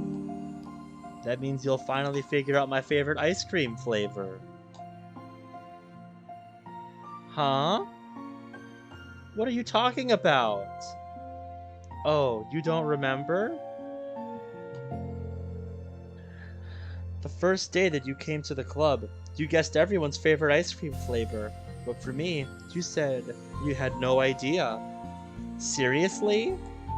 I don't remember that at all. I remember that. Oh wait, yes I do. I said it was probably green tea. Yuri shakes her head. It was a good guess, but my favorite is usually to get chocolate and raspberry together. Chocolate and raspberry? How fancy. How is that fancy? Oh, I don't know. I feel like I should have guessed something like that. Well, maybe next time I'll try chocolate and strawberry. Hey, strawberry is my favorite! And that's exactly why. What a coincidence. Oh, Yuri, you sly dog. You knew exactly what you were doing. I mean...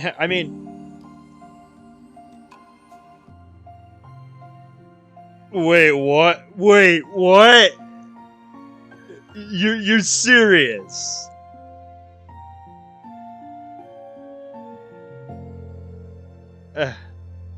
I mean, Goose, if you like Spark of Hope, I'm not gonna take that away from you.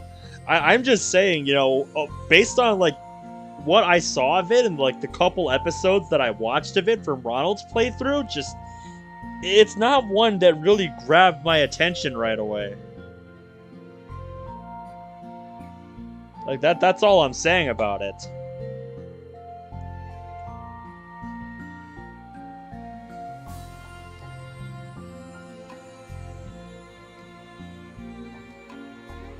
I think it helps to have something to look forward to.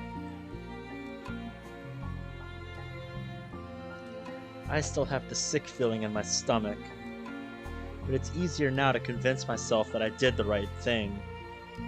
Is there anything better I could be doing? Not that I know of. There's nothing that will make this easy for me. And you already did more than I thought anyone could. Come to think of it, we never talked about the letter you wrote.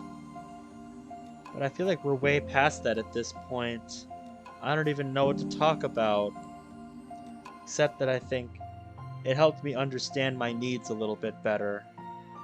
The way I like to be treated. The kinds of friends that I want to have. That's why I wanted to start coming here in the first place, even though I was so scared of causing more problems. I thought it was a coincidence that you ran into me here initially. Also, wait, what?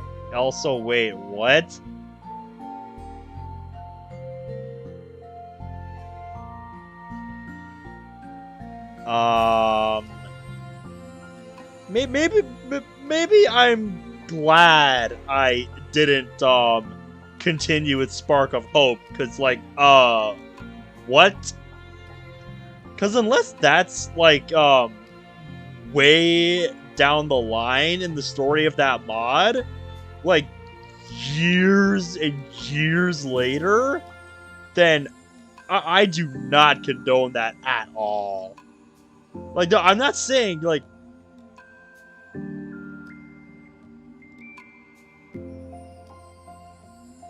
yeah, like, oh, okay, yeah, because like, if that was, like, while they were still in school or something, that would be so fucked up. You know, at least to me.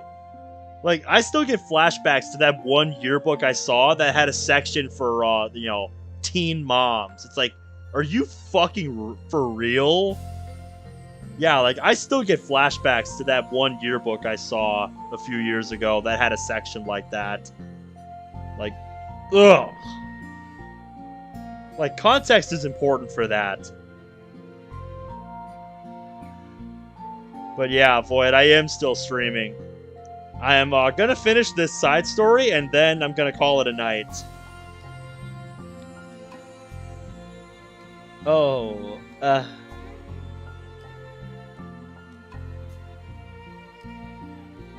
yeah, like, for me, that was my problem with the start of Spark of Hope, from what I watched of it. I'm just like, I could not get into it, and just, I really wasn't a fan of the writing.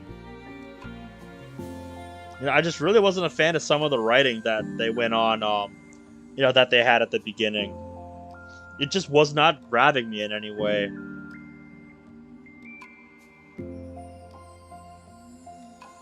No, dude. If I go on to finish the last one here, I'm not going to get enough sleep.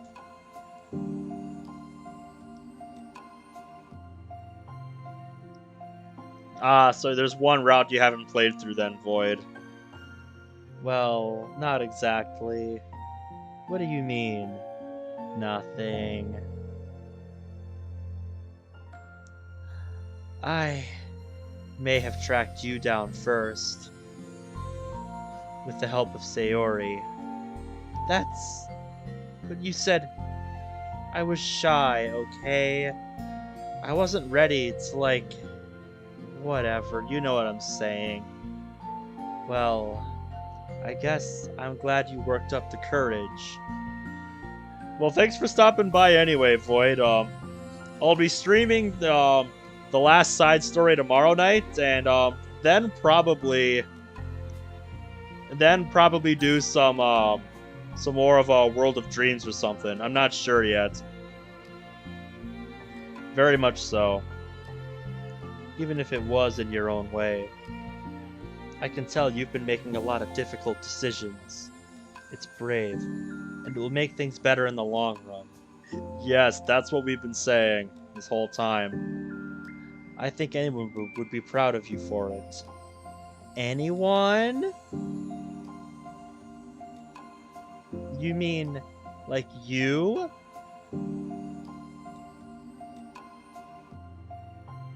Yes. Like me.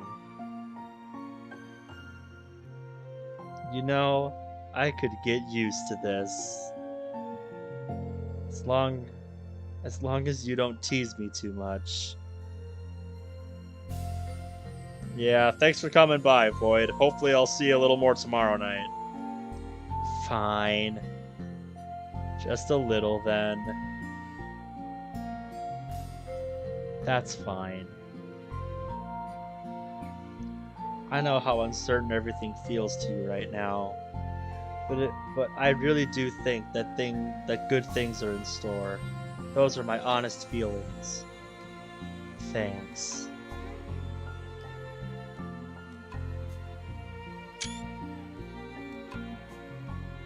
That's so beautiful. Like, I just want to take a moment to savor this. Just,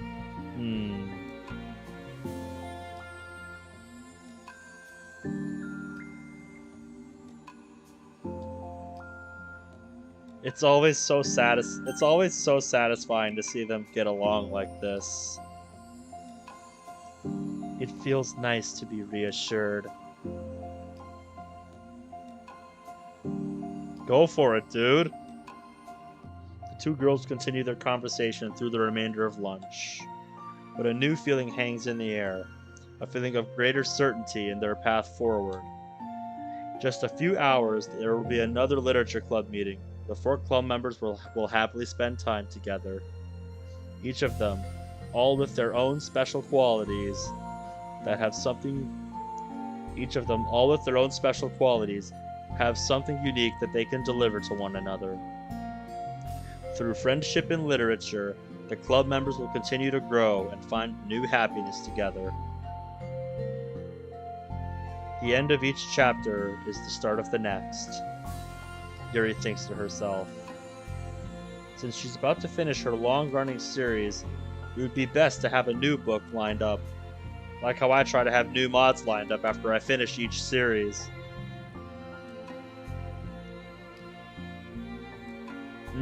Yeah, that's a creepy one. Perhaps this weekend would be a good time to visit the bookstore. Perhaps. Together. Hell yeah. And here we are, back on the OS. And yep, there it is, just like y'all said. Equals. It's actually just one big part. You know, somebody should do that for a mod on your skin. A rewrite of base DDLC that takes things from the side stories into account. I would be down to play that. So yeah. As much as I want to play this right now, I have no idea how long it is, and I still need to get some sleep tonight, so yeah, we're gonna save it for tomorrow night. So yeah, that's gonna be it for me tonight.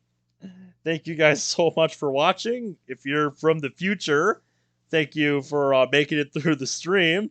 I have no idea how you do it. Yes, it's just something you can put on in the background. But yeah, I'm gonna start rambling if I go on for too long. So before you go, I think there's room for another expansion. You really want me to do that last one? Oh yeah, dude, that's why I was so Dude, Bradley, that's why Monica's prologue is one of my favorite DDLC mods even to this day, in spite the fact that it's just a discontinued demo that's only about an hour long with commentary. Cause dude, that mod had a really cool idea, and it's something I really do want to see. Apparently, even Monica herself would like to see something like that. Cause dude, I would be so down for that. Just a full backstory on how Monica became the way that she is in the base game. Just I would love to see that. But yeah, before I go on for too long here, yep, I'm just going to say it again. Thank you guys so much for watching. If you're from the future, thank you for making it to the end. And until next time, have a nice night, have a nice day, whatever. Peace.